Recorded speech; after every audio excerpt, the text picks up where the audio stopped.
ਵਾਹਿਗੁਰੂ ਜੀ ਕਾ ਖਾਲਸਾ ਵਾਹਿਗੁਰੂ ਜੀ ਕੀ ਫਤਿਹ। ਅਸਲਾਮ ਵਾਲੇਕਮ ਆਦਾਬ ਬਰਜ਼ ਮੈਂ ਤੁਹਾਡੀ ਹੋਸਟ ਨੀਲਮ ਖੌਰ ਤੇ ਮੈਂ ਟੀਵੀ ਦੇ ਸਾਰੇ ਦਰਸ਼ਕਾਂ ਤੇ ਸਰੋਤਿਆਂ ਨੂੰ ਜੀ ਆਇਆਂ ਕਹਿੰਦੀ ਹਾਂ ਪ੍ਰੋਗਰਾਮ ਸੱਚੋ ਸੱਚ ਵਿੱਚ ਜਿਹੜੇ ਇਸ ਪ੍ਰੋਗਰਾਮ ਨਾਲ ਦੇਸ਼ਾਂ ਵਿਦੇਸ਼ਾਂ ਤੋਂ ਜੁੜ ਚੁੱਕੇ ਨੇ। ਖਾਲਸਾ ਅਫੇਅਰ ਸੈਂਟਰ ਦੇ ਸੰਚਾਲਕ ਡਾਕਟਰ ਅਮਨਜੀਤ ਸਿੰਘ ਰੋਜ਼ਾਨਾ ਹੀ ਤਰ੍ਹਾਂ ਸਟੂਡੀਓ 'ਚ ਮੇਰੇ ਨਾਲ ਸ਼ਾਮਲ ਨੇ। ਆਉਣਾ ਗੱਲਬਾਤ ਕਰਕੇ ਅੱਜ ਦਾ ਵਿਸ਼ੇ ਉੱਪਰ ਉਹਨਾਂ ਤੋਂ ਉਹਨਾਂ ਦਾ ਤਬਸਰਾ ਜਾਣਦੇ ਹਾਂ। ਜੀ ਡਾਕਟਰ ਸਾਹਿਬ ਵਾਹਿਗੁਰੂ ਜੀ ਕਾ ਖਾਲਸਾ ਵਾਹਿਗੁਰੂ ਜੀ ਕੀ ਫਤਿਹ।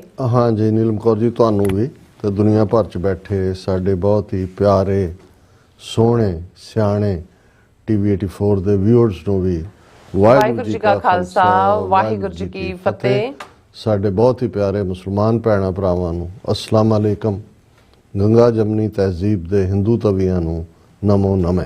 ਜੀ ਡਾਕਟਰ ਸਾਹਿਬ ਜੀ ਨੂੰ ਪ੍ਰੋਗਰਾਮ ਸੱਚੋ ਸੱਚ ਵਿੱਚ ਬਹੁਤ ਸ਼ੁਕਰੀਆ ਜੀ ਡਾਕਟਰ ਸਾਹਿਬ। ਅੱਜ 31 ਜਨਵਰੀ 2025 19 ਮਾਘ ਨਾਨਕਸ਼ਾਹੀ ਸੰਮਤ 556 ਦਾ ਦਿਨ ਹੈ ਤੇ ਡਾਕਟਰ ਸਾਹਿਬ ਪ੍ਰੋਗਰਾਮ ਸ਼ੁਰੂ ਕਰਨ ਤੋਂ ਪਹਿਲਾਂ ਅਸੀਂ ਆਪਣੇ ਦਰਸ਼ਕਾਂ ਤੇ ਸਰੋਤਿਆਂ ਨੂੰ ਹਮੇਸ਼ਾ ਤਰ੍ਹਾਂ ਦਾ ਸੀ ਵਿਊਅਰਸ ਜੇ ਤੁਸੀਂ ਹੱਕ ਸੱਚ ਇਨਸਾਫ ਤੇ ਪਿਆਰਾ ਦਿਨ ਦਾ ਇੱਕੋ ਇੱਕ ਚੈਨਲ ਟੀਵੀ 84 ਨੂੰ ਦੇਖਣਾ ਚਾਹੁੰਦੇ ਹੋ ਤਾਂ ਤੁਸੀਂ ਦੇਖ ਸਕਦੇ ਹੋ Spectrum cable, RCN cable, welcome Canada, roku, Jadoo box, ਸ਼ਾਵਾ, ਫੇਸਬੁੱਕ ਟੀਵੀ 84 ਦੀ ਐਪ ਰਾਹੀਂ online streaming and IP box ਤੇ ਤੁਸੀਂ ਟੀਵੀ 84 ਨੂੰ ਦੇਖ ਸਕਦੇ ਹੋ। ਵਿਊਅਰਸ ਜੇ ਤੁਸੀਂ ਟੀਵੀ 84 ਵਾਲੇ ਪ੍ਰੋਗਰਾਮ ਸੱਚੋ ਸੱਚ ਨਾਲ ਫੇਸਬੁੱਕ ਰਾਹੀਂ ਜੁੜੇ ਹੋ ਤੇ ਇਸ ਵੱਧ ਲਾਈਕ ਕਰੋ ਤੇ ਸ਼ੇਅਰ ਕਰੋ ਅਤੇ ਨਾਲ ਹੀ YouTube ਤੇ ਸਬਸਕ੍ਰਾਈਬ ਵੀ ਕਰੋ।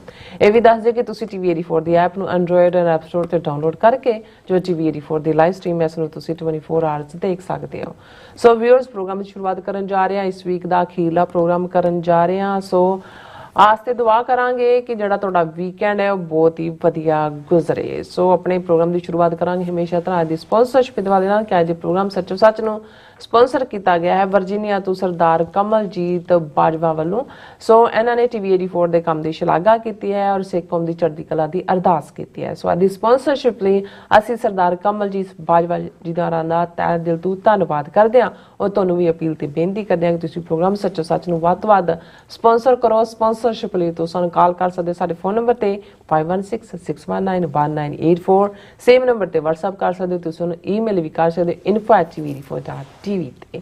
ਸੋ ਵੀਅਰਸ ਪਹਿਲੇ ਸੈਗਮੈਂਟ ਦੇ ਵਿੱਚ ਆਪਾਂ ਗੱਲਬਾਤ ਕਰਨ ਜਾ ਰਹੇ ਹਾਂ ਜੋ ਭਾਰਤ ਵਿੱਚ ਜਿਹੜਾ ਮਹਾਨ ਕੁੰਭ ਮੇਲਾ ਹੋ ਰਿਹਾ ਉਸ ਬਾਰੇ ਕਿ ਅੱਜ ਕੱਲ ਜਿਹੜਾ ਕੁੰਭ ਮੇਲੇ ਨੂੰ ਲੈ ਕੇ ਹਰ ਪਾਸੇ ਜਿਹੜੀ ਹੈ ਚਰਚਾ ਹੋ ਰਹੀ ਹੈ ਔਰ ਭਾਵੇਂ ਪ੍ਰਯਾਗਰਾਜ ਵਿੱਚ ਲੋਕਾਂ ਵਿੱਚ ਮਚੀ ਭੱਜ ਦੜ ਕਰਕੇ ਸੈਂਕੜਿਆਂ ਮੌਤਾਂ ਹੋਈਆਂ ਹਨ ਪਰ ਇਸ ਮਹਾਨ ਕੁੰਭ ਮੇਲੇ ਨੂੰ ਹਿੰਦੂਤਵੀ ਸ਼ਕਤੀ ਵਜੋਂ ਦੁਨੀਆ ਸਾਹਮਣੇ ਪੇਸ਼ ਕੀਤਾ ਜਾ ਰਿਹਾ ਔਰ ਅਫਸੋਸ ਇਸ ਗੱਲ ਦਾ ਹੈ ਕਿ ਕੁਝ ਸਿੱਖ ਸੰਪਰਦਾਵਾਂ ਵੱਲੋਂ ਵੀ ਇਸ ਵਿੱਚ ਸ਼ਿਰਕਤ ਕੀਤੀ ਜਾ ਰਹੀ ਹੈ ਔਰ ਜਿਸ ਕਰਕੇ ਸਿੱਖ ਸੰਗਤਾਂ ਵਿੱਚ ਕਾਫੀ ਰੋਸ ਹੈ।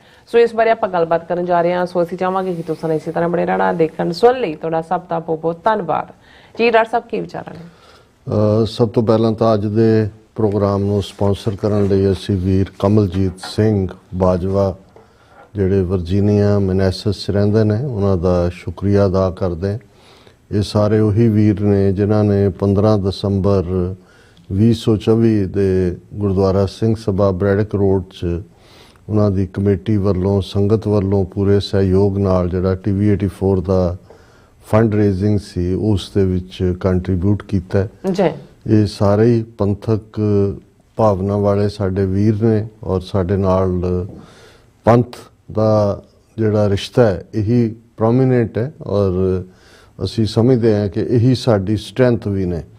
ਔਰ ਜਦੋਂ ਮੈਂ ਪਿੱਛੇ ਮੁੜ ਕੇ ਦੇਖਦਾ ਹਾਂ ਆਪਣੇ ਲਗਭਗ 4 ਦਹਾਕਿਆਂ ਦੇ ਅਮਰੀਕਾ ਵਿਚਲੇ ਪੰਥਕ ਸਫ਼ਰ ਦਾ ਤੇ ਮੈਂ ਦੇਖਦਾ ਹਾਂ ਕਿ ਸਾਡੀ ਸਭ ਤੋਂ ਵੱਡੀ ਦੌਲਤ ਸਭ ਤੋਂ ਵੱਡਾ ਖਜ਼ਾਨਾ ਇਹੋ ਜਿਹੇ ਗੁਰਸਿੱਖ ਵੀਰ ਭੈਣਾਂ ਨੇ ਜਿਨ੍ਹਾਂ ਨੂੰ ਕੰਮ ਨਜ਼ਰ ਆਉਂਦਾ ਹੈ, ਜਿਨ੍ਹਾਂ ਨੂੰ ਇਹ ਲੱਗਦਾ ਹੈ ਕਿ ਭਾਈ ਕੌਮੀ ਕਰ ਖਾਲਿਸਤਾਨ ਦੇ ਲਈ ਜਦੋਂ ਤੱਕ ਤੁਸੀਂ ਡੈਡੀਕੇਸ਼ਨ ਡਿਵੋਸ਼ਨ ਦੇ ਨਾਲ ਤੁਰਦੇ ਨਹੀਂ ਤੇ ਉਹਨਾਂ ਨੂੰ ਕਈ ਤਾਂ ਉਹ ਵੀ ਵੀਰ ਨੇ ਜਿਹੜੇ ਰਿਗਰੈਟ ਕਰਦੇ ਨੇ ਕਿ ਵੀ ਨਾ ਅਸੀਂ ਵਕਤ ਦੇ ਸਕਦੇ ਹਾਂ ਨਾ ਸਾਡੀ ਕੋਈ ਹੋਰ ਕੰਟਰੀਬਿਊਸ਼ਨ ਹੈ ਤੇ ਉਹਨਾਂ ਨੂੰ ਜਦੋਂ ਮੈਂ ਉਹਨਾਂ ਦੀ ਸਰਾਹਨਾ ਵੀ ਕਰਦਾ ਤੇ ਕਈ ਕਾਲ ਕਰਕੇ ਕਹਿਣਗੇ ਨਹੀਂ ਅਸੀਂ ਤਾਂ ਬਿਲਕੁਲ ਕੁਝ ਵੀ ਨਹੀਂ ਸਭ ਤੋਂ ਥੱਲੜੀ ਪੌੜੀ ਤੇ ਖੜੇ ਹਾਂ। ਸਾਨੂੰ ਇਹ ਲੱਗਦਾ ਵੀ ਆਪਣੇ ਆਪ ਦੇ ਵਿੱਚ ਗਿਲਟ ਹੁੰਦਾ। ਜਿਵੇਂ ਪਿਛਲੇ ਦਿਨਾਂ 'ਚ ਇੱਕ ਯੋਧਾ ਸਿੰਘ ਰੋਪੜ ਜ਼ਿਲ੍ਹੇ ਦਾ ਉਹਨਾਂ ਦੀ ਸਿੰਘਣੀ ਜਿਸ ਹਾਲਤ 'ਚ ਰਹਿ ਰਹੇ ਨੇ ਉਹਨਾਂ ਦਾ ਬੇਟਾ ਉਹਨਾਂ ਦੀ ਕੋਈ ਮੈਡੀਕਲ ਡਿਸੇਬਿਲਿਟੀ ਹੈ ਜੈਨੇਟਿਕਲ ਤੇ ਉਹਨਾਂ ਨੇ ਸਾਡੇ ਤੱਕ ਪਹੁੰਚ ਕੀਤੀ ਕਿ ਵੀ ਉਹਨਾਂ ਨੂੰ ਹੈਲਪ ਦੀ ਲੋੜ ਹੈ ਤੇ ਅਸੀਂ ਰੋਪੜ ਜ਼ਿਲ੍ਹੇ ਦੇ ਇੱਕ ਹੋਰ ਸਿੰਘ ਜਿਹੜੇ ਕੈਲੀਫੋਰਨੀਆ 'ਚ ਨੇ ਉਹਨਾਂ ਦੇ ਨਾਲ ਗੱਲ ਕੀਤੀ। ਉਹਨਾਂ ਨੂੰ ਵੀ ਉਸ ਬੀਬੀ ਦੇ ਹਾਲਾਤ ਬਾਰੇ ਪਤਾ ਲੱਗ ਚੁੱਕਾ ਸੀ ਤੇ ਜਿਹੜੀ ਗੱਲ ਵੀਰ ਨੇ ਕਹੀ ਕਿ ਮੈਨੂੰ ਸ਼ਰਮ ਮਹਿਸੂਸ ਹੁੰਦੀ ਹੈ ਵੀ ਇੰਨਾ ਕੁਝ ਚੱਲ ਰਿਹਾ ਸੀ ਤੇ ਸਾਨੂੰ ਪਤਾ ਹੀ ਨਹੀਂ ਵੀ ਉਹ ਕਿਸ ਹਾਲ 'ਚ ਬੀਬੀ ਤੇ ਉਹਨਾਂ ਦੇ ਬੱਚੇ ਰਹਿ ਰਹੇ ਨੇ। ਔਰ ਮੈਂ ਸਮਝਦਾ ਵੀ ਇਹ ਅਸੀਂ ਜਿਹੜੀ ਸਾਡੀ ਜਨਰੇਸ਼ਨ ਸਰਵਾਈਵ ਕਰ ਗਈ।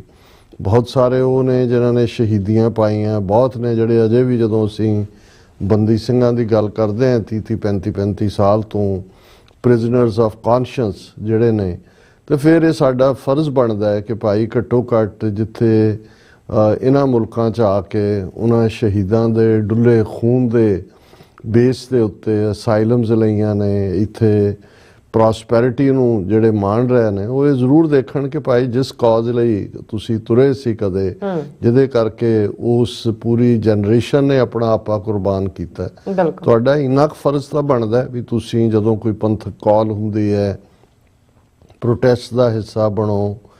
ਜਿਹੜੇ ਅਦਾਰੇ ਇਸ ਪਾਸੇ ਕੋਈ ਕਰਦੇ ਨੇ ਉਹਨਾਂ ਦੀ ਮਦਦ ਕਰੋ। ਪਰ ਮੈਨੂੰ ਇਹ ਵੀ ਕਹਿਣ 'ਚ ਕੋਈ ਝਿਜਕ ਨਹੀਂ ਹੈ ਕਿ ਇੱਕ ਵੱਡਾ ਹਿੱਸਾ ਜਿਹੜਾ ਹੈ ਉਹ ਅਕਿਰਤ ਘਣਾ ਦਾ ਹੋ ਚੁੱਕਾ ਹੈ, ਜਾਂ ਜੇ ਇਹ ਕਹਿਣਾ ਹੋਏ ਕਿ ਇਹ ਮਾਇਆ ਮੋਹਣੀ ਜਿਨ ਏਤ ਭਰਮ ਭੁਲਾਇਆ। ਔਰ ਇਹਦੇ 'ਚ ਕੋਈ ਦੋ ਰਾਵਾਂ ਨਹੀਂ ਨੇ। ਬਹੁਤ ਵਾਰੀ ਜਿਹੜੇ ਲੋਕ ਇਹ ਕਹਿੰਦੇ ਸੀ ਕਿ ਨਹੀਂ ਇੱਕ ਵਾਰ ਸਾਡੇ ਪੈਰ ਲੱਗ ਜਾਣ ਫਿਰ ਅਸੀਂ ਜਿਹੜਾ ਪਿੱਛੇ ਨਹੀਂ ਹਟਾਂਗੇ, ਉਹ ਪੈਰ ਤਾਂ ਉਹਨਾਂ ਦੇ ਲੱਗ ਗਏ, ਉਹਨਾਂ ਦੇ ਕੰਨ ਹੀ ਨਹੀਂ ਲੱਭਦੇ ਕਿ ਵੀ ਉਹਨਾਂ ਦੇ ਨਾਲ ਤੁਸੀਂ ਕੋਈ ਗੱਲ ਵੀ ਕਰ ਸਕੋ। ਇਵੇਂ ਗਾਇਬ ਹੋਏ ਨੇ ਜਿਵੇਂ ਗਧੇ ਦੇ ਸਿਰ ਤੋਂ ਸਿੰਘ। ਔਰ ਇੱਕ ਵਰਤਾਰਾ ਜਿਹੜਾ ਮੈਂ ਤਾਂ ਲਗਾਤਾਰ ਦੇਖਣ ਤੋਂ ਬਾਅਦ ਹੁਣ ਤਾਂ ਕੋਈ ਸ਼ਿਕਾਇਤ ਵੀ ਨਹੀਂ ਹੁੰਦੀ, ਕੋਈ ਰਿਗਰੈਟ ਵੀ ਨਹੀਂ ਹੁੰਦਾ, ਸਿਰਫ ਗੁਰੂ ਤੋਂ ਇਹੀ ਮੰਗ ਹੁੰਦੀ ਹੈ ਕਿ ਮਹਾਰਾਜ ਕਦਮ ਸਾਬਤ ਰਹਿਣ।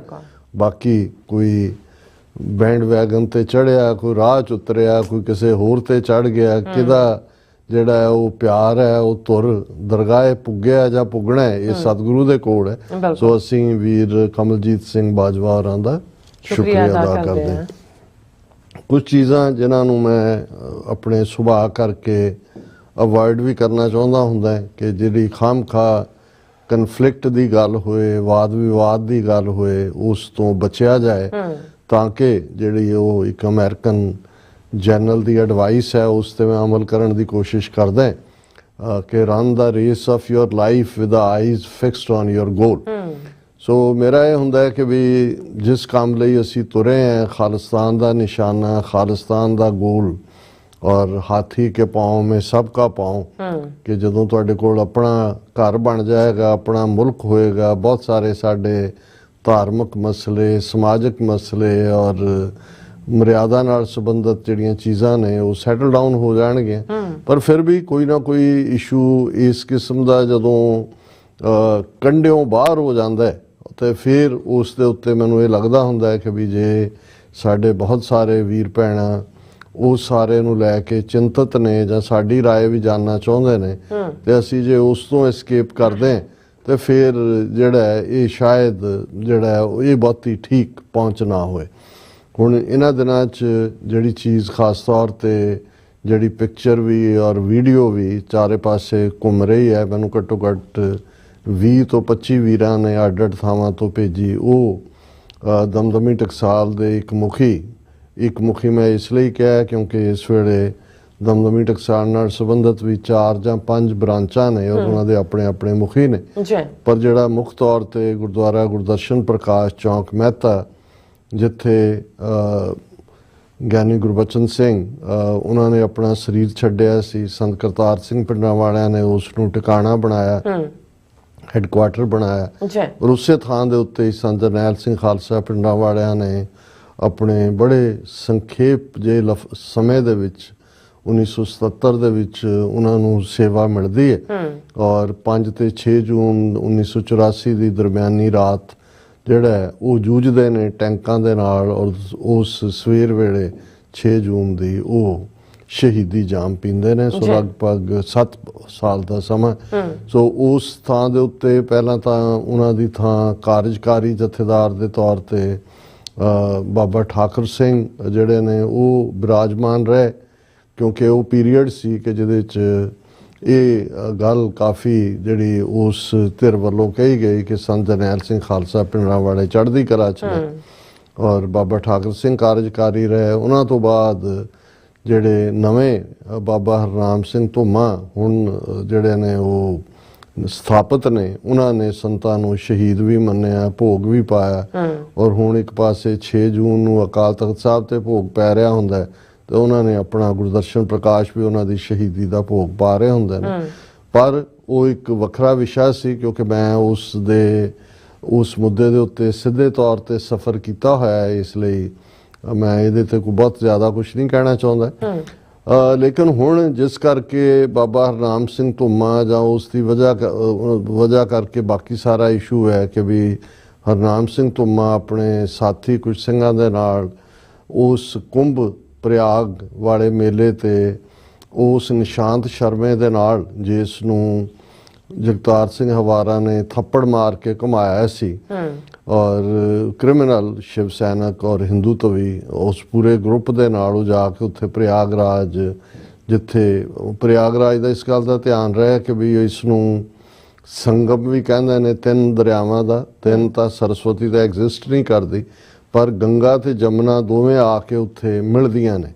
ਦੋਨਾਂ ਦੇ ਆਪਣੇ ਰੰਗ, ਹਾਲਾਂਕਿ ਉਹਨਾਂ ਦਾ ਨਦੀਆਂ ਦਾ ਸੰਗਮ ਅਸੀਂ ਕਹਿੰਦੇ ਹੀ ਮੇਲ ਨੂੰ ਹੈ, ਇਸ ਲਈ ਉਹਨੂੰ ਸੰਗਮ ਕਿਹਾ ਜਾਂਦਾ ਹੈ।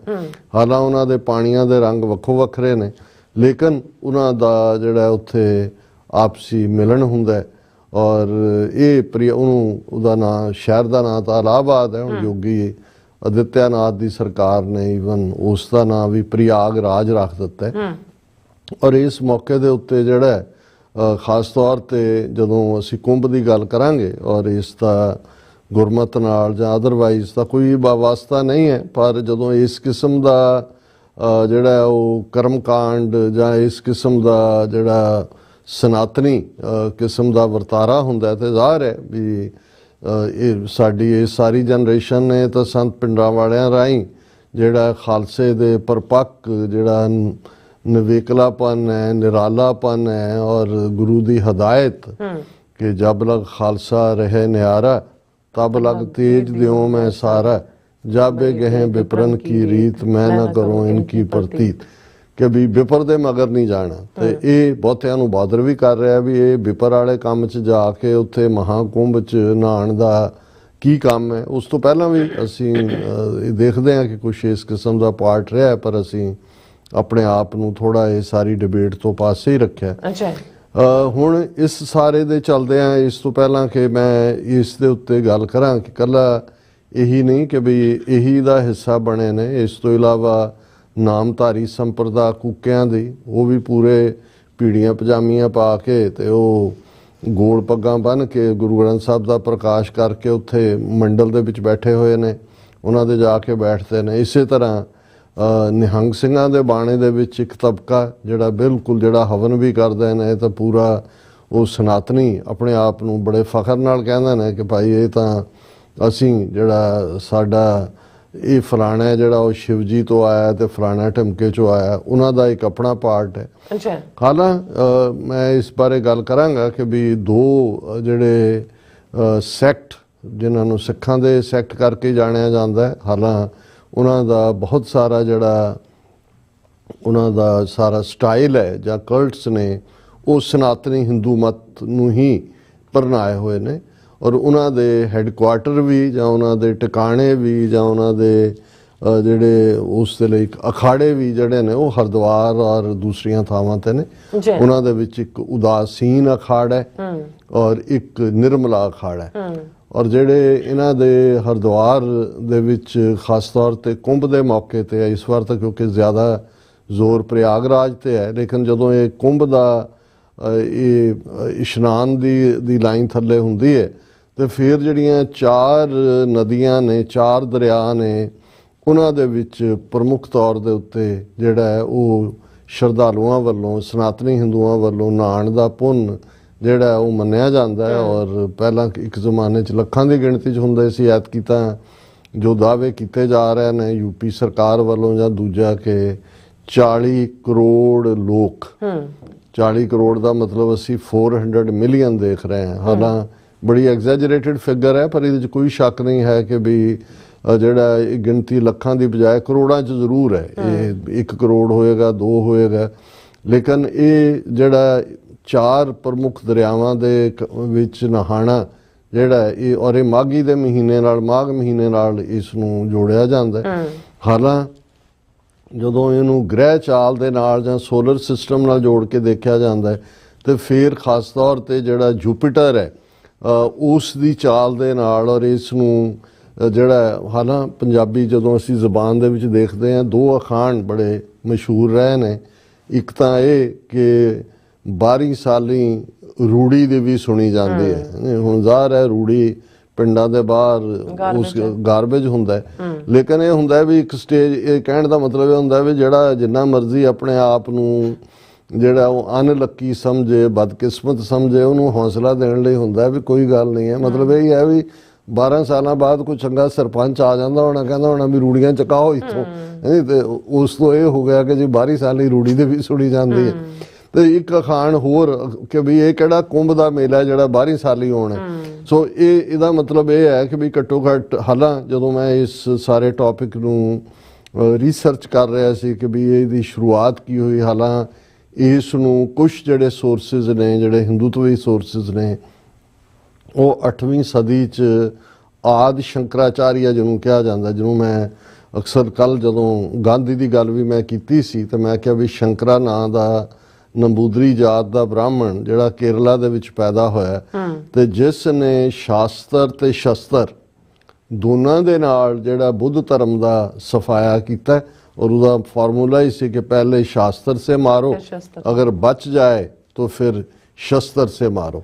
सो ये जड़ा शंकरा 8वीं सदी च होया है और कुछ सोर्सिस का यह कहना है कि भी ये जड़ा कुंभ दे मेले की शुरुआत है ਜਾਂ ਗੈਦਰਿੰਗ ਦੀ ਸ਼ੁਰੂਆਤ ਹੈ ਜਾਂ ਮਾਘੀ ਦੇ ਨਾਲ ਜੋੜ ਕੇ ਦੇ ਇਸ਼ਨਾਨ ਦੀ ਸ਼ੁਰੂਆਤ ਹੈ, ਇਹ ਸ਼ੰਕਰਾ ਦੇ ਜ਼ਮਾਨੇ 'ਚ ਹੋਈ। ਔਰ ਇਹ ਕ੍ਰੈਡਿਟ ਵੈਸੇ ਸ਼ੰਕਰਾਚਾਰੀਆ ਨੂੰ ਜਾਂਦਾ ਹੈ ਕਿ ਉਹਨੇ ਜਿਹੜੀਆਂ ਇਹ ਚਾਰੋਂ ਕੋਨਿਆਂ ਦੇ ਵਿੱਚ ਭਾਰਤ ਦੇ ਹਿੰਦੂਆਂ ਦੇ ਵੱਡੇ ਜਿਹੜੇ ਮੱਠ ਬਣਾਏ ਸ਼ੰਕਰਾ ਦੇ। ਔਰ ਹੁਣ ਵੀ ਜਿਹੜਾ ਇਹ ਸ਼ੰਕਰਾਚਾਰੀਆ, ਆਚਾਰੀਆ ਜਿਹੜਾ ਸੰਸਕ੍ਰਿਤ ਦਾ ਲਫ਼ਜ਼ ਹੈ ਜਿਹਦਾ ਮਤਲਬ ਗ੍ਰੇਟ ਟੀਚਰ ਹੁੰਦਾ ਹੈ।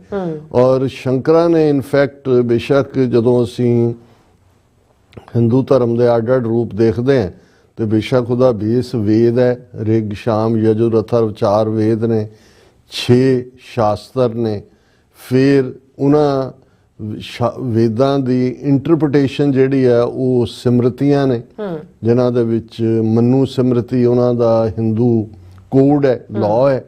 ਇਸੇ ਤਰ੍ਹਾਂ ਜਿਹੜੇ ਉਪਨਿਸ਼ਦ ਨੇ ਉਹ ਫਰਦਰ ਉਹਦੇ ਇੰਟਰਪ੍ਰੀਟੇਸ਼ਨ। ਔਰ ਜਿਹੜਾ ਹਿੰਦੂ ਧਰਮ ਅੱਜ ਪ੍ਰੈਕਟਿਸ ਕੀਤਾ ਜਾਂਦਾ ਹੈ, ਔਰ ਮੈਨੂੰ ਨਹੀਂ ਲੱਗਦਾ ਵੀ ਸ਼ੰਕਰਾ ਨਾਲ ਇਹ ਸਾਰਾ ਇਸ਼ਨਾਨ ਜਾਂ ਦੂਜੇ ਤੀਜੇ ਦਾ ਪਾਰਟ ਜੋੜਿਆ ਗਿਆ ਹੋਏ, ਕਿਉਂਕਿ ਸ਼ੰਕਰਾ ਨੇ ਜਿਹੜਾ ਅਦਵੈਤਵਾਦ ਦੀ ਗੱਲ ਕੀਤੀ। ਇਹ ਜਿਹੜਾ ਜਿਹੜੇ ਅਵਤਾਰਾਂ ਦੇ ਨਾਲ ਜੁੜਿਆ ਹੋਇਆ ਹਿੰਦੂ ਧਰਮ ਹੈ, ਰਾਮ ਕ੍ਰਿਸ਼ਨ ਜਾਂ ਇਹ ਉਹਨਾਂ ਦੇ ਅਵਤਾਰ, ਇਹ ਪੁਰਾਣਾਂ ਦੇ ਨਾਲ ਆਏ, ਸ਼ਾਇਦ 22 ਪੁਰਾਣ ਨੇ। ਔਰ ਉਹਨਾਂ ਦਾ ਜਿਹੜਾ ਇਹ ਸਾਰਾ ਪਾਰਟ ਜਦੋਂ ਅਸੀਂ ਦੇਖਦੇ ਤੇ ਇਸ ਦੇ ਉੱਤੇ ਜੇ ਅਸੀਂ ਵੇਦਾਂ ਦੇ ਬੇਸ ਤੇ ਗੱਲ ਕਰੀਏ ਤੇ ਫਿਰ ਜਿਹੜਾ ਮੈਨੂੰ ਕਬੀਰ ਸਾਹਿਬ ਦਾ ਇਹ ਸ਼ਲੋਕ ਮੇਰੀਆਂ ਯਾਦਾਂ 'ਚ ਆ ਰਿਹਾ ਹੈ ਕਿ ਮਾਏ ਕਬੀਰ ਮਾਏ ਮੁੰਡੋ ਤਹਿ ਗੁਰੂ ਕੀ, ਜਾਂ ਤੇ ਭਰਮ ਨਾ ਜਾਏ ਆਪ ਡੂਬੇ ਚੌ ਵੇਦ ਮੇਂ ਚੇਲੇ ਦੀਏ ਬਹਾਏ। ਕਿ ਵੀ ਉਸ ਗੁਰੂ ਦੀ ਮਾਂ ਦਾ ਸਿਰ ਮੁੰਨ ਦਿਓ, ਮਾਏ ਮੁੰਡੋ ਤਿਸ ਗੁਰੂ ਕੀ ਜਾਂ ਤੇ ਭਰਮ ਨਾ, ਮਾਏ ਮੁੰਡੋ ਤਹਿ ਗੁਰੂ ਕੀ ਜਾਂ ਤੇ ਭਰਮ ਨਾ ਜਾਏ, ਵੀ ਉਹਦੀ ਮਾਂ ਦਾ ਸਿਰ ਮੁੰਨ ਦਿਓ ਜਿਹੜਾ ਤੁਹਾਡਾ ਭਰਮ ਦੂਰ ਨਹੀਂ ਕਰ ਸਕਦਾ। ਆਪ ਡੂਬੇ ਚੌ ਵੇਦ ਮੇਂ, ਕਿ ਆਪ ਤਾਂ ਉਹ ਚਾਰੋਂ ਵੇਦਾਂ ਦੇ ਵਿੱਚ ਡੁੱਬ ਗਏ। ਯਾਨੀ ਯਾਦ ਹੈ ਕਿ ਵੀ ਵੇਦਾਂ 'ਚ ਡੁੱਬਣ ਦਾ ਮਤਲਬ ਹੈ ਕਿ ਵੀ ਵੇਦਾਂ ਦੀਆਂ ਸਿੱਖਿਆਵਾਂ ਜਿਹੜੀਆਂ ਨੇ ਉਹ, ਕਿਉਂਕਿ ਜੇ ਅਸੀਂ ਰਿਗਵੇਦ ਤੋਂ ਦੇਖੀਏ ਉਹ ਤਾਂ ਜਿਹੜਾ ਬਹੁਤ ਸਾਰੇ ਕਿਵੇਂ ਤੁਸੀਂ ਯੱਗ ਕਿਵੇਂ ਕਰਨੇ ਨੇ, ਜਿਹਨੂੰ ਅਸੀਂ ਯੱਗ ਕਹਿੰਦੇ ਆ ਜਾਂ ਯੱਗ ਹੋਮ ਵੀ ਕਿਹਾ ਜਾਂਦਾ, ਉਹ ਕਿਵੇਂ ਕਰਨੇ ਨੇ, ਉਹਦੀ ਵਿਧੀ ਕੀ ਹੈ, ਕਿੰਨੇ ਬ੍ਰਾਹਮਣਾਂ ਨੂੰ ਖਵਾਉਣਾ ਹੈ, ਕਿੰਨੇ ਬ੍ਰਾਹਮਣਾਂ ਨੇ ਕੀ ਜਾਪ ਕਰਨਾ। ਔਰ ਰਿਗਵੇਦ ਦੇ ਵਿੱਚ ਜਿਹੜਾ ਉਹ ਅੱਡ ਅੱਡ ਉਹ ਸਾਰਾ ਦੇਵਤਿਆਂ ਦੇ ਨਾਲ ਜੁੜਿਆ ਹੋਇਆ। ਔਰ ਸੂਰਜ ਨੂੰ ਕਿਵੇਂ ਰਝਾਣਾ ਹੈ, ਇਹ ਸਾਰੇ ਜਿਹੜੇ ਪਾਰਟ ਨੇ ਇਹ ਉਸ ਚੋਂ ਨਿਕਲਦੇ ਨੇ। ਸ਼ਾਸਤਰ ਫਿਲਸੋਫੀਕਲੀ ਇੰਟਰਪ੍ਰੇਟ ਕਰਨ ਦੀ ਗੱਲ ਹੈ ਕਿ ਵੀ ਤੁਸੀਂ ਜਦੋਂ ਅਸੀਂ ਇਹ ਪੜ੍ਹਦੇ ਹਾਂ ਵੀ ਇਹ ਜਿਹੜੇ ਨੇ ਉਸ ਨੇ ਸ਼ਾਸਤਰ ਦਾ ਮਤਲਬ ਵੈਸੇ ਤਾਂ ਰਿਲੀਜੀਅਸ ਡਾਕਟਰੀਨਲ ਬੁੱਕ ਤੁਸੀਂ ਉਹਨਾਂ ਨੂੰ ਕਹਿ ਸਕਦੇ ਹੋ, ਪਰ ਮੋਸਟਲੀ ਉਹ ਆਰਗੂਮੈਂਟ ਦੇ ਉੱਤੇ ਬੇਸਡ ਹੈ ਕਿ ਹੁਣ ਅਸੀਂ ਕਹਿੰਦੇ 6 ਘਰ 6 ਗੁਰ 6 ਉਪਦੇਸ਼ ਗੁਰ ਗੁਰ ਏਕੋ ਵੇਸ ਅਨੇਕ ਬਾਬਾ ਜੈ ਘਰ ਕਰਤੇ ਕੀਰਤ ਹੋਏ ਸੋ ਘਰ ਰਾਖ ਵਡਾਈ ਤੋਏ। ਹੁਣ ਇਸ ਦੇ ਵਿੱਚ ਇਹ 6 ਸ਼ਾਸਤਰਾਂ ਦੀ ਗੱਲ ਹੀ ਹੈ ਕਿ ਵੀ ਇਹ 6 ਥਾਟ ਇਹਨੂੰ ਦੇਣ ਵਾਲੇ 6 ਅੱਡ-ਅੱਡ ਰਿਸ਼ੀ ਔਰ ਉਹਨਾਂ ਦੀ ਅੱਡ-ਅੱਡ ਜ਼ਬਾਨ। ਪਰ ਗੁਰੂ ਸਾਹਿਬ ਨੇ ਕਿਹਾ ਕਿ ਭਾਈ ਗੱਲ ਇਹ ਨਹੀਂ ਹੈ ਜੈ ਘਰ ਕਰਤੇ ਕੀਰਤ ਹੋਏ ਸੋ ਘਰ ਰਾਖ ਵਡਾਈ ਤੋਂ, ਕਿ ਉਸ ਘਰ ਦੀ ਵਡਿਆਈ ਜਿੱਥੇ ਤੇਰੀ ਗੱਲ ਹੁੰਦੀ ਹੈ, ਜਿੱਥੇ ਕਰਤੇ ਦੀ ਗੱਲ ਹੁੰਦੀ ਹੈ। ਸੋ ਇਵੇਂ ਹੀ ਜਦੋਂ ਅਸੀਂ ਇਹਨਾਂ ਦਾ ਪੁਰਾਣਾਂ ਦੇ ਉੱਤੇ ਦੇਖਦੇ ਹਾਂ, ਪੁਰਾਣ ਤਾਂ ਇੱਕ ਵੱਡਾ ਹਿੱਸਾ ਗਪੌੜ ਨੇ, ਉਹ ਇੱਕ ਇਮੈਜੀਨੇਸ਼ਨ ਜਿਸ ਲੈਵਲ ਤੇ ਵੀ ਤੁਸੀਂ ਫੈਂਟੈਸੀਜ਼ ਨੇ ਔਰ ਉਹਨਾਂ ਨੂੰ ਫਿਰ ਇੱਕ ਨਾਟਕ ਰੂਪ ਦੇ ਵਿੱਚ ਦਿੱਤਾ ਗਿਆ। ਉਹ ਭਾਵੇਂ ਵਾਲਮੀਕ ਰਾਮਾਇਣ ਦੇ ਰੂਪ ਚ ਆਇਆ ਜਾਂ 16ਵੀਂ ਸਦੀ ਤੱਕ ਪਹੁੰਚਦਿਆਂ ਗੋਸਵਾਮੀ ਤੁਲਸੀਦਾਸ ਨੇ ਜਿਸ ਨੂੰ ਰਾਮਚਰਿਤ ਮਾਨਸ ਲਿਖਿਆ, ਵਾਲਮੀਕੀ ਨੇ ਵਾਲਮੀਕੀ ਰਾਮਾਇਣ ਲਫ਼ਜ਼ ਕਿਹਾ ਔਰ ਜਿਹੜਾ ਗੋਸਵਾਮੀ ਤੁਲਸੀਦਾਸ ਨੇ ਰਾਮਚਰਿਤ ਮਾਨਸ ਦੇ ਰੂਪ ਦੇ ਵਿੱਚ ਦਿੱਤਾ। ਪਰ ਇਹ ਕਿਉਂਕਿ ਇਮੈਜੀਨੇਸ਼ਨ ਲੋਕਾਂ ਨੂੰ ਤੁਸੀਂ ਉਸ ਕਿਸਮ ਦੇ ਭਰਮ ਜਾਲ ਦੇ ਵਿੱਚ, ਕਰਮ ਕਾਂਡ ਦੇ ਵਿੱਚ, ਔਰ ਹਰ ਇੱਕ ਦੇ ਵਿੱਚ ਜਿਹੜਾ ਟੌਪ ਸਟੇਟਸ ਹੈ ਉਹ ਤਾਂ ਮਨੂ ਸਮ੍ਰਿਤੀ ਰਾਹੀਂ ਪਹਿਲਾਂ ਹੀ ਬ੍ਰਾਹਮਣ ਦਾ ਹੈ ਔਰ ਬ੍ਰਾਹਮਣ ਕਸ਼ਤਰੀ ਵੈਸ਼ ਸ਼ੂਦਰ ਸੁਸਾਇਟੀ ਨੂੰ ਡਿਵਾਈਡ ਕਰਕੇ ਫਿਰ ਤੁਸੀਂ ਉਸ ਪਾਸੇ ਨੂੰ ਤੋੜ ਦਿੱਤਾ ਜਿੱਥੇ ਉਹਨਾਂ ਦੇ ਅੱਡ-ਅੱਡ ਦੇਵਤੇ ਬਣਾ ਦਿੱਤੇ ਨੇ। ਜਿਹਨਾਂ ਦੀ ਗਿਣਤੀ 33 ਕਰੋੜ ਹੁੰਦੀ ਕਿਉਂਕਿ ਹਰ ਚੀਜ਼ ਦਾ ਦੇਵਤਾ ਹੈ। ਔਰ ਇਹ ਵੀ ਹੈਰਾਨੀ ਨਹੀਂ ਹੋਣੀ ਚਾਹੀਦੀ ਵੀ ਜੇ ਗੁਰਬਤ ਗਰੀਬੀ ਜਿਹੜਾ ਇਸ ਸਾਰੇ ਸਿਸਟਮ ਦਾ ਜਿਹੜਾ ਵਰਣ ਆਸ਼ਰਮ ਚੋਂ ਨਿਕਲਿਆ, ਜਿਹਨੇ ਇਨਸਾਨ ਦੇ ਨਾਲ ਵਿੱਥ ਪਾਈ, ਨਫ਼ਰਤ ਪੈਦਾ ਕੀਤੀ, ਉਸ ਸਮਾਜ 'ਚ ਕੋਈ ਪ੍ਰੋਗਰੈਸ ਤਾਂ ਹੋਣੀ ਨਹੀਂ ਸੀ, ਗੁਰਬਤ ਹੀ ਹੋਣੀ ਸੀ, ਗਰੀਬੀ ਹੋਣੀ ਸੀ। ਸੋ ਉਹਨਾਂ ਨੇ ਗਰੀਬੀ ਦਾ ਵੀ ਦੇਵਤਾ ਬਣਾ ਦਿੱਤਾ, ਉਹਦਾ ਨਾਂ ਰੱਖਿਆ ਗਿਆ ਦਰਿਦਰ ਨਾਰਾਇਣ। ਉਹ ਵੀ ਨਾਰਾਇਣ ਹੈ, ਦਰਿਦਰ ਕਹਿੰਦੇ ਸੰਸਕ੍ਰਿਤ ਦੇ ਵਿੱਚ ਗੁਰਬਤ ਨੂੰ ਨੇ ਔਰ ਦੂਸਰੇ ਨੂੰ ਨੇ। ਸੋ ਇਹ ਇਸ ਕਿਸਮ ਦਾ ਉਹਨਾਂ ਨੇ ਗੋਰਖ ਧੰਦਾ ਬਣਾ ਦਿੱਤਾ ਹੈ। ਹੁਣ ਗੋਰਖ ਧੰਦਾ ਵੀ ਇੱਕ ਖੂਬਸੂਰਤ ਲਫ਼ਜ਼ ਹੈ ਕਿਉਂਕਿ ਇਸ ਸਾਰੇ ਚੋਂ ਜਦੋਂ ਬ੍ਰਾਹਮਣਵਾਦ ਨੂੰ ਬੁੱਧ ਨੇ ਚੈਲੰਜ ਕੀਤਾ ਤੇ ਆਪਸੀ ਉਹਨਾਂ ਦੇ ਜਿਹੜੇ ਨੇ ਉਹ ਬੜੂਏ ਫਸੇ ਹੋਏ ਸੀ ਤੇ ਉਦੋਂ ਗੋਰਖਨਾਥ ਮਛੰਦਰਨਾਥ ਨਿਕਲੇ ਜਿਨ੍ਹਾਂ ਨੇ ਯੋਗਾ ਸਿਸਟਮ ਦਿੱਤਾ। 3-4 ਸਦੀਆਂ ਇਹਨਾਂ ਦਾ ਬੋਲਬਾਲਾ ਰਿਹਾ ਤੇ ਇਹਨਾਂ ਨੇ ਇਸ ਕਿਸਮ ਦਾ ਹੱਠ ਯੋਗਾ ਔਰ ਉਹ ਦੂਜਾ ਦਿੱਤਾ ਵੀ ਆਮ ਪੰਜਾਬੀ 'ਚ ਹੋ ਗਿਆ ਕਿ ਭਾਈ ਇਹ ਇੱਕ ਗੋਰਖ ਧੰਦਾ ਹੈ। ਹੁਣ ਗੋਰਖ ਧੰਦੇ ਦਾ ਮਤਲਬ ਹੈ ਕਿ ਵੀ ਜਿਹਨੂੰ ਪ੍ਰੋਫੈਸਰ ਮੋਹਨ ਸਿੰਘ ਨੇ ਇਹਨੂੰ ਫਿਰ ਈਵਨ ਰੱਬ ਦੇ ਉੱਤੇ ਹੀ ਸਵਾਲ ਚੁੱਕਦੇ ਆ ਜਦੋਂ ਇਹ ਕਿਹਾ ਕਿ ਰੱਬ ਇੱਕ ਗੁੰਝਲਦਾਰ ਬੁਝਾਰਤ, ਰੱਬ ਇੱਕ ਗੋਰਖ ਧੰਦਾ, ਖੋਲਣ ਲੱਗਿਆ ਪੇਚ ਇਸ ਦੇ ਕਾਫਰ ਹੋ ਜਾਏ ਬੰਦਾ। ਪਰ ਉਹ ਨਾਲ ਕਹਿੰਦਾ ਕਾਫਰ ਹੋਣੋਂ ਡਰ ਕੇ ਕਿਤੇ ਖੋਜੋਂ ਮੂਲ ਨਾ ਹੱਟੀ, ਲਾਈ ਲੱਗ ਮੋਮਣ ਦੇ ਕੋਲੋਂ ਖੋਜੀ ਕਾਫਰ ਚੰਗਾ। ਮੈਂ ਗੋਰਖ ਧੰਦਾ ਲਫ਼ਜ਼ ਦੇ ਉੱਤੇ ਕਰਨ ਦੇ ਲਈ ਉਹ ਪ੍ਰੋਫੈਸਰ ਮੋਹਨ ਸਿੰਘ ਨੇ ਵੀ ਉਹਨੂੰ ਗੋਰਖ ਧੰਦਾ ਕਿਹਾ। ਹੁਣ ਗੋਰਖ ਧੰਦਾ ਇਨਫੈਕਟ ਉਹ ਗੋਰਖਨਾਥ ਦਾ ਜੋ ਹੁਣ ਧਰਮ ਜਿਹੜਾ ਹੈ ਜਿਹਦਾ ਮਤਲਬ ਈਵਨ ਸੰਸਕ੍ਰਿਤ ਦੇ ਵਿੱਚ ਵੀ ਧਾਰਨ ਕਰਨਾ ਹੈ, ਜਿਹੜੀ ਤੁਹਾਡੀ ਇੱਕ ਜੀਵਨ ਦੀ ਵੇ ਆਫ ਲਾਈਫ ਹੈ। ਔਰ ਗੁਰਮਤ ਸਿਧਾਂਤ ਨੇ ਇਹ ਸਾਰੇ ਨੂੰ ਜਿਹੜਾ ਵੇਦ ਸ਼ਾਸਤਰ ਸਿਮਰਤੀਆਂ ਪੁਰਾਣਾਂ ਤੇ ਆਧਾਰਿਤ ਬ੍ਰਾਹਮਣ ਮਤ ਆਲਰੇਡੀ ਐਗਜ਼ਿਸਟ ਕਰਦਾ ਸੀ ਉਹਨੂੰ ਨੇਗੇਟ ਕੀਤਾ। ਜਿਹੜਾ ਯੋਗ ਦੇ ਨਾਲ ਜੋੜਿਆ ਹੋਇਆ ਸਾਰਾ ਪਾਠ ਸੀ ਗੋਰਖ ਧੰਦਾ ਸੀ ਔਰ ਦੂਸਰਾ ਸੀ। ਔਰ ਜੇ ਤੁਸੀਂ ਸਿੱਧ ਕੋਸ਼ਟ ਬਾਣੀ ਗੁਰੂ ਨਾਨਕ ਸਾਹਿਬ ਦੀ ਪੜ੍ਹੋ ਕਿਉਂਕਿ ਸਿੱਧ ਜੋਗੀ ਬ੍ਰਹਮਚਾਰੀ ਸੰਨਿਆਸੀ ਇਹ ਸਾਰੇ ਉਸੇ ਕੈਟਾਗਰੀ ਦੇ ਸੀ। ਜਿਹੜਾ ਕੋਈ ਅਚਲ ਵਟਾਲੇ ਬੈਠਾ ਹੈ, ਕੋਈ ਗੋਰਖ ਮਤੇ ਬੈਠਾ ਹੈ ਜਿੱਥੇ ਅੱਜ ਨਾਨਕ ਮਤ ਹੈ, ਕੋਈ ਹਿਮਾਲਿਆ ਦੀ ਪਹਾੜੀ ਤੇ ਬੈਠਾ ਹੈ, ਕੋਈ ਮਨੀਕਰਨ ਬੈਠਾ ਹੋਏਗਾ, 4 ਚੁਫੇਰੇ ਉਹਨਾਂ ਦੇ ਨਾਲ ਹੀ ਡਿਬੇਟ ਸੀ। ਔਰ ਉਹਦੇ ਚ ਗੁਰੂ ਸਾਹਿਬ ਨੇ ਆਪਣਾ ਸਿੰਪਲ ਜਿਹੜਾ ਗੁਰਮਤ ਦਾ ਰਸਤਾ ਦਿੱਤਾ ਉਹ ਅੱਜ ਵੀ ਜਦੋਂ ਅਸੀਂ ਸਿੱਧ ਗੋਸ਼ਟ ਦਾ ਇਹ ਸ਼ਲੋਕ ਪੜ੍ਹਦੇ ਹਾਂ ਕਿ ਜੈਸੇ ਜਲ ਮੈਂ ਕਮਲ ਨਿਰਾਲਮ ਮੁਰਗਾਈ ਨੈਸਾਣੇ ਸੁਰਤ ਸ਼ਬਦ ਭਵ ਸਾਗਰ ਤਰੀਐ ਨਾਨਕ ਨਾਮ ਵਖਾਣੇ। ਸਿੰਪਲ ਕਿ ਵੀ ਜਿਸ ਤਰ੍ਹਾਂ ਕਮਲ ਦਾ ਫੁੱਲ ਪਾਣੀ ਦੇ ਵਿੱਚ ਹੈ ਲੇਕਿਨ ਉਸ ਤੋਂ ਉਹ ਜਿਹੜਾ ਚਿੱਕੜ ਹੈ ਚਿੱਕੜ ਦੇ ਵਿੱਚ ਹੈ ਪਰ ਉਹਨੂੰ ਪੋਹ ਨਹੀਂ ਸਕਦਾ ਚਿੱਕੜ। ਜੈਸੇ ਜਲ ਮੈਂ ਕਮਲ ਨਿਰਾਲਮ ਉਹਦਾ ਬੜਾ ਨਿਰਾਲਾਪਨ ਕਾਇਮ ਹੈ ਪਾਣੀ ਤੋਂ ਚਿੱਕੜ ਤੋਂ ਬਿਲਕੁਲ ਪਾਸੇ ਉਸ ਦੀ ਆਪਣੀ ਖੂਬਸੂਰਤੀ ਖੂਬਸੂਰਤ ਪੈਟਲਸ ਨੇ। ਮੁਰਗਾਈ ਨੈਸਾਣੇ ਮੁਰਗਾਬੀਆਂ ਪਾਣੀ ਦੇ ਵਿੱਚ ਨੇ, ਪਰ ਪਾਣੀ ਤੋਂ ਉੱਪਰ ਉਹਨਾਂ ਦਾ ਇੱਕ ਆਪਣਾ ਵਜੂਦ, ਆਪਣੀ ਖੂਬਸੂਰਤੀ ਹੈ। ਇਸੇ ਤਰ੍ਹਾਂ ਜਿਹੜਾ ਸਾਡਾ ਰਾਹ ਹੈ, ਗੁਰੂ ਸਾਹਿਬ ਨੇ ਫਰਮਾਇਆ ਸੁਰਤ ਸ਼ਬਦ ਭਵ ਸਾਗਰ ਤਰੀਏ ਨਾਨਕ ਨਾਮ ਵਖਾਣੇ, ਕਿ ਭਾਈ ਸੁਰਤ ਸ਼ਬਦ ਦੇ ਵਿੱਚ ਜਦੋਂ ਟਿਕ ਜਾਂਦੀ ਹੈ ਤੇ ਇਹੀ ਇਸ ਸੰਸਾਰ ਤੋਂ ਤਰਨ ਦਾ ਰਸਤਾ ਹੈ, ਸੰਸਾਰ ਦੇ ਪਾਰ ਜਾਣ ਦਾ ਰਸਤਾ ਹੈ।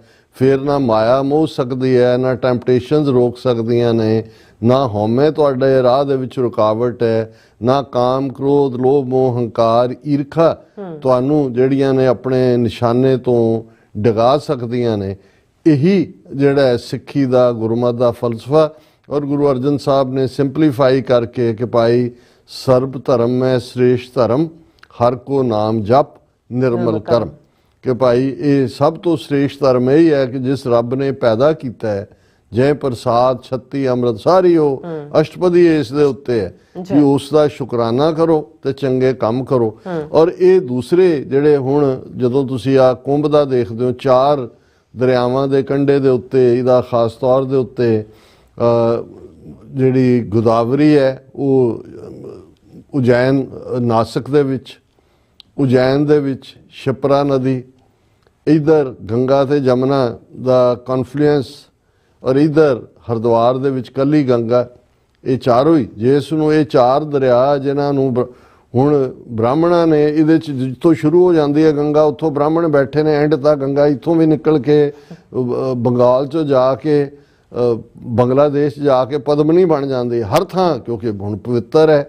ਉਹਦੀ ਇੱਕ ਆਪਣੀ ਕਹਾਣੀ ਬਣਾਈ ਹੋਈ ਹੈ। ਸ਼ਿਵ ਜੀ ਦੀਆਂ ਜਟਾਵਾਂ 'ਚੋਂ ਨਿਕਲੀ, ਜਟਾਵਾਂ 'ਚੋਂ ਵੀ ਕਿਵੇਂ ਨਿਕਲੀ, ਕੌਣ ਲੈ ਕੇ ਆਇਆ, ਰਿਸ਼ੀ ਭਾਗੀਰਥ ਲੈ ਕੇ ਆਇਆ।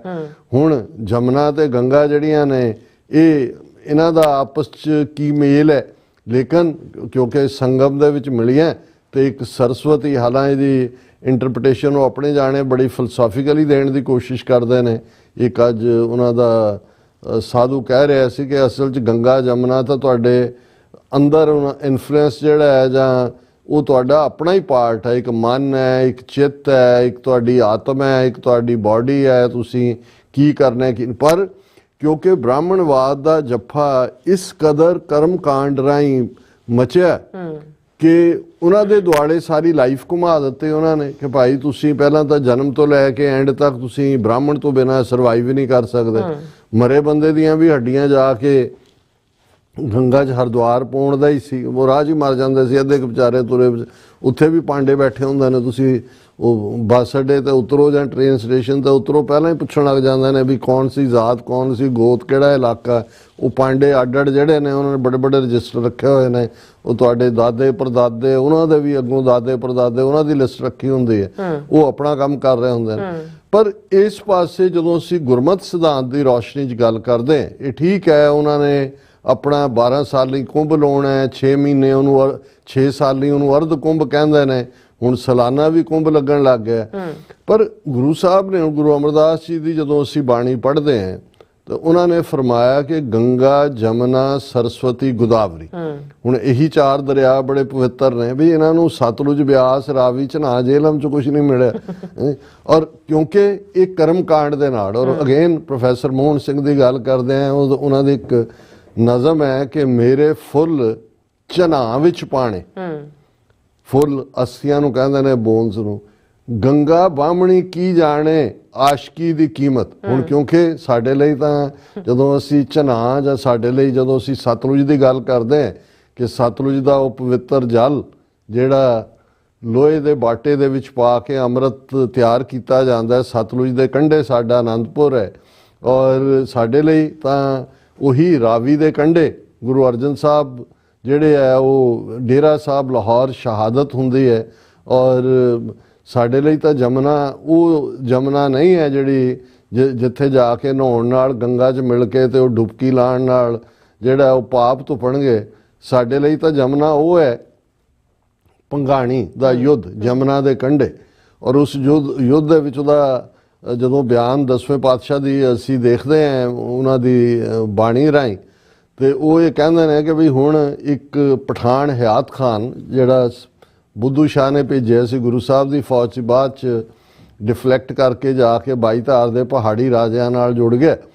ਔਰ ਇਧਰ ਉਦਾਸੀ ਇਹ ਸੰਪਰਦਾ ਵਾਲੇ 500 ਉਦਾਸੀ ਸੀ, 499 ਦੌੜ ਗਏ ਰਾਤੋਂ ਰਾਤ ਉੱਥੋਂ ਨਾ ਗਿਆ। ਇਹ ਬਾਬੇ ਨੇ ਮਰਵਾਉਣਾ ਸੀ, ਬਥੇਰਾ ਹੁਣ ਖਾ ਪੀ ਲਿਆ। ਇੱਕ ਰਹਿ ਗਿਆ ਮਹੰਤ ਕਿਰਪਾਲ ਦਾਸ, ਇਹ ਸਾਡਾ ਹਿਸਟੋਰੀਕਲ ਵੇਰਵਾ ਹੈ। ਔਰ ਕਿਰਪਾਲ ਦਾਸ ਦੇ ਕੋਲ ਮੋਟੀ ਡਾਂਗ ਹੈ, ਡੰਡਾ ਹੈ ਇੱਕ, ਔਰ ਉਹ ਜਾ ਕੇ ਹਯਾਤ ਖਾਨ ਦੇ ਸਾਹਮਣੇ ਘੋੜੇ ਦੇ ਉੱਤੇ ਜਿਹੜਾ ਹੈ ਉਹਨੂੰ ਵੰਗਾਰਦਾ। ਉਹ ਹੱਸਦਾ ਦੇਖ ਕੇ ਵੀ ਸਾਧ ਦੇ ਹੱਥ ਡੰਡਾ। ਹਯਾਤ ਖਾਨ ਬਹੁਤ ਪੇਸ਼ਾਵਰ ਫੌਜੀ ਸੀ, ਪਰ ਉਸ ਡਿਊਲ ਦੇ ਵਿੱਚ ਉਹ ਜਿਹੜਾ ਕਿਰਪਾਲ ਚੰਦ ਹੈ ਉਹ ਆਪਣੇ ਪੈਰ ਰਕਾਬਾਂ 'ਚ ਜੋੜ ਕੇ ਖੜਾ ਹੋ ਕੇ ਆਪਣਾ ਕੁੱਤਕਾ, ਡੰਡੇ ਨੂੰ ਕੁੱਤਕਾ ਕਹਿੰਦੇ ਨੇ, ਉਹਦੇ ਸਿਰ 'ਚ ਮਾਰਿਆ ਜ਼ੋਰ ਦੀ ਹਯਾਤ ਖਾਨ ਦਾ, ਤਾਂ ਉਹਦਾ ਸਿਰ ਖੁੱਲ ਗਿਆ। ਤੇ ਹੁਣ ਦਿਮਾਗ ਚਿੱਟਾ ਹੁੰਦਾ ਜਿਵੇਂ ਗੋਭੀ ਦਾ ਫੁੱਲ ਹੁੰਦਾ, ਐਵੇਂ ਦਾ ਉਹਦਾ ਸਟਰਕਚਰ ਹੈ, ਉਹ ਬਾਹਰ ਨਿਕਲ ਆਇਆ। ਉਹਦਾ ਜਿਹੜਾ ਸਾਰਾ ਮੇਦ ਹੈ, ਫੈਟ ਹੈ। ਤੇ 10ਵੇਂ ਪਾਤਸ਼ਾਹ ਬਿਆਨਦੇ ਨੇ ਕਿ ਵੀ ਹਯਾਤ ਖਾਨ ਦੇ ਸਿਰ 'ਚੋਂ ਉਹਦਾ ਮਗਜ਼ ਇਵੇਂ ਬਾਹਰ ਘੁੰਮਿਆ ਮਾਨੋ ਜਮਨਾ ਦੇ ਕੰਢੇ ਕ੍ਰਿਸ਼ਨ ਨੇ ਕੰਕਰੀਆ ਮਾਰ ਕੇ ਕਿਸੇ ਗੋਪੀ ਦੀ ਮੱਖਣ ਦੀ ਮਟਕੀ ਫੋੜ ਦਿੱਤੀ ਹੋਏ ਤੇ ਮੱਖਣ ਨਿਕਲਿਆ। ਹੁਣ ਇਹ ਬੇਸ਼ੱਕ ਇਹਦਾ ਇੱਕ ਡਿਸਕ੍ਰਿਪਸ਼ਨ ਹੈ, ਪਰ ਉੱਥੇ ਜਮਨਾ ਕ੍ਰਿਸ਼ਨ ਕਾਨ ਕਨਈਆ ਜਿਹੜਾ ਉਹ ਆਪਣਾ ਬਿੰਦਰਾ ਬਨਵੇਂ ਰੰਗ ਗਿਆ, ਉਹ ਉੱਥੇ ਰੰਗ ਕਰ ਰਿਹਾ ਕ੍ਰਿਸ਼ਨ ਕਨਈਆ ਗੋਪੀਆਂ ਦੇ ਨਾਲ, ਉਹਨਾਂ ਦੀਆਂ ਮਟਕੀਆਂ ਫੋੜ ਰਿਹਾ। ਸਾਡੇ ਲਈ ਉਹ ਜਮਨਾ ਨਹੀਂ ਹੈ, ਸਾਡੇ ਲਈ ਉਹ ਰੈਵੋਲੂਸ਼ਨ ਹੈ ਜਿੱਥੇ ਕਿਰਪਾਲ ਚੰਦ ਜਿਹੜਾ ਉਹ ਕੁੱਤਕੇ ਦੇ ਨਾਲ ਹਯਾਤ ਖਾਨ ਦਾ ਸਿਰ ਖੋਲ ਦਿੰਦਾ ਹੈ। ਤੇ ਇਵੇਂ ਹੈ ਮਾਨੋ ਜਮਨਾ ਦੇ ਕੰਢੇ ਕ੍ਰਿਸ਼ਨ ਨੇ ਮਟਕੀ ਜਿਹੜੀ ਹੈ ਕਿਸੇ ਗੋਪੀ ਦੀ ਉਹ ਫੋੜੀ ਹੋਈ। ਹੁਣ ਇਹ ਹੈ ਸਾਡਾ। ਔਰ ਸਾਡੇ ਲਈ ਜਦੋਂ ਅਸੀਂ ਗੋਦਾਵਰੀ ਦਾ ਜ਼ਿਕਰ ਕਰਦੇ ਹਾਂ, ਜਿੱਥੇ ਤਖਤ ਹਜ਼ੂਰ ਸਾਹਿਬ ਨਾਸਕ 'ਚ ਜਾ ਕੇ 10ਵੇਂ ਪਾਤਸ਼ਾਹ ਜੋਤੀ ਜੋਤ ਸਮਾਉਂਦੇ ਨੇ, ਤੇ ਉੱਥੋਂ ਬਾਬਾ ਬੰਦਾ ਸਿੰਘ ਬਹਾਦਰ ਖਾਲਸਾ ਜ਼ੁਲਮ ਦਾ ਨਾਸ਼ ਕਰਨ ਲਈ ਨਿਕਲਦਾ ਹੈ। ਸੋ ਸਾਡੇ ਲਈ ਤਾਂ ਬਿਆਸ ਪਵਿੱਤ, ਜਿਹਦੇ ਤੇ 84 ਪੌੜੀਆਂ ਬਣਾ ਕੇ ਗੁਰੂ ਅਮਰਦਾਸ ਪਹਿਲਾ ਤੀਰਥ ਜਿਹੜਾ ਐਸਟੈਬਲਿਸ਼ ਕਰਦੇ ਨੇ, ਸਾਡੇ ਲਈ ਆਪਣੇ ਗੁਰੂ ਸਾਹਿਬਾਨ ਨੇ ਗੁਰਮਤਿ ਸਿਧਾਂਤ ਨਾਲ ਜੁੜੇ ਹੋਏ ਸਰੋਵਰ, ਜਦੋਂ ਅਸੀਂ ਅੰਮ੍ਰਿਤਸਰ ਦਾ ਜ਼ਿਕਰ ਕਰਦੇ ਹਾਂ, ਬੇਸ਼ੱਕ ਸ਼ਹਿਰ ਦਾ ਨਾਂ ਉਸ ਦੇ ਨਾਲ ਜੁੜ ਜਾਂਦਾ ਹੈ, ਲੇਕਿਨ ਇਹ ਸਰੋਵਰ ਹੈ। ਸਭ ਤੋਂ ਪੁਰਾਣਾ ਸਰੋਵਰ ਉਸ ਸ਼ਹਿਰ ਦੇ ਵਿੱਚ ਸੰਤੋਖਸਰ ਹੈ। ਸੰਤੋਖਸਰ, ਵਿਵੇਕਸਰ, ਰਾਮਸਰ, ਜਿਹਦੇ ਕੰਢੇ ਬੈਠ ਕੇ ਗੁਰੂ ਅਰਜਨ ਸਾਹਿਬ ਨੇ ਗੁਰੂ ਗ੍ਰੰਥ ਸਾਹਿਬ ਦੀ ਆਦ ਬੀੜ ਤਿਆਰ ਕੀਤੀ। ਸੰਤੋਖਸਰ, ਵਿਵੇਕਸਰ, ਰਾਮਸਰ ਔਰ ਕੌਲਸਰ, ਹਾਂਜੀ, ਜਿਹਨੂੰ ਬਾਬਾ ਅਟਲ ਦੇ ਗੁਰਦੁਆਰਾ ਵੀ, ਔਰ ਅੰਮ੍ਰਿਤਸਰ ਜਿਹੜਾ ਮੁੱਖ ਤੌਰ ਤੇ 5 ਸਰੋਵਰ। ਔਰ ਫਿਰ ਇਤਿਹਾਸਕ ਮੁਕਤਸਰ ਦਾ ਅਸੀਂ ਜ਼ਿਕਰ ਕਰਕੇ ਮਾਘੀ ਦਾ। ਹੁਣ ਇੱਕ ਪਾਸੇ ਸਾਡੇ ਸਾਹਮਣੇ ਆਪਣੇ ਆਦਰਸ਼ ਨੇ ਕਿ ਭਾਈ ਗੰਗਾ ਜਮਨਾ ਸਰਸਵਤੀ ਗੋਦਾਵਰੀ ਤੇ ਕਰੇ ਉਦਮ ਧੂੜ ਸਾਧੂ ਕੀ ਤਾਈ, ਗੁਰੂ ਅਮਰਦਾਸ ਜੀ, ਕਿ ਵੀ ਇਹ ਦਰਿਆ ਜਿਨ੍ਹਾਂ ਦੇ ਅੱਗੇ ਅੰਦਰ ਜਾ ਕੇ ਲੋਕ ਆਪਣੀ ਮੈਲ ਭਰ ਦਿੰਦੇ ਨੇ, ਪਾਪ ਤਾਂ ਕੀ ਧੋਂਦੇ ਨੇ, ਘੱਟੋ ਘੱਟ ਗੰਦੇ ਸਰੀਰ ਜਿਹੜੇ, ਜੇ ਹੁਣ 4 ਕਰੋੜ ਜਾਂ 40 ਕਰੋੜ ਪਤਾ ਨਹੀਂ ਕਿੰਨੇ ਬਣਾ ਦੇਣੇ ਨੇ ਉਹਨਾਂ ਨੇ, ਉਹ ਕਿੰਨਾ ਗੰਦ, ਉਹ ਪਹਿਲਾਂ ਹੀ ਪੋਲਿਊਟਡ ਰਿਵਰਸ ਨੇ। ਪਰ ਗੁਰੂ ਸਾਹਿਬ ਨੇ ਕਿਹਾ ਵੀ ਉਹ ਤਾਂ ਕਿਸੇ ਰੱਬ ਦੇ ਬੰਦੇ ਦੇ ਨੂੰ ਲੱਭਦੀਆਂ ਫਿਰਦੀਆਂ ਹੈ ਕਿ ਵੀ ਸਾਡੇ ਅੰਦਰ ਇੰਨੀ ਮੈਲ ਭਰੀ ਹੋਈ ਹੈ, ਅਸੀਂ ਹਮਰੀ ਮੈਲ ਸਾਧੂ ਕੀ ਧੂੜ ਗਵਾਈ, ਕਿ ਸਾਨੂੰ ਉਹ ਸਾਧੂ ਮਿਲੇ ਜਿਹਦੇ ਪੈਰਾਂ ਦੀ ਧੂੜ ਸਾਡੀ ਮੈਲ ਨੂੰ ਜਿਹੜਾ ਹੈ ਉਹ ਦੂਰ ਕਰ ਦੇ। ਔਰ ਇਧਰ ਜੇ ਮਾਘੀ ਨੂੰ ਨਹਾਣ ਦਾ ਇਹਨਾਂ ਦਰਿਆਵਾਂ ਦੇ ਕੰਢੇ ਕੁੰਭ ਹੋ ਗਿਆ ਜਾਂ ਦੂਜਾ, ਤੇ ਇਧਰ ਗੁਰੂ ਅਰਜਨ ਸਾਹਿਬ ਦਾ ਫਰਮਾਨ ਹੈ ਮਾਘ ਮਜਨ ਸੰਗ ਸਾਧੂਆਂ ਧੂੜੀ ਕਰ ਇਸ਼ਨਾਨ, ਹਰ ਕਾ ਨਾਮ ਧਿਆਏ ਸੁਣ ਸਭਨਾ ਨੂੰ ਕਰਦਾ। ਅਗੇਨ ਉਹੀ ਤੇ ਕਰੇ ਉਦਮ ਧੂੜ ਸਾਧੂ ਕੀ ਤਾਈ। ਤੇ ਇੱਥੇ ਵੀ ਕਿ ਮਾਘ ਮਜਨ, ਮਜਨ ਇਸ਼ਨਾਨ ਨੂੰ ਕਹਿੰਦੇ ਨੇ, ਮਾਘ ਮਜਨ ਸੰਗ ਸਾਧੂਆਂ ਧੂੜੀ ਕਰ, ਕਿ ਸਾਧੂਆਂ ਦੇ ਧੂੜੀ ਦੇ ਵਿੱਚ ਇਸ਼ਨਾਨ। ਮਤਲਬ ਇਹ ਹੈ ਕਿ ਜਿਹੜਾ ਚੀਜ਼ ਅਸੀਂ ਮੰਗਦੇ ਹਾਂ 2 ਵੇਲੇ ਦੀ ਅਰਦਾਸ 'ਚ ਕਿ ਭਾਈ ਸਹੀ ਪਿਆਰੇ ਮੇਲ ਜਿਨ੍ਹਾਂ ਮਿਲਿਆ ਤੇਰਾ ਨਾਮ ਚਿਤਾਵੇ।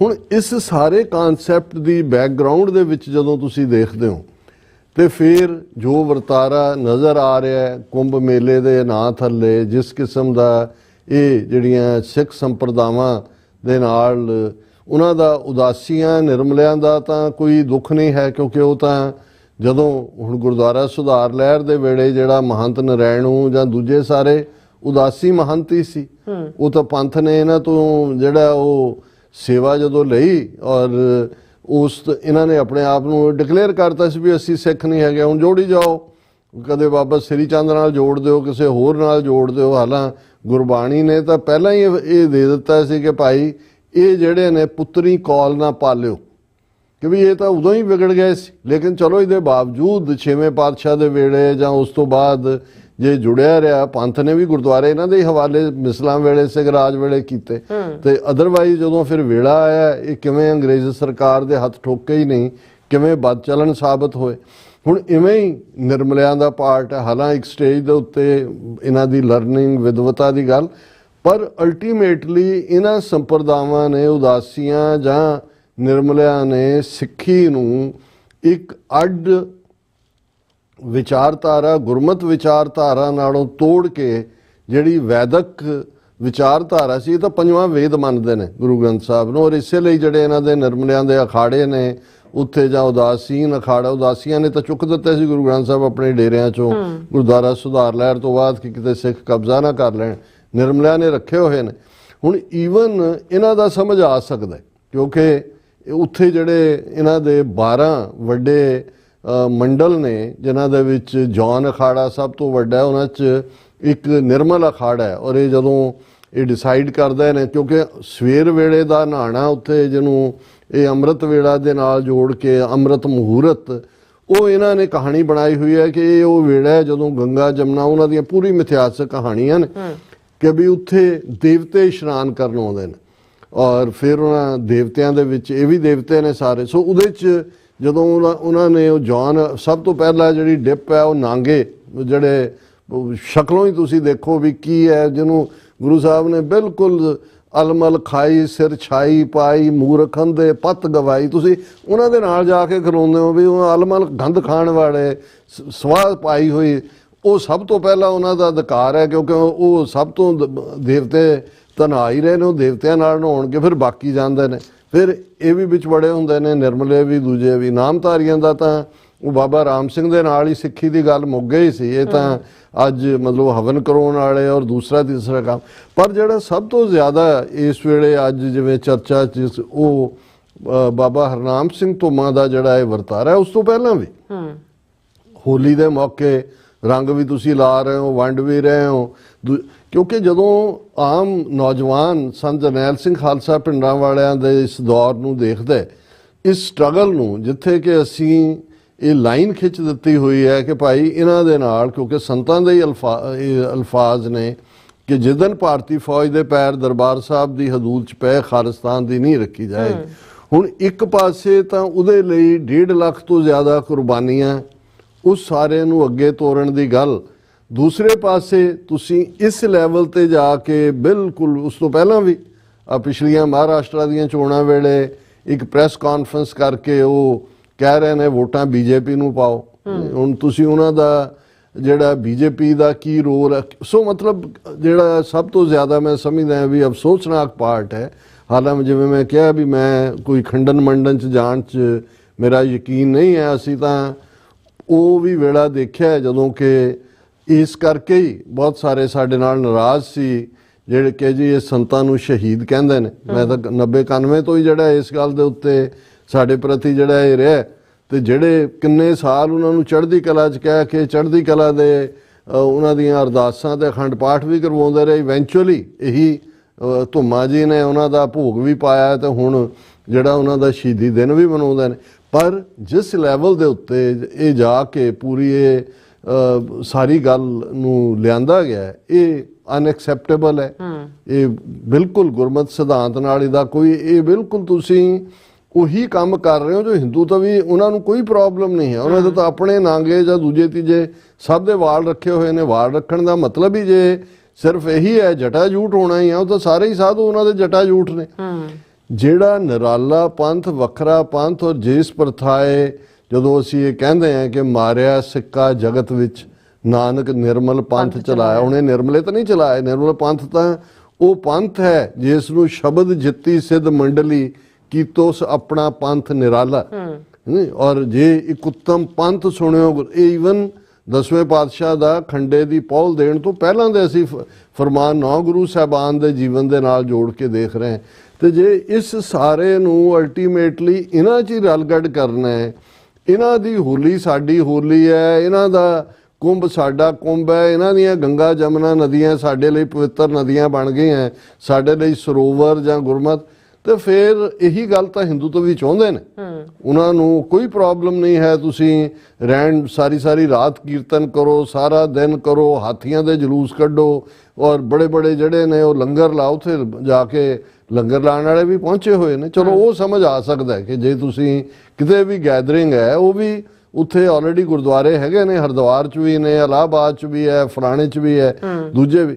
ਲੇਕਿਨ ਇਸ ਲੈਵਲ ਦੇ ਉੱਤੇ ਜਾ ਕੇ ਜਦੋਂ ਤੁਸੀਂ ਪੰਥ ਦੋਖੀਆਂ ਦੇ ਨਾਲ ਉਹ ਹਿੰਦੂਤਵੀ ਜਿਹੜੇ ਤੁਹਾਡਾ ਨਾਮੋ ਨਿਸ਼ਾਨ ਮਿਟਾਉਣਾ ਚਾਹੁੰਦੇ ਨੇ, ਜਿਨ੍ਹਾਂ ਦੀ ਇੱਕ ਨੀਤੀ, ਜਿਨ੍ਹਾਂ ਦੇ ਕੋਲ ਅੱਜ ਦਿੱਲੀ 'ਚ ਪਾਵਰ ਹੈ ਔਰ ਜੋ ਕੁਛ ਉਹ ਕਰ ਰਹੇ ਨੇ, ਤੇ ਇਸ ਦੇ ਬਾਵਜੂਦ ਜੇ ਜਾ ਕੇ ਹਾਲਾਂ ਇਹਨਾਂ ਨੇ ਇਹਨੂੰ ਬਹੁਤ ਵੱਡੀ ਇਵੈਂਟ ਮਹਾਕੁੰਭ ਦੇ ਨਾਂ ਥੱਲੇ ਜੀ ਇੰਨੇ ਮੁਲਕਾਂ ਦੇ ਐਂਬੈਸਡਰ ਦੂਜੇ ਜਾਣਗੇ, ਉਹ ਜਦੋਂ ਦਾ ਉੱਥੇ ਸਟੈਂਪੀਡ ਹੋਈ ਹੈ, ਕੋਈ ਡੁੱਬ ਗਏ, ਕੋਈ ਪਤਾ ਨਹੀਂ, ਬਰਨ ਨੂੰ ਤਾਂ 30-40 ਕਹਿ ਰਹੇ ਨੇ, ਸੈਂਕੜਿਆਂ 'ਚ 3 ਜਿਹੜੀਆਂ ਨੇ ਸਟੈਂਪੀਡਸ ਹੋਈਆਂ ਨੇ, ਜਿਹੜੀਆਂ ਹੁਣ ਨਿਕਲ ਕੇ ਮੀਡੀਆ 'ਚ ਆ ਰਿਹਾ। ਉਹਨਾਂ 'ਚੋਂ ਕੁਛ ਤਾਂ ਪਿੱਛੇ ਮੁੜ ਗਏ ਕਿ ਵੀ ਨਹੀਂ ਹੈ।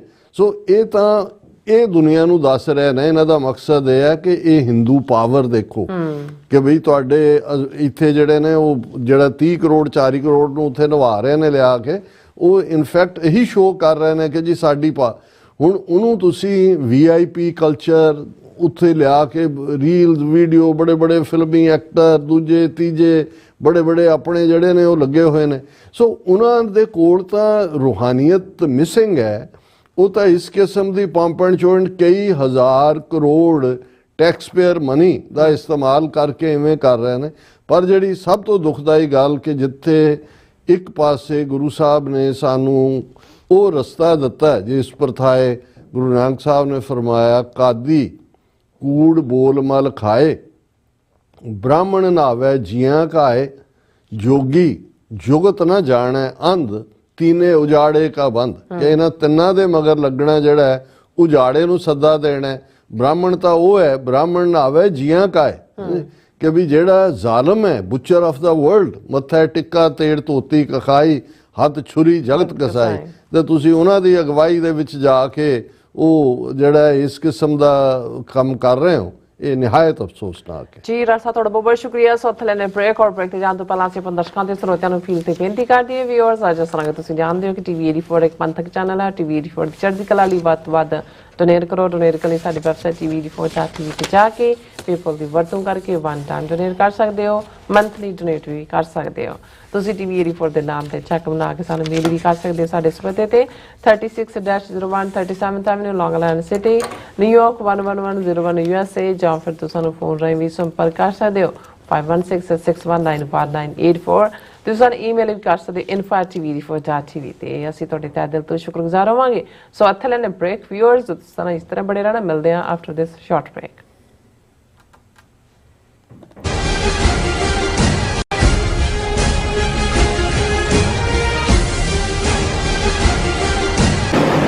ਲਾਸ ਐਂਜਲਸ ਕਾਉਂਟੀ ਵਿੱਚ ਵਿਨਾਸ਼ਕਾਰੀ ਜੰਗਲੀ ਅੱਗ ਕਾਰਨ ਪ੍ਰਭਾਵਿਤ ਪੀੜਤਾਂ ਦੀ ਸਹਾਇਤਾ ਲਈ ਯੂਨਾਈਟਿਡ ਸਿਕਸ ਇੱਕ ਐਮਰਜੈਂਸੀ ਰਾਹਤ ਮੁਹਿੰਮ ਚਲਾ ਰਹੀ ਹੈ। ਸ਼ਹਿਰ ਦੇ ਉੱਤਰ ਵਿੱਚ ਸੰਘਣੀ ਆਬਾਦੀ ਵਾਲੇ 40 ਕਿਲੋਮੀਟਰ ਦੇ ਖੇਤਰ ਵਿੱਚ ਲੱਗੀ ਅੱਗ ਕਾਰਨ 12,000 ਤੋਂ ਵੱਧ ਇਮਾਰਤਾਂ ਸੜ ਚੁੱਕੀਆਂ ਹਨ। 1.5 ਲੱਖ ਲੋਕਾਂ ਨੂੰ ਇਲਾਕਾ ਛੱਡਣ ਲਈ ਮਜਬੂਰ ਹੋਣਾ ਪਿਆ ਤੇ ਕਰੀਬ 700 ਤੋਂ ਵੱਧ ਲੋਕਾਂ ਨੂੰ ਸ਼ਰਨਾਰਥੀ ਕੈਂਪਾਂ ਵਿੱਚ ਠਹਿਰਾਇਆ ਗਿਆ। ਮੁਸ਼ਕਲ ਦੀ ਇਸ ਘੜੀ ਵਿੱਚ ਸੇਵਾ ਤੇ ਸਰਬੱਤ ਦੇ ਭਲੇ ਦੇ ਸਿਧਾਂਤ ਤੋਂ ਸੇਧ ਲੈ ਕੇ ਯੂਨਾਈਟਿਡ ਸਿਕਸ ਲੋੜਵੰਦਾਂ ਨੂੰ ਭੋਜਨ, ਸਪਲਾਈ ਅਤੇ ਉਮੀਦ ਪ੍ਰਦਾਨ ਕਰ ਰਹੀ ਹੈ। ਯੂਨਾਈਟਿਡ ਸਿਕਸ ਦੇ ਸੇਵਾ ਕਾਰਜਾਂ ਵਿੱਚ ਹਿੱਸਾ ਪਾਉਣ ਲਈ ਤੁਸੀਂ ਯੂਨਾਈਟਿਡ ਸਿਕਸ ਦੀ ਵੈਬਸਾਈਟ ਤੇ ਜਾ ਕੇ ਡੋਨੇਟ ਕਰ ਸਕਦੇ ਹੋ ਜਾਂ ਇਹਨਾਂ ਨਾਲ ਜੁੜਨ ਲਈ 8558786333 ਤੇ ਸੰਪਰਕ ਕਰ ਸਕਦੇ ਹੋ। ਅਮਰੀਕਾ ਵਿੱਚ ਰਹਿ ਰਹੇ ਹੋ ਅਤੇ ਡਰਾਈਵਿੰਗ ਲਾਇਸੈਂਸ ਲੈਣਾ ਚਾਹੁੰਦੇ ਹੋ ਤੇ ਲੱਭ ਰਹੇ ਹੋ ਇੱਕ ਤਜਰਬੇਕਾਰ ਡਰਾਈਵਿੰਗ ਸਕੂਲ, ਤਾਂ ਤੁਹਾਡੇ ਲਈ ਹੈ ਵੱਡੀ ਖੁਸ਼ਖਬਰੀ। ਕੈਲੀਫੋਰਨੀਆ ਦਾ ਸਟਾਕਟਨ ਟਰੱਕ ਡਰਾਈਵਿੰਗ ਸਕੂਲ ਤੁਹਾਨੂੰ ਦੇਵੇਗਾ ਡਰਾਈਵਿੰਗ ਸਿਖਲਾਈ ਅਤੇ ਡਰਾਈਵਿੰਗ ਦੌਰਾਨ ਪੇਸ਼ ਆਉਂਦੀਆਂ ਮੁਸ਼ਕਲਾਂ ਨਾਲ ਨਜਿੱਠਣ ਦੀ ਸਿਖਲਾਈ। 25 ਸਾਲ ਤੋਂ ਵੀ ਵੱਧ ਦੇ ਤਜਰਬੇ ਨਾਲ ਤੁਹਾਨੂੰ ਮਿਲੇਗੀ ਡਰਾਈਵਿੰਗ ਨਾਲ ਸੰਬੰਧਿਤ ਹਰ ਤਰ੍ਹਾਂ ਦੀ ਸਿਖਲਾਈ, ਉਹ ਵੀ ਵਾਜਿਬ ਕੀਮਤ ਵਿੱਚ। ਫਿਰ ਦੇਰ ਕਿਸ ਗੱਲ ਦੀ, ਅੱਜ ਹੀ ਸੰਪਰਕ ਕਰੋ 2097883308 ਜਾਂ ਫਿਰ 2093139919 ਨੰਬਰਾਂ ਤੇ ਅਤੇ ਪਾਓ ਆਪਣਾ ਡਰਾਈਵਿੰਗ ਲਾਇਸੈਂਸ।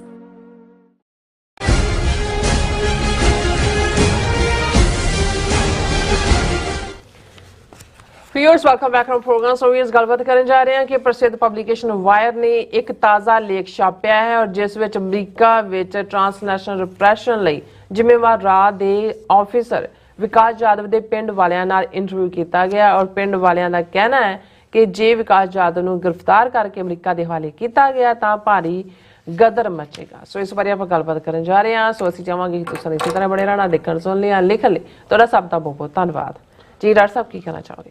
ਦੇਖੋ ਜਿੱਥੇ ਸਿੱਖ ਹਲਕਿਆਂ ਦੇ ਵਿੱਚ ਟਰੰਪ ਐਡਮਿਨਿਸਟ੍ਰੇਸ਼ਨ ਦੇ ਆਉਣ ਤੋਂ ਬਾਅਦ ਇਸ ਗੱਲ ਨੂੰ ਲੈ ਕੇ ਕਿਆਸ ਰਾਈਆਂ ਨੇ ਕਿ ਵੀ ਟਰਾਂਸਨੈਸ਼ਨਲ ਰਿਪਰੈਸ਼ਨ ਦੇ ਮੁੱਦੇ ਤੇ ਅਮਰੀਕਾ ਦੀ ਕੀ ਲਾਈਨ ਹੋਏਗੀ, ਖਾਸ ਤੌਰ ਤੇ ਜਦੋਂ ਕਿ ਇੱਕ ਪਾਸੇ FBI ਔਰ ਦੂਸਰੇ ਦਾ ਆਕਾਸ਼ ਪਟੇਲ ਜਿਸ ਦੀ ਕਨਫਰਮੇਸ਼ਨ ਜਿਹੜੀ ਹੈ ਹੋਣ ਜਾ ਰਹੀ ਹੈ। ਇਸੇ ਤਰ੍ਹਾਂ 18 ਇੰਟੈਲੀਜੈਂਸ ਏਜੰਸੀਆਂ ਦੇ ਇੰਚਾਰਜ ਡਾਇਰੈਕਟਰ ਨੈਸ਼ਨਲ ਇੰਟੈਲੀਜੈਂਸ ਤੁਲਸੀ ਗੈਬਰਟ ਜਿਸ ਬਾਰੇ ਅਜੇ ਵੋਟਿੰਗ ਹੋਣੀ ਹੈ, ਫਾਈਨਲ ਕਨਫਰਮੇਸ਼ਨ ਹੀਅਰਿੰਗ ਦਾ ਬਹੁਤ ਸਾਰਾ ਹਿੱਸਾ ਹੋ ਚੁੱਕਾ ਹੈ ਕਿ ਵੀ ਇਹ ਦੋਨੋਂ ਹੀ ਜਿਨ੍ਹਾਂ ਦਾ ਖਾਸ ਤੌਰ ਤੇ ਤੁਲਸੀ ਗੈਬਰਟ ਦਾ ਤਾਂ ਹਿੰਦੂ ਤੋਂ ਵੀ ਕਾਰਡ ਬੜਾ ਕਲੀਅਰ ਹੈ, ਉਹ ਤਾਂ ਮੋਦੀ ਦੀ ਵੀ ਸਪੈਸ਼ਲ ਸ਼ੋ ਗਰਲ ਹੈ ਔਰ RSS ਨਾਗਪੁਰ ਮੋਹਨ ਭਾਗਵਤ ਔਰ ਉਹ ਤਾਂ ਖਤਰਨਾਕ ਇੱਕ ਲਾਈਨ ਹੈ। ਹਾਲਾਂ ਅਸੀਂ ਡਿਸਕਸ ਕਰਾਂਗੇ ਵੀ ਉਸ ਨੂੰ ਲੈ ਕੇ ਸਿੱਖ ਜਥੇਬੰਦੀਆਂ ਨੇ ਇੱਕ ਆਪਣਾ ਸਟੈਂਸ ਦਿੱਤਾ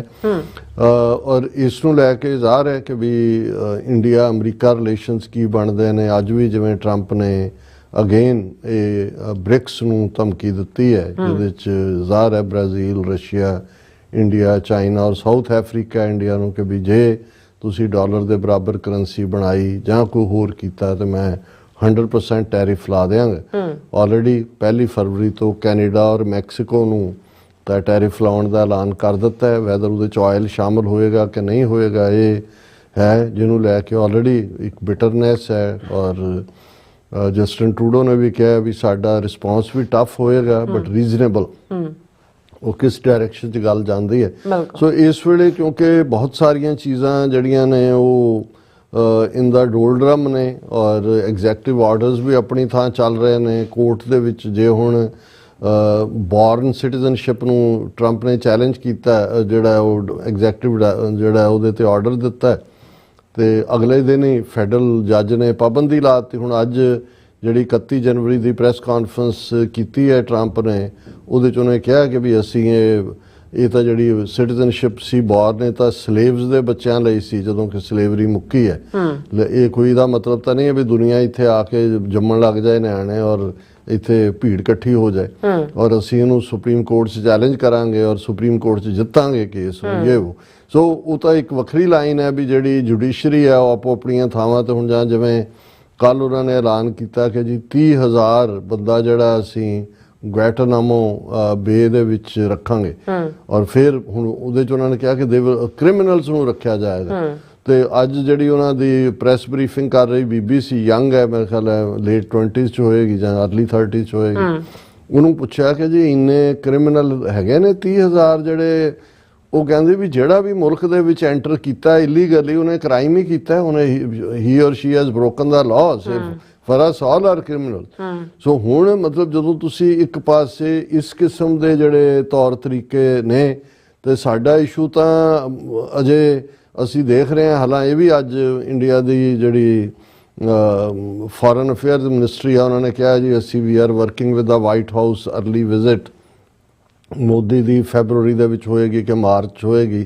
ਸੋ ਸਾਰਾ ਲੇਕਿਨ ਅਗਲੇ ਜਿਉਂ ਵਕਤ ਆਏਗਾ ਚੀਜ਼ਾਂ ਕਲੀਅਰ ਹੁੰਦੀਆਂ ਜਾਣਗੀਆਂ ਔਰ ਇਸ ਸਾਰੇ 'ਚ ਕਿਉਂਕਿ ਜਿੱਥੇ ਆ ਕੇ ਲਾਸਟ ਗੱਲ ਮੁੱਕੀ ਟਰਾਂਸਨੈਸ਼ਨਲ ਰਿਪਰੈਸ਼ਨ ਦੇ ਮੁੱਦੇ ਤੇ 20 ਜਨਵਰੀ ਨੂੰ ਪ੍ਰੈਜ਼ੀਡੈਂਟ ਟਰੰਪ ਦੇ ਓਥ ਟੇਕਿੰਗ ਤੋਂ 4-5 ਦਿਨ ਪਹਿਲਾਂ ਇੰਡੀਆ ਨੇ ਕਿਹਾ ਕਿ ਜੀ ਜਿਹੜੀ ਕਮੇਟੀ ਅਸੀਂ ਬਣਾਈ ਸੀ ਕਿ ਅਮਰੀਕਾ 'ਚ ਗੁਰਪਤਵੰਤ ਪੰਨੂ ਮਰਡਰ ਪਲਾਟ ਨੂੰ ਸਮਝਣ ਦੇ ਲਈ ਉਹਨੇ ਰਿਪੋਰਟ ਦਿੱਤੀ ਹੈ ਔਰ ਵਿਕਾਸ ਯਾਦਵ ਨਾਂ ਦਾ ਉਹ ਨਾਂ ਨਹੀਂ ਲਿਆ ਉਹਨਾਂ ਨੇ ਕਿਉਂਕਿ ਹੋਮ ਮਿਨਿਸਟਰੀ ਨੇ ਆਪਣੇ ਵੈਬਸਾਈਟ ਤੇ ਕੀਤਾ ਕਿ ਵੀ ਜਿਹੜਾ ਐਰਿੰਗ ਆਫੀਸ਼ੀਅਲ ਹੈ ਉਹਨੂੰ ਪਾਸੇ ਕਰ ਦਿੱਤਾ ਗਿਆ, ਲਾਂਭੇ ਕਰ ਦਿੱਤਾ ਗਿਆ। ਇਹ ਉਹ ਸੋ ਜ਼ਾਹਰ ਹੈ ਕਿਉਂਕਿ ਅਮਰੀਕਾ 'ਚ ਜਿਹੜੀ ਇੰਡਾਇਕਟਮੈਂਟ ਹੈ ਉਸ ਤੋਂ ਬਾਅਦ ਅਰੇਂਜਮੈਂਟ ਹੈ ਰਾਦਰ ਉਹਦੇ 'ਚ ਵਿਕਾਸ ਯਾਦਵ ਦਾ ਨਾਂ ਆਇਆ। ਸੋ ਉਹੀ ਪਾਰਟ ਇੰਨੀ ਲੇਟੈਸਟ ਖਬਰ ਸੀ। ਹੁਣ ਜਿਹੜੀ ਅੱਜ ਜਿਸ ਕਰਕੇ ਅਸੀਂ ਇਸ ਨੂੰ ਡਿਸਕਸ ਕਰ ਰਹੇ ਅੱਜ ਦੇ 30 ਜਨਵਰੀ ਦੇ ਵਾਇਰ ਪਬਲੀਕੇਸ਼ਨ ਨੇ ਉਹਨਾਂ ਦੇ 3 ਰਿਪੋਰਟਰਸ ਨੇ ਮਿਹਨਤ ਕੀਤੀ। ਉਹ ਵਿਕਾਸ ਯਾਦਵ ਦੇ ਪਿੰਡ ਜਿਹੜਾ ਹਰਿਆਣੇ ਦਾ ਉੱਥੇ ਗਏ ਔਰ ਉਹਨਾਂ ਨੇ ਇਹਦੇ ਤੇ ਸਟੋਰੀ ਕੀਤੀ ਹੈ। ਤਿੰਨੋਂ ਹੀ ਜਿਹੜੇ ਜਰਨਲਿਸਟ ਨੇ, ਅੰਕਿਤ ਰਾਜ, ਸ਼ਰੂਤੀ ਸ਼ਰਮਾ ਤੇ ਆਸ਼ੂਤੋਸ਼ ਭਾਰਦਵਾਜ, ਔਰ ਇਹਨਾਂ ਨੇ ਸਟੋਰੀ ਜਿਹੜੀ ਹੈ ਫਾਈਲ ਕੀਤੀ ਹੈ ਇਸ ਹੈਡਿੰਗ ਦੇ ਥੱਲੇ, if arrest is made revolt is ਇਮੀਨੈਂਟ, rising anger in village of farmer ਰਾ ਆਫੀਸਰ ਵਿਕਾਸ ਯਾਦਵ। ਹਾਲਾਂ ਅਸੀਂ ਵਿਕਾਸ ਕਹਿੰਦੇ ਹਾਂ ਜਾਂ ਲਿਖਦੇ ਹਾਂ, ਇਹ ਜਿਹੜੀ ਸਪੈਲਿੰਗ ਜਾਂ ਤਾਂ ਟੈਕਨੀਕਲ ਉਹਨੇ ਵਿਕਾਸ ਦੇ KASH ਹੈ, ਔਰ ਉਹਦੇ 'ਚ ਉਹਨਾਂ ਨੇ ਕਿਹਾ ਕਿ ਵੀ ਇਹ ਜਿਹੜੇ ਵਿਲੇਜਰਸ ਜਿਹੜੇ ਨੇ ਉਹ ਬੜੇ ਗੁੱਸੇ ਨੇ। ਜਿਹੜੀ ਹੋਮ ਮਿਨਿਸਟਰੀ ਦੀ ਸਟੇਟਮੈਂਟ ਹੈ ਜਿਹਦੇ 'ਚ ਉਹਨਾਂ ਨੇ ਯਾਦਵ ਨੂੰ ਰੈਫਰ ਕਰਕੇ ਕਿਹਾ ਕਿ ਵੀ ਇਹ ਜਿਹੜਾ ਇਸ ਨੂੰ ਅਸੀਂ ਪਾਸੇ ਕਰ ਦਿੱਤਾ। ਉਹਨਾਂ ਨੇ ਕਿਹਾ ਵੀ ਇਹ ਉਹਦੇ ਨਾਲ ਬਹੁਤ ਵੱਡਾ ਅਨਿਆਂ ਹੈ, ਇਨਜਸਟਿਸ ਹੈ।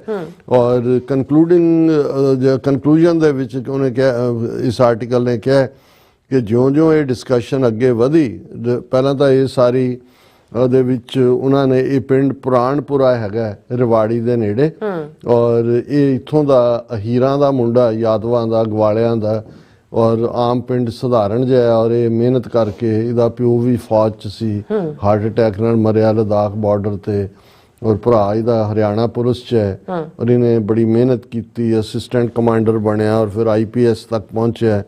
ਔਰ ਇਹ ਜਿਹੜਾ CRPF 'ਚੋਂ ਆਇਆ ਹੋਇਆ, ਕਿਉਂਕਿ CRPF 'ਚ ਗਿਆ ਸੀ। ਔਰ ਉਹਨਾਂ ਨੇ ਕਿਹਾ ਕਿ ਜੀ ਅਸੀਂ ਜਦੋਂ ਉੱਥੇ ਉਹਨਾਂ ਦੇ ਪਿੰਡ ਗਏ ਤੇ ਉਹ ਸਾਰੇ ਜਿਹੜੇ ਨੇ ਉਹ ਪਿੰਡ ਦੀ ਫਿਰਨੀ ਦੇ ਵਿੱਚ ਉਹਨਾਂ ਦੇ ਬਜ਼ੁਰਗ ਔਰ ਪਿੰਡਾਂ ਵਾਲੇ ਸਾਰੇ ਆ ਕੇ ਬਹਿ ਗਏ ਔਰ ਸਾਰੇ ਹੁੱਕੇ ਦੇ ਕਸ਼ ਲਾ ਰਹੇ ਸੀ, ਪਰ ਉਹ ਸਾਰੇ ਸ਼ੌਕ 'ਚ ਸੀ ਔਰ ਗੁੱਸੇ 'ਚ ਸੀ ਕਿ ਉਹਨਾਂ ਦੇ ਪਿੰਡ ਦਾ ਇੱਕ ਜਿਹੜਾ ਮਾਣ ਸੀ ਨੌਜਵਾਨ, ਉਸ ਨੂੰ ਹੋਮ ਅਫੇਅਰਸ ਨੇ ਆਪਣੀ ਸਟੇਟਮੈਂਟ ਰਾਹੀਂ ਉਸ ਤੋਂ ਹੱਥ ਧੋ ਲਏ ਨੇ। ਉਹਨੇ ਜੋ ਵੀ ਕੀਤਾ ਉਹ ਦੇਸ਼ ਦੇ ਪ੍ਰਾਈਡ ਲਈ ਕੀਤਾ, ਔਰ ਇਹ ਸਾਰੇ ਦੇ ਵਿੱਚ ਹੁਣ ਉਹਨੂੰ ਜਿਹੜਾ ਬਲੀ ਦਾ ਬੱਕਰਾ ਬਣਾਇਆ ਜਾ ਰਿਹਾ। ਔਰ ਇਹ ਉਹਨਾਂ ਨੇ ਕਿਹਾ ਕਿ ਜੀ ਅਸੀਂ ਇਸ ਨੂੰ ਟੋਲਰੇਟ ਨਹੀਂ ਕਰਾਂਗੇ, ਔਰ ਇਹ ਸਾਰੇ ਦੇ ਚਲਦਿਆਂ ਉਹ ਜਿਹੜਾ ਹੁਣ ਬਿਲਕੁਲ ਬੇਕਾਰ ਹੋ ਗਿਆ। ਉਹਨੂੰ ਨੌਕਰੀਆਂ ਵੀ ਜਵਾਬ ਕਿਉਂਕਿ ਦਿੱਤਾ ਔਰ ਉਹਨੂੰ ਹੋਰ ਕੇਸ 'ਚ ਵੀ ਫਸਾ ਲਿਆ। ਔਰ ਇਹ ਜਿਹੜਾ ਇੰਡੀਆ ਨੇ ਮੰਨ ਕੇ ਇਹ ਆਪਣਾ ਬੰਦਾ ਹਵਾਲੇ ਕਰਨ ਦੀ ਗੱਲ ਜਿਹੜੀ ਕੀਤੀ ਆ, ਫਿਰ ਉਹਨਾਂ ਨੇ ਅੱਡ-ਅੱਡ ਇੰਟਰਵਿਊ ਕੀਤੇ। ਉਹਦਾ ਵਿਕਾਸ ਯਾਦਵ ਦਾ ਕਲਾਸ ਫੈਲੋ ਅਨਿਲ ਕੁਮਾਰ ਜਿਹੜਾ ਉਹਦੇ ਨਾਲ ਹੀਰ ਕਾਲਜ ਦੇ ਵਿੱਚ ਪੜ੍ਹਦਾ ਸੀ, ਉਹਨੇ ਕਿਹਾ ਕਿ ਵੀ ਕੀ ਜਿਹੜਾ ਇੱਕ ਫੌਜੀ ਹੈ ਉਹ ਆਪਣੇ ਲਈ ਕਰਦਾ, ਉਹ ਤਾਂ ਨੇਸ਼ਨ ਨੂੰ ਸਰਵ ਕਰ ਰਿਹਾ। ਉਹਨੇ ਆਪਣੀ ਪਰਸਨਲ ਲਾਈਫ ਨੂੰ ਜਿਹੜਾ ਖਤਰੇ 'ਚ ਪਾ ਕੇ ਇਹ ਸਰਵ ਕੀਤਾ, ਸੈਲਫਲੈਸਲੀ ਉਸਨੇ ਕੀਤਾ। ਹਾਲਾਂਕਿ ਇੰਡਾਇਕਟਮੈਂਟ ਜਾਂ ਅਰੇਨਮੈਂਟ 'ਚ ਸ਼ਾਮਲ ਨਹੀਂ ਕਿ ਵਿਕਾਸ ਯਾਦਵ ਅਮਰੀਕਾ ਜਾਂ ਦੂਜਾ ਵੀ ਆਇਆ, ਪਰ ਇਹਦੇ 'ਚ ਉਹਨਾਂ ਦੇ ਪਿੰਡ ਵਾਲਿਆਂ ਨੇ ਕਿਹਾ ਕਿ ਜੀ ਵਿਕਾਸ ਐਕਟਿਵ ਸੈਲਫਲੈਸਲੀ, ਹੀ ਵਾਜ਼ ਏ ਗਵਰਨਮੈਂਟ ਸਰਵੈਂਟ, ਤੇ ਉਹਦੇ ਐਕਸ਼ਨਸ ਜਿਹੜੇ ਨੇ ਉਹ ਗਵਰਨਮੈਂਟ ਜਿਹੜੀ ਹੈ ਉਹ ਕਰੇ। ਉਹਨੇ ਕਿਹਾ ਕਿ ਜੀ ਉਹ ਤਾਂ ਉਹਨੇ ਆਪਣਾ ਉਹ ਗਿਆ ਉੱਥੇ, ਉਹਨੇ ਜਾ ਕੇ ਆਪਣੀ ਡਿਊਟੀ ਕੀਤੀ ਔਰ ਵਾਪਸ ਆ ਗਿਆ। He went to America at the behest of the government and returned after the assignment was complete, ਉਹਨਾਂ ਨੇ ਕਲੇਮ ਕੀਤਾ। ਸੋ ਇਹ ਕਿਉਂਕਿ ਮਿਸਿੰਗ ਪਾਰਟ ਹੈ, ਸੋ ਇਸ ਸਟੋਰੀ ਤੋਂ ਆਉਂਦਾ ਹੈ ਕਿ ਵੀ ਉਹ ਹਾਲਾਂ ਨਿਖਿਲ ਗੁਪਤਾ ਉਹ ਕਦੇ ਨਹੀਂ ਆਇਆ ਮਤਲਬ ਇਸ ਕੇਸ ਦੌਰਾਨ ਨਹੀਂ ਆਇਆ, ਉਹ ਤਾਂ ਚੈੱਕ ਰਿਪਬਲਿਕ 'ਚ ਬਹਿ ਕੇ ਹੀ ਆਪਣੇ ਇਹਦੇ ਆਰਡਰ ਨੂੰ ਜਿਹੜਾ ਇੰਪਲੀਮੈਂਟ ਕਰ ਰਿਹਾ ਸੀ, ਪਰ ਇਹ ਖੁਦ ਆਇਆ। ਔਰ ਜ਼ਾਹਰ ਹੈ ਜਦੋਂ ਫਿਰ ਸਾਹਮਣੇ ਆਏਗਾ ਵੀ ਜਿਹੜੇ ਰੁਪਏ ਉਹਨਾਂ ਨੂੰ 1 ਲੱਖ ਦਾ ਸੌਦਾ ਹੋਇਆ, ਜਿੰਨੇ ਹਜ਼ਾਰ ਕੈਸ਼ ਦਿੱਤਾ, ਹੋ ਸਕਦਾ ਇਹੀ ਇਨ ਪਰਸਨ ਹੋਏ ਦੇਣ ਵਾਲਾ, ਕਿਉਂਕਿ ਪਿੰਡ ਵਾਲਿਆਂ ਦੀ ਟੈਸਟੀਮਨੀ ਚੋਂ ਨਿਕਲਦਾ। ਫਿਰ ਜਿਹੜਾ ਇਸੇ ਤਰ੍ਹਾਂ ਪਿੰਡ ਦਾ ਕੋਈ ਦਿਨੇਸ਼ ਕੁਮਾਰ ਨਾਂ ਦਾ CRPF ਦਾ ਐਕਸ ਸੋਲਜਰ ਹੈ, ਉਹਨੇ ਕਿਹਾ if the government withdraws its support from its personnel, who would be willing to undertake such a profession, who would risk their life for the nation? ਕਿ ਜੇ ਸਰਕਾਰ ਨੇ ਮਗਰੋਂ ਹੱਥ ਖਿੱਚ ਲੈਣੇ ਨੇ ਤਾਂ ਫਿਰ ਕੌਣ ਜਿਹੜਾ ਉਹ ਸਰਕਾਰ ਜਿਹੜਾ ਦੇਸ਼ ਦੀ ਸੇਵਾ ਕਰੇਗਾ, ਜੇ ਉਹਨਾਂ ਨੂੰ ਹੋਏ ਕਿ ਵੀ ਸਾਡਾ ਪਾਰਟ ਨਹੀਂ ਹੈ। ਫਿਰ ਉਹਨਾਂ ਨੇ ਜਿਹੜਾ ਉਹਦੇ ਫਾਦਰ ਨੂੰ ਔਰ ਦੂਜੇ ਤੀਜੇ ਬਹੁਤ ਸਾਰੇ ਇੰਟਰਵਿਊ ਨੇ ਜਿਨ੍ਹਾਂ ਦਾ ਕੋਈ ਬਹੁਤੀ ਰੈਲੇਵੈਂਸ ਨਹੀਂ ਹੈ। ਉਹਨਾਂ ਕਿਹਾ ਜੀ ਕਿ ਵੀ 22 ਸਾਲ ਦੀ ਉਮਰ ਦੇ ਵਿੱਚ ਹੀ ਉਹ ਅਸਿਸਟੈਂਟ ਕਮਾਂਡੈਂਟ ਬਣ ਗਿਆ ਸੀ ਔਰ ਬੜਾ ਬ੍ਰਿਲੀਅੰਟ ਸੀ, ਹਰ ਪਾਸੇ ਉਹਨੇ ਜਿਹੜਾ ਕ੍ਰਾਈਸਿਸ ਨੂੰ ਫੇਸ ਕੀਤਾ, ਔਰ ਇਹ ਜਿਹੜਾ ਇਸ ਨੂੰ ਹੁਣ ਬਲੀ ਦਾ ਬੱਕਰਾ ਬਣਾਇਆ ਜਾ ਰਿਹਾ। ਔਰ ਇਸ ਦੇ ਉੱਤੇ ਕੋਈ ਹੋਰ ਮੀਡੀਆ ਵੀ ਗੱਲ ਨਹੀਂ ਕਰਦਾ ਕਿ ਵੀ ਇੱਕ ਬੰਦਾ ਜਿਹਨੇ ਦੇਸ਼ ਦੀ ਸੇਵਾ ਦੇ ਲਈ ਇਹ ਸਭ ਕੁਝ ਕੀਤਾ ਤੇ ਉਸ ਨੂੰ ਤੁਸੀਂ ਕਿਉਂ ਜਿਹੜਾ ਉਹ ਬਲੀ ਦਾ ਬੱਕਰਾ ਬਣਾ ਰਹੇ ਹੋ। ਫਿਰ ਪਿੰਡ ਵਾਲੇ ਪੁੱਛਦੇ ਨੇ ਕਿ ਵੀ ਇਹ ਏਡੀ ਵੱਡੀ ਆਪਣੇ ਆਪ ਨੂੰ ਤਾਕਤ ਕਹਿਣ ਵਾਲਾ Bharat is the government afraid of the US। ਉਹਨੇ ਕਿਹਾ ਕਿ ਵੀ ਇਹ ਜਿਹੜਾ ਇੰਨਾ ਡਰ ਪਿਆ ਹੋਇਆ ਕਿ ਨਾ ਮੀਡੀਆ ਇਹਦੀ ਕਵਰੇਜ ਕਰਦਾ ਹੈ। ਔਰ ਇਹ ਜਦੋਂ ਪਹਿਲਾਂ ਨਾਂ ਇਹਦਾ ਮੈਂਸ਼ਨ ਆਇਆ ਵਿਕਾਸ ਯਾਦਵ ਦਾ ਤੇ ਇੱਥੇ ਰਿਪੋਰਟਰ ਆਏ ਸੀ, ਪਰ ਉਸ ਤੋਂ ਬਾਅਦ ਕੋਈ ਖਬਰਾਂ 'ਚ ਵੀ ਜ਼ਿਕਰ ਨਹੀਂ ਹੈ। ਇੱਕ ਪਾਸੇ ਕਹਿੰਦੇ ਵੀ ਇਹ ਕਲੇਮ ਕਰਦੇ ਨੇ ਕਿ Modi's name resonates all over the world, what happen now, is he afraid of America. ਇੱਕ ਪਾਸੇ ਕਹਿੰਦੇ ਮੋਦੀ ਦਾ ਡੰਕਾ ਵੱਜਦਾ, ਵਿਸ਼ਵ ਗੁਰੂ ਬਣ ਗਏ, ਹੁਣ ਇਹਨਾਂ ਦੇ ਮੂੰਹ ਚੋਂ ਨਹੀਂ ਨਿਕਲਦਾ, ਜਾਂ ਇਹਨਾਂ ਨੇ ਸਾਡੇ ਮੁੰਡੇ ਨੂੰ ਜਿਹੜਾ ਉਹ ਭੇੜੀਆਂ ਦੇ ਸਾਹਮਣੇ ਸੁੱਟ ਦਿੱਤਾ ਹੈ, ਉਹਦੇ ਨਾਲ ਖਲੋਣ ਨੂੰ ਤਿਆਰ ਨਹੀਂ। ਔਰ ਉਹਨੇ ਕਿਹਾ ਵੀ ਜਦੋਂ 2019 ਚ ਅਭਿਨੰਦਨ ਨੂੰ ਪਾਕਿਸਤਾਨ ਵਾਲਿਆਂ ਨੇ ਲਾ ਲਿਆ ਸੀ, ਫੜਿਆ ਗਿਆ ਸੀ, ਉਹਨੂੰ ਲਿਆਉਣ ਦੇ ਲਈ ਤਾਂ ਇੰਡੀਅਨ ਗਵਰਨਮੈਂਟ ਨੇ ਅੱਡੀ ਛੋਟੀ ਦਾ ਜ਼ੋਰ ਲਾਇਆ ਸੀ ਔਰ ਵਾਪਸ ਲਿਆਂਦਾ ਸੀ। ਔਰ ਇਸ ਮਾਮਲੇ ਦੇ ਵਿੱਚ ਇਹਨੇ ਵੀ ਜਿਹੜਾ ਵਿਕਾਸ ਯਾਦਵ ਨੇ ਦੇਸ਼ ਦੀ ਸੇਵਾ ਲਈ ਇਹ ਕੀਤਾ। ਔਰ ਇਹ ਜੇ ਇਸ ਕਿਸਮ ਦਾ ਇਹਦੇ ਨਾਲ ਵਰਤਾਰਾ ਹੋਇਆ, ਇਹਨੂੰ ਡਿਫੈਂਡ ਨਾ ਕੀਤਾ ਤੇ ਸਾਰਾ ਇਲਾਕਾ ਰਿਵਾੜੀ, ਮਹਿੰਦਰਗੜ੍ਹ, ਇੱਥੋਂ ਬਹੁਤ ਸਾਰੇ ਲੋਕ ਫੌਜ 'ਚ ਜਾਂਦੇ ਨੇ ਔਰ ਇਹ ਜਿਹੜਾ ਬਹੁਤ ਮਾੜਾ ਇਫੈਕਟ ਹੋਏਗਾ। ਫਿਰ ਇੱਕ ਨੇ ਤਾਂ ਇੱਥੋਂ ਤੱਕ ਵੀ ਕਿਹਾ ਕਿ ਵੀ ਇਹ when asked about possibility of Yadav's arrest, ਉਹਨੂੰ ਪੁੱਛਿਆ ਵੀ ਜੇ ਉਹਨੂੰ ਗ੍ਰਿਫਤਾਰ ਕੀਤਾ ਜਾ ਰਿਹਾ, ਨੈਕਸਟ ਸਟੈਪ ਤਾਂ ਅਮਰੀਕਾ ਦਾ ਐਕਸਟ੍ਰੈਡੀਸ਼ਨ ਮੰਗਣੀ ਹੈ। ਫਿਰ ਉਹਨੇ ਕਿਹਾ ਕਿ if it happens there will be a revolt, ਕਿ ਜੇ ਉਹਨੂੰ ਗ੍ਰਿਫਤਾਰ ਕਰਕੇ ਹਵਾਲੇ ਕੀਤਾ ਗਿਆ ਜਾਂ ਫੜਿਆ ਗਿਆ ਤੇ ਇਹ ਜਿਹੜਾ ਫਿਰ ਵਿਦਰੋਹ ਹੋ ਜਾਏਗਾ। ਹੁਣ ਵਿਦਰੋਹ ਹੋਏਗਾ ਕਿ ਨਹੀਂ ਹੋਏਗਾ, ਲੇਕਿਨ ਇਸ ਤੋਂ ਅਸੀਂ ਅੰਦਾਜ਼ਾ ਲਾ ਸਕਦੇ ਹਾਂ ਕਿ ਭਾਈ ਕਿਵੇਂ ਜਿਹੜਾ ਇਹ ਸਾਰਾ ਕੇਸ ਕਿਸ ਡਾਇਰੈਕਸ਼ਨ 'ਚ ਜਾਏਗਾ। ਔਰ ਕਿਉਂਕਿ ਸਰਕਾਰੀ ਲੈਵਲ ਦੇ ਉੱਤੇ ਤਾਂ ਜਿਹੜੀ ਲੇਟੈਸਟ ਉਹਨਾਂ ਨੇ ਹੋਮ ਮਿਨਿਸਟਰੀ ਦੇ ਵੈਬ ਦੇ ਉੱਤੇ ਹੀ ਜਿਹੜਾ ਉਹ ਲਾਇਆ, ਉਹਦੇ 'ਚ ਵੀ ਵਿਕਾਸ ਯਾਦਵ ਦਾ ਨਾਂ ਨਹੀਂ। ਉਹਨਾਂ ਨੇ ਕਿਹਾ ਜੀ ਅਸੀਂ ਇੰਡੀਵਿਜੂਅਲ ਦਾ ਕੰਮ ਹੈ ਉਹਦੇ ਲਈ, ਔਰ ਜ਼ਾਹਰ ਹੈ ਕਿ ਉਹ IPS ਹੈ ਔਰ ਉਹਨੂੰ ਉਹਨਾਂ ਨੇ ਆਲਰੇਡੀ ਉਹਨਾਂ ਨੇ ਕਿਹਾ ਜੀ ਉਹ ਦੂਸਰੇ ਕੇਸ 'ਚ ਉਹਨੂੰ ਕੀਤਾ ਹੋਇਆ, ਨੌਕਰੀਓਂ ਕੱਢਿਆ ਹੋਇਆ। ਸੋ ਅਮਰੀਕਾ ਨੂੰ ਉਹਨਾਂ ਨੇ ਆਪਣੀ ਰਿਪੋਰਟ ਦਿੱਤੀ ਹੈ। ਹਾਲਾਂਕਿ ਐਰਿਕ ਗਾਰਸੈਟੀ ਜਿਹੜੇ ਅਮਰੀਕਾ ਦੇ ਐਂਬੈਸਡਰ ਨੇ ਦਿੱਲੀ ਦੇ ਵਿੱਚ, ਉਹਨਾਂ ਨੇ ਆਪਣੇ ਲਾਸਟ ਕਿਹਾ ਸੀ ਕਿ ਵੀ ਇਹ ਫਸਟ ਪੋਜ਼ਿਟਿਵ ਸਟੈਪ ਹੈ ਕਿ ਇਹਨਾਂ ਨੇ ਮੰਨਿਆ ਦਾ ਨੈਕਸਟ ਜਿਹੜਾ ਹੈ ਪ੍ਰੋਸੀਕਿਊਸ਼ਨ ਔਰ ਲਾਅ ਜਿਹੜਾ ਹੈ ਉਹ ਆਪਣਾ ਕੋਰਸ ਲਏਗਾ। ਸੋ ਨੈਕਸਟ ਸਟੈਪ ਜਿਹੜਾ ਐਕਸਟ੍ਰੈਡੀਸ਼ਨ ਹੋਏਗਾ। ਪਰ ਇਹ ਇਸ ਕੇਸ ਦੇ ਵਿੱਚ ਇੱਕ ਪ੍ਰੋਗਰੈਸ ਹੈ ਜਿਹੜੀ ਅਸੀਂ ਸ਼ੇਅਰ ਕਰ ਰਹੇ ਹਾਂ ਆਪਣੇ ਜੀ। ਰਾਜ ਸਾਹਿਬ ਤੁਹਾਡਾ ਬਹੁਤ ਸ਼ੁਕਰੀਆ। ਸੋਥਲੈਂਡ ਬ੍ਰੇਕ ਵਿਊਅਰਸ, ਤੁਸੀਂ ਇਸੇ ਤਰ੍ਹਾਂ ਜੁੜੇ ਰਹਿਣਾ। ਮਿਲਦੇ ਹਾਂ ਛੋਟੇ ਜਿਹੇ ਵਕਫੇ ਤੋਂ ਬਾਅਦ।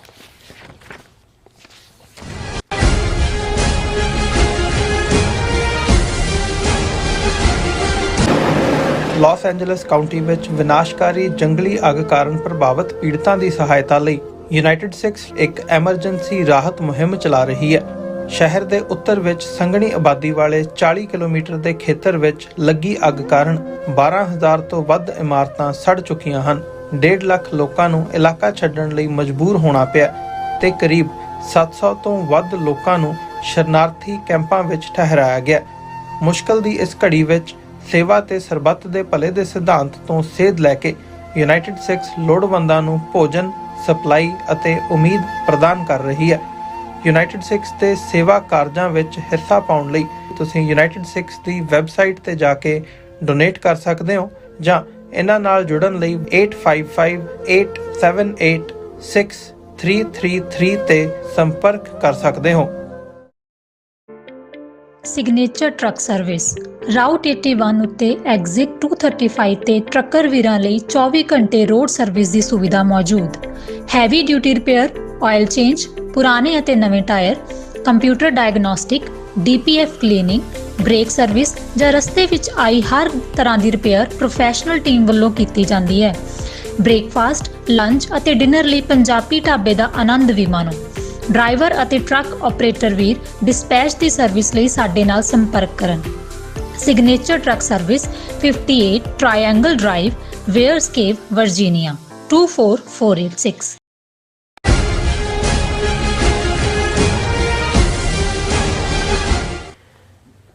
ਦਰਸ਼ਕੋ, ਬ੍ਰੇਕ ਤੋਂ ਬਾਅਦ ਤੁਹਾਡਾ ਫਿਰ ਦੁਬਾਰਾ ਸਵਾਗਤ ਹੈ ਔਰ ਗੱਲਬਾਤ ਕਰਨ ਜਾ ਰਹੇ ਹਾਂ ਕਿ ਅੱਜ ਕੱਲ੍ਹ ਅਮਰੀਕਾ ਦੀ ਸੈਨੇਟ ਵਿੱਚ ਟਰੰਪ ਵੱਲੋਂ ਨੋਮੀਨੇਟ ਕੀਤੇ ਅਧਿਕਾਰੀਆਂ ਦੀ ਕਨਫਰਮੇਸ਼ਨ ਲਈ ਹੀਅਰਿੰਗ ਚੱਲ ਰਹੀ ਹੈ ਔਰ ਇਹਨਾਂ ਵਿੱਚ ਨੈਸ਼ਨਲ ਇੰਟੈਲੀਜੈਂਸ ਅਹੁਦੇ ਲਈ ਨੋਮੀਨੇਟ ਹੋਈ ਤੁਲਸੀ ਗੈਬਰਡ ਵੀ ਸ਼ਾਮਲ ਹੈ ਔਰ ਸਿੱਖ ਜਥੇਬੰਦੀਆਂ ਵੱਲੋਂ ਇਸ ਦਾ ਵਿਰੋਧ ਕੀਤਾ ਜਾ ਰਿਹਾ ਹੈ। ਸੋ ਇਸ ਬਾਰੇ ਆਪਾਂ ਗੱਲਬਾਤ ਕਰਨ ਜਾ ਰਹੇ ਹਾਂ। ਸੋ ਅਸੀਂ ਚਾਹਾਂਗੇ ਕਿ ਤੁਸੀਂ ਇਸੇ ਤਰ੍ਹਾਂ ਜੁੜੇ ਰਹਿਣਾ। ਦੇਖਣ ਸੁਣਨ ਲਈ ਜਾਂ ਲਿਖਣ ਲਈ ਤੁਹਾਡਾ ਸਭ ਦਾ ਬਹੁਤ ਬਹੁਤ ਧੰਨਵਾਦ। ਜੀ ਡਾਕਟਰ ਸਾਹਿਬ ਕੀ ਕਹਿਣਾ ਚਾਹੋਗੇ? ਦੇਖੋ, ਹਾਲਾਂ ਪ੍ਰੈਜ਼ੀਡੈਂਟ ਟਰੰਪ ਨੇ ਜਿਨ੍ਹਾਂ ਨੂੰ ਪ੍ਰਮੁੱਖ ਅਹੁਦਿਆਂ ਦੇ ਉੱਤੇ ਨੋਮੀਨੇਟ ਕੀਤਾ ਉਹਨਾਂ 'ਚੋਂ ਕੁਛ ਦੀ ਜਿਹੜੀ ਕਨਫਰਮੇਸ਼ਨ, ਕਿਉਂਕਿ ਪ੍ਰੈਜ਼ੀਡੈਂਟ ਕੋਲ ਹੱਕ ਹੁੰਦਾ ਜਿਹੜਾ ਇਲੈਕਟ ਹੁੰਦਾ, ਪਰ ਇਹਨਾਂ ਨੂੰ ਇੱਕ ਗ੍ਰਿਲਿੰਗ ਪ੍ਰੋਸੈਸ 'ਚੋਂ ਲੰਘਣਾ ਪੈਂਦਾ, ਉਹਨੂੰ ਕਨਫਰਮੇਸ਼ਨ ਹੀਅਰਿੰਗ ਕਹਿੰਦੇ ਨੇ। ਉਹ ਸੈਨੇਟ ਦੇ ਕੋਲ ਹੀ ਪਾਵਰ, ਹਾਊਸ ਵਾਲੇ ਉਹਦੇ 'ਚ ਕਾਂਗਰਸਮੈਨ ਇਨਵੋਲਵ ਨਹੀਂ ਹੁੰਦੇ, ਸੈਨੇਟਰ ਹੁੰਦੇ ਨੇ। ਔਰ ਸੈਨੇਟ ਦੀਆਂ ਕਮੇਟੀਆਂ ਨੇ, ਜੇ ਫੋਰਨ ਰਿਲੇਸ਼ਨਸ ਦੀ ਹੈ ਜਾਂ ਡਿਫੈਂਸ ਕਮੇਟੀ ਹੈ ਜਾਂ ਲੀਗਲ ਦੇ ਨਾਲ ਇੰਟੈਲੀਜੈਂਸ ਏਜੰਸੀਆਂ, ਇੰਟੈਲੀਜੈਂਸ ਕਮੇਟੀ ਹੈ। ਸੋ ਉਹਦੇ 'ਚ ਜਿਨ੍ਹਾਂ ਦੀ ਮੈਜੋਰਿਟੀ ਹੁੰਦੀ ਹੈ, ਜਿਵੇਂ ਹੁਣ ਸੈਨੇਟ ਦੇ ਵਿੱਚ ਰਿਪਬਲਿਕਨਸ ਦੀ ਮੈਜੋਰਿਟੀ ਹੈ, ਭਾਵੇਂ ਸਿਰਫ 2 ਜਾਂ 3 ਨੰਬਰ ਦੇ ਨਾਲ ਹੀ ਉਹ ਜ਼ਿਆਦਾ ਨੇ, ਤੇ ਉਹਨਾਂ ਦੇ ਜ਼ਿਆਦਾ ਮੈਂਬਰ ਹੁੰਦੇ ਨੇ, ਦੂਸਰੇ ਦੇ ਵੀ ਡੈਮੋਕ੍ਰੈਟ ਦੇ ਵੀ ਹੁੰਦੇ ਨੇ, ਔਰ ਉਹਦੇ 'ਚ ਫਿਰ ਸਵਾਲ ਪੁੱਛੇ ਜਾਂਦੇ ਨੇ, ਔਰ ਜਿਹੜੇ ਕੈਂਡੀਡੇਟਸ ਨੂੰ ਨੋਮੀਨੇਟ ਕੀਤਾ ਗਿਆ ਹੁੰਦਾ ਉਹਨਾਂ ਦਾ ਸਾਰਾ ਜਿਹੜਾ ਬੈਕਗਰਾਊਂਡ ਰਿਕਾਰਡ ਹੈ ਉਹਨਾਂ ਦੇ ਸਾਹਮਣੇ ਹੁੰਦਾ। ਹੁਣ ਇਹਦੇ 'ਚ ਕੋਈ ਸ਼ੱਕ ਨਹੀਂ ਹੈ ਕਿ ਟਰੰਪ ਨੇ ਕਿਹਾ ਕਿ ਜੀ ਜਲਦੀ ਇਹਨਾਂ ਨੂੰ ਨਿਬੇੜੋ, ਔਰ ਆਲਰੇਡੀ ਜਿਵੇਂ ਮਾਰਕੋ ਰੂਬੀਓ ਜਿਹੜਾ ਉਹ ਸੈਕਟਰੀ ਆਫ ਸਟੇਟ ਸਭ ਤੋਂ ਪਹਿਲਾਂ ਨੋਮੀਨੇਸ਼ਨ 'ਚ ਉਹ ਬਣ ਗਏ। ਇਸੇ ਤਰ੍ਹਾਂ ਹੋਰ ਵੀ ਜਿਨ੍ਹਾਂ ਦੀ ਚੱਲ ਰਿਹਾ ਅਜੇ ਜਿਹੜੀਆਂ 2 ਕਰੂਸ਼ਲ ਫਸੀਆਂ ਹੋਈਆਂ ਨੇ ਜਿਨ੍ਹਾਂ 'ਚ ਅੱਜ ਵੀ ਜਿਹੜਾ ਉਸ ਦਾ ਪਾਰਟ ਸੀ, ਇੱਕ ਤਾਂ FBI ਦੇ ਹੈੱਡ ਦੇ ਤੌਰ ਦੇ ਉੱਤੇ ਕਾਸ਼ ਪਟੇਲ, ਔਰ ਦੂਸਰਾ ਜਿਹੜੀਆਂ 18 ਇੰਟੈਲੀਜੈਂਸ ਏਜੰਸੀਆਂ ਨੂੰ ਜਿਹਨੇ ਲੀਡ ਕਰਨਾ ਨੈਸ਼ਨਲ ਇੰਟੈਲੀਜੈਂਸ ਦੀ ਡਾਇਰੈਕਟਰ ਦੇ ਲਈ ਤੁਲਸੀ ਗੈਬਰਟ। ਹੁਣ ਤੁਲਸੀ ਗੈਬਰਟ ਦਾ ਜ਼ਿਕਰ ਅਸੀਂ ਪਹਿਲੇ ਪੀਰੀਅਡ 'ਚ ਵੀ ਕੀਤਾ ਸੀ, ਕਿਸੇ ਵੇਲੇ ਕਾਂਗਰਸ ਵੂਮਨ ਸੀ, ਗੋਰੀ ਹੈ, ਕਨਵਰਟਡ ਟੂ ਹਿੰਦੂਇਜ਼ਮ, ਗੀਤਾ ਤੇ ਹੱਥ ਰੱਖ ਕੇ ਇਹਨੇ ਸਹੁੰ ਚੁੱਕੀ ਸੀ ਐਜ਼ ਏ ਕਾਂਗਰਸ ਵੂਮਨ, ਪਹਿਲੀ ਐਸੀ ਬਣੀ ਜਿਹੜੀ ਸੀ ਇਸ ਕਿਸਮ ਦੀ। ਫਿਰ ਮੋਦੀ ਦੇ ਨਾਲ personal relationship, Mohan Bhagwat, Nagpur visit ਕਰਨਾ। ਫਿਰ ਇਸ ਕਿਸਮ ਦਾ ਹੀ ਨਹੀਂ, ਉਸ ਦੇ ਜਿਹੜੇ ਈਵਨ ਇੰਟਰਨੈਸ਼ਨਲ ਲੈਵਲ ਦੇ ਉੱਤੇ ਰਸ਼ੀਆ ਪ੍ਰਤੀ ਹਮਾਇਤ, ਰਸ਼ੀਆ ਯੂਕਰੇਨ ਵਾਰ ਦੇ ਵਿੱਚ ਰਸ਼ੀਆ ਦੇ ਨਾਲ, ਫਿਰ ਅਸਾਦ ਸੀਰੀਆ ਦੇ ਮੁੱਦੇ ਦੇ ਉੱਤੇ ਜਿਹੜਾ ਉਹ ਸੀਰੀਆ ਦੇ ਅਸਾਦ ਦੇ ਨਾਲ ਉੱਥੇ ਵਿਜ਼ਿਟ ਵੀ ਕੀਤਾ, ਔਰ ਕਿਉਂਕਿ ਅਸਾਦ ਨੂੰ ਰਸ਼ੀਆ ਸਪੋਰਟ ਕਰ ਰਿਹਾ ਸੀ ਉਸ ਦੇ ਨਾਲ ਜੁੜਿਆ ਹੋਇਆ। ਫਿਰ ਜਿਹੜਾ ਵਿਸਲ ਬਲੋਅਰ ਸਨੋਡਨ ਜਿਹੜਾ ਉੱਥੇ ਜਾ ਕੇ ਬੈਠਾ ਹੈ ਰਸ਼ੀਆ ਦੇ ਵਿੱਚ, ਅਮਰੀਕਾ 'ਚੋਂ ਇੱਥੇ ਉਹ ਵਾਂਟਡ ਕ੍ਰਿਮੀਨਲ ਹੈ, ਉਸ ਦੀ ਹਮਾਇਤ ਦੇ ਵਿੱਚ। ਸੋ ਉਸ ਦਾ ਇੰਨਾ ਕੁ ਜਿਹੜਾ ਇਹ ਕਹੋ ਕਿ ਵੀ ਉਹਦੇ 'ਚ ਹੋਲਸ ਨੇ ਉਸ ਦੇ ਪਰਸੋਨਾ ਦੇ ਵਿੱਚ, ਕਿ ਉਸ ਦੀ ਜਿਹੜੀ ਹੁਣ ਕਨਫਰਮੇਸ਼ਨ ਵੀ ਚੱਲ ਰਹੀ ਹੈ ਹੀਅਰਿੰਗ, 1-2 ਪਹਿਲੇ ਸ਼ਾਰਟ ਹੋਏ ਨੇ, ਉਹ ਕਾਫੀ ਟਫ ਸੀ। ਔਰ ਉਹਦੇ 'ਚ ਫਿਰ ਇਹੀ ਨਹੀਂ, ਤੁਲਸੀ ਗੈਬਰਟ ਤਾਂ ਬੇਸਿਕਲੀ ਡੈਮੋਕ੍ਰੈਟ ਸੀ, ਡੈਮੋਕ੍ਰੈਟ ਵੱਲੋਂ ਹੀ ਕਾਂਗਰਸ ਵੂਮਨ ਸੀ। ਫਿਰ ਈਵਨ ਇਹਨੇ ਪ੍ਰੈਜ਼ੀਡੈਂਟ ਦੀ ਜਿਹੜੀ ਪ੍ਰਾਇਮਰੀ ਜਿਹੜੀ ਹੈ ਡੈਮੋਕ੍ਰੈਟਿਕ ਪਾਰਟੀ ਦੀ, ਉਹ ਵੀ ਲੜੀ ਐਜ਼ ਏ ਡੈਮੋਕ੍ਰੇਟ, ਉਹਦੇ 'ਚ ਹਾਰੀ, ਔਰ ਸਾਹਮਣੇ ਵੀ ਕਿ ਬੇਸਿਕਲੀ ਦੀ ਫੈਮਿਲੀ ਇੱਕ ਕਲਟ ਨੂੰ ਬਿਲੋਂਗ ਕਰਦੀ ਹੈ, ਕਲਟ ਹਿੰਦੂ ਤੋਂ ਵੀ ਕਲਟ ਹੈ ਜਿਨ੍ਹਾਂ ਦਾ ਪਿਛੋਕੜ ਔਰ ਮਨੀ ਦਾ ਸੋਰਸ ਡਿਫਰੈਂਟ ਹੈ। ਲੇਕਿਨ ਅਚਾਨਕ ਕੁਝ ਮੁੱਦਿਆਂ ਤੇ ਇਹਨੇ ਇੱਕਦਮ ਰੈਡੀਕਲ ਪੋਜੀਸ਼ਨ ਲੈ ਕੇ ਫਿਰ ਰਿਪਬਲਿਕਨ ਬਣ ਗਈ। ਫਿਰ ਰਿਪਬਲਿਕਨ 'ਚ ਟਰੰਪ ਦੇ, ਕਿਉਂਕਿ ਕਮਲਾ ਹੈਰਿਸ ਵੀ ਇੰਡੀਅਨ ਮੂਲ ਦੀ ਸੀ, ਸੋ ਟਰੰਪ ਨੂੰ ਵੀ ਚਾਹੀਦਾ ਸੀ ਕਿ ਜਿਹੜੀ ਇਨਰ ਗਰੁੱਪ ਦੇ ਵਿੱਚ ਜਿਨ੍ਹਾਂ ਨੇ ਸਟ੍ਰੈਟੇਜਾਈਜ਼ ਕਰਨਾ ਹੈ ਕਿ ਕਿਹੜੇ ਮੁੱਦਿਆਂ ਦੇ ਉੱਤੇ ਕੈਂਪੇਨ ਕੀਤੀ ਜਾਏ, ਉਹਦੇ 'ਚ ਇਹਦੀ ਯੂਸਫੁਲਨੈਸ ਸੀ। ਸੋ ਇਹ ਇੰਨੀ ਇਹ ਬਹੁਤਿਆਂ ਲਈ ਈਵਨ ਰਿਪਬਲਿਕਨ ਦੇ ਵਿੱਚ ਵੀ ਸਰਪ੍ਰਾਈਜ਼ ਸੀ ਕਿ ਇਸ ਕਿਸਮ ਦੀ ਜਿਹਦੇ ਹੋਲ ਹੀ ਹੋਲ ਨੇ ਇਸ ਮੁੱਦੇ ਤੇ ਇੰਟਰਨੈਸ਼ਨਲ ਲੈਵਲ ਤੇ, ਉਹਦੇ ਹਵਾਲੇ ਤੁਸੀਂ 18 ਇੰਟੈਲੀਜੈਂਸ ਏਜੰਸੀਆਂ ਕਰ ਦਿਓ। ਇਹ ਤਾਂ ਅਮਰੀਕਾ ਦੀ ਸੇਫਟੀ ਸਿਕਿਉਰਿਟੀ ਦੇ ਨਾਲ ਖਿਲਵਾੜ ਹੈ। ਪਰ ਉਹ ਜਿਵੇਂ ਪੰਜਾਬੀ 'ਚ ਕਹਿੰਦੇ ਨੇ, ਕੌਣ ਕਹੇ ਸਾਹਿਬ ਨੂੰ ਇੰਜ ਨਹੀਂ ਇੰਜ ਕਰ। ਹੁਣ ਟਰੰਪ ਤਾਂ ਸਾਹਿਬ ਹੈ ਨਾ ਹੁਣ ਇਸ ਵੇਲੇ, ਤਾਂ ਉਹਨੇ ਆਪਣੀ, ਹਾਲਾਂ ਇਹ ਕੱਲ ਤੱਕ ਸ਼ਾਇਦ ਕਲੀਅਰ ਹੋ ਜਾਏਗਾ ਕਿ ਵੀ ਇਹਦੀ ਥਰੂ ਹੋਏਗੀ ਕਨਫਰਮੇਸ਼ਨ ਕਿ ਨਹੀਂ, ਕਿਉਂਕਿ ਡੈਮੋਕ੍ਰੈਟ ਤਾਂ ਐਨ ਬਲੌਕ ਹੀ ਨੈਗੇਟਿਵ ਵੋਟ ਪਾਣਗੇ ਜਾਂ ਪਾ ਰਹੇ ਨੇ ਜੋ ਵੀ ਕਮੇਟੀ ਦੇ ਨੇ, ਤੇ 2-3 ਜਿਹੜੇ ਮੈਂਬਰ ਨੇ ਉਸ ਕਮੇਟੀ ਦੇ ਜੇ ਸੈਨੇਟ ਦੇ ਵਿੱਚ ਵੋਟਿੰਗ ਚਾਹੁੰਦੀ ਹੈ ਉਹ ਤੁਲਸੀ ਗੈਬਰਟ ਦੇ ਖਿਲਾਫ ਜਾਂਦੇ ਨੇ, ਤਾਂ ਫਿਰ ਇਹਦੀ ਕਨਫਰਮੇਸ਼ਨ ਡਿੱਗ ਵੀ ਸਕਦੀ ਹੈ। ਸੋ ਇਸ ਦੇ ਉੱਤੇ BBC ਦੀ ਵੀ ਡੀਪ ਸਟੋਰੀ ਸੀ ਜਿਹਦੇ 'ਚ ਉਹਨਾਂ ਨੇ ਜਿਹੜਾ ਸਨੋਡਨ ਸਪੋਰਟ ਦੇ ਉੱਤੇ ਜਦੋਂ ਉਹਨੂੰ ਪੁੱਛਿਆ ਗਿਆ ਤੇ ਉਹ ਚੁੱਪ ਰਹੀ। ਉਹਨਾਂ ਨੇ ਕਿਹਾ ਕਿ ਰਿਪਬਲਿਕਨ ਤੇ ਡੈਮੋਕ੍ਰੇਟ ਦੋਨਾਂ ਨੇ, ਜਦੋਂ ਉਹਨੂੰ ਪੁੱਛਿਆ ਕਿ ਐਡਵਰਡ ਸਨੋਡਨ ਜਿਹੜਾ ਨੈਸ਼ਨਲ ਸਿਕਿਉਰਿਟੀ ਏਜੰਸੀ ਦਾ ਵਿਸਲ ਬਲੋਅਰ ਜਾ ਕੇ ਉੱਥੇ ਬੈਠਾ ਜਿਹਨੇ millions of classified document leak ਕੀਤੇ, ਔਰ ਇਹ ਜਿਹੜਾ ਇਲੀਗਲ ਸਰਵੇਲੈਂਸ ਜਿਹੜਾ ਉਹਨੇ ਇਹ ਅਲੈਜ ਕੀਤਾ ਜਾਂ ਉਹਨੇ ਚਾਰਜ ਲਾਇਆ ਕਿ ਵੀ ਅਮਰੀਕਾ ਜਿਹੜਾ ਇਲੀਗਲ ਸਰਵੇਲੈਂਸ ਕਰ ਰਿਹਾ ਸੀ ਸਿਟੀਜ਼ਨਸ ਦੀ, ਇਸ ਦੇ ਉੱਤੇ ਤੇਰੀ ਕੀ ਟੇਕ ਹੈ? ਕਿ ਤੂੰ ਸਨੋਡਨ ਨੂੰ ਇਹ ਸਮਝਦੇ ਹੈ ਕਿ ਕੋਈ ਬਹਾਦਰ ਹੈ ਜਿਹਨੇ ਵਿਸਲ ਬਲੋਅਰ ਹੈ ਜਾਂ ਕੀ ਹੈ, ਔਰ ਤੂੰ ਉਹਨੂੰ ਟ੍ਰੇਟਰਸ ਮੰਨਦੀ ਹੈ? ਔਰ ਉਹਨੇ ਇਸ ਮੈਟਰ ਦੇ ਉੱਤੇ ਜਿਹੜਾ ਹੈ ਕਿਹਾ ਯਸ ਔਰ ਨੋ ਆਨਸਰ ਕੋਈ ਨਹੀਂ ਦਿੱਤਾ। ਔਰ ਇਸ ਨਾਲ ਈਵਨ ਸੈਵਰਲ ਜਿਹੜੇ ਰਿਪਬਲਿਕਨ ਸੀ ਉਹ ਵੀ ਅਨਈਜ਼ੀ ਹੋਏ। Snowden broke the law, she told lawmakers. He released information about the United States. I have more immediate steps that I would take to prevent another Snowden. ਸੋ ਇਹ ਕਹਿ ਕੇ ਉਹਨੇ ਸਨੋਡਨ ਨੂੰ ਅਜੇ ਵੀ guilty. ਸੋ ਇਹ ਸਾਰੇ ਨੇ ਕਿ ਵੀ ਜਿਹੜਾ ਅਸਾਦ ਨਾਲ ਰਿਲੇਸ਼ਨਸ਼ਿਪ ਦੇ ਉੱਤੇ ਵੀ ਇਹ ਸਾਰੇ ਪਾਰਟ ਨੂੰ। ਸੋ ਇਸ ਦੇ ਚੱਲਦੇ ਆ ਸਿੱਖਾਂ ਨੇ ਇਸ ਦੇ ਉੱਤੇ ਖਾਸ ਤੌਰ ਤੇ ਸਿੱਖ ਕੋਲੀਸ਼ਨ ਨੇ ਐਨ ਇਸ ਮੌਕੇ ਦੇ ਉੱਤੇ ਇੱਕ ਸਟੇਟਮੈਂਟ ਦਿੱਤੀ ਹੈ, ਮੈਂ ਉਹਦਾ ਜ਼ਿਕਰ ਕਰਾਂਗਾ।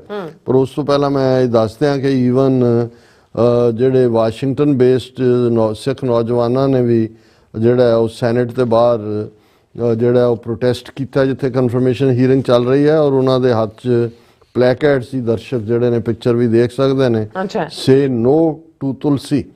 ਔਰ ਇਹਦੇ 'ਚ ਜਦੋਂ ਉਹਨਾਂ ਨੂੰ ਜਿਹੜਾ ਪਵਨ ਸਿੰਘ ਜਿਹੜੇ ਇਸ ਵੇਲੇ ਹੁਣ ਉਹ ਪ੍ਰੈਜ਼ੀਡੈਂਟ ਵੀ ਬਣੇ ਨੇ ਬਰੇਡਕ ਸਿੰਘ ਸਭਾ ਦੇ, ਔਰ ਸ਼੍ਰੋਮਣੀ ਅਕਾਲੀ ਦਲ ਅੰਮ੍ਰਿਤਸਰ ਨਾਲ ਸੰਬੰਧ ਹੈ, ਉਹਨਾਂ ਨੂੰ ਜਦੋਂ ਪੁੱਛਿਆ ਗਿਆ ਕਿ ਭਾਈ ਤੁਸੀਂ ਇਹ ਕਿਉਂ ਕਰ ਰਹੇ ਹੋ, ਉਹਨਾਂ ਨੇ ਕਿਹਾ ਕਿ ਵੀ ਅਸੀਂ ਵਾਸ਼ਿੰਗਟਨ DC 'ਚ ਇਸ ਲਈ ਹੈ ਤਾਂ ਕਿ ਅਸੀਂ ਸਾਰੇ ਸੈਨੇਟਰਸ ਨੂੰ ਇਹ ਕਹਿਣ ਆਏ ਹਾਂ ਜਿਹੜੇ ਜਿਨ੍ਹਾਂ ਨੇ ਕਨਫਰਮੇਸ਼ਨ ਹੀਅਰਿੰਗ ਵੀ ਕਰਨੀ ਹੈ ਔਰ ਬਾਅਦ 'ਚ ਸਬਜੈਕਟ ਟੂ ਵੋਟ ਹੁੰਦਾ ਹੈ ਉਹਦੇ ਸਾਹਮਣੇ, ਕਿ ਵੀ ਇਹਨੇ ਤੁਲਸੀ ਗੈਬਰਡ ਨੇ ਆਪਣੀ ਪੋਜੀਸ਼ਨ ਕੰਪਰੋਮਾਈਜ਼ ਕੀਤੀ ਹੋਈ ਹੈ, ਉਹ ਨੈਸ਼ਨਲ ਸਿਕਿਉਰਿਟੀ ਨੂੰ ਸਾਡੀ ਨੂੰ ਥ੍ਰੈਟ ਹੈ। ਉਸ ਨੇ ਜਿਹੜਾ ਉਹ ਟ੍ਰਾਂਸਨੈਸ਼ਨਲ ਰਿਪਰੈਸ਼ਨ ਦੇ ਉੱਤੇ ਸੌਫਟ ਹੋਏਗੀ ਕਿਉਂਕਿ ਇੰਡੀਆ ਕਨੈਕਸ਼ਨ RSS ਕਨੈਕਸ਼ਨ ਹੈ। ਔਰ ਇਹ ਜਿਹੜਾ ਉਹਦੇ ਹੁੰਦਿਆਂ ਫੋਰਨ ਗਵਰਨਮੈਂਟਸ ਜਿਹੜੀਆਂ ਨੇ ਹੋਰ ਵੀ ਅਮਰੀਕਾ ਦੇ ਮਾਮਲਿਆਂ 'ਚ ਇੰਟਰਫੀਅਰ ਕਰਨਗੀਆਂ ਤੇ ਅਮਰੀਕਨ ਸੋਇਲ ਦੇ ਉੱਤੇ ਜਿਹੜਾ ਟ੍ਰਾਂਸਨੈਸ਼ਨਲ ਰਿਪਰੈਸ਼ਨ ਦਾ ਕ੍ਰਾਈਮ ਹੋਏਗਾ, ਜਿਸ ਦੇ ਵਿੱਚ ਈਵਨ ਅਮਰੀਕਨ ਸਿਟੀਜ਼ਨਸ ਦੇ ਮਾਰੇ ਜਾਣਾ ਵੀ ਸ਼ਾਮਲ ਹੋ ਸਕਦਾ ਹੈ। ਇਸ ਲਈ ਅਸੀਂ ਜਿਹੜਾ ਇਹ ਸਾਰੇ ਨੂੰ ਇਹ ਕਹਿ ਰਹੇ ਹਾਂ ਕਿ ਭਾਈ ਇਹ ਤੁਸੀਂ ਗੈਬਰਡ ਦੀ ਪਿਛਲੀ 14 ਸਾਲ ਦੀ ਹਿਸਟਰੀ ਕੱਢ ਲਓ।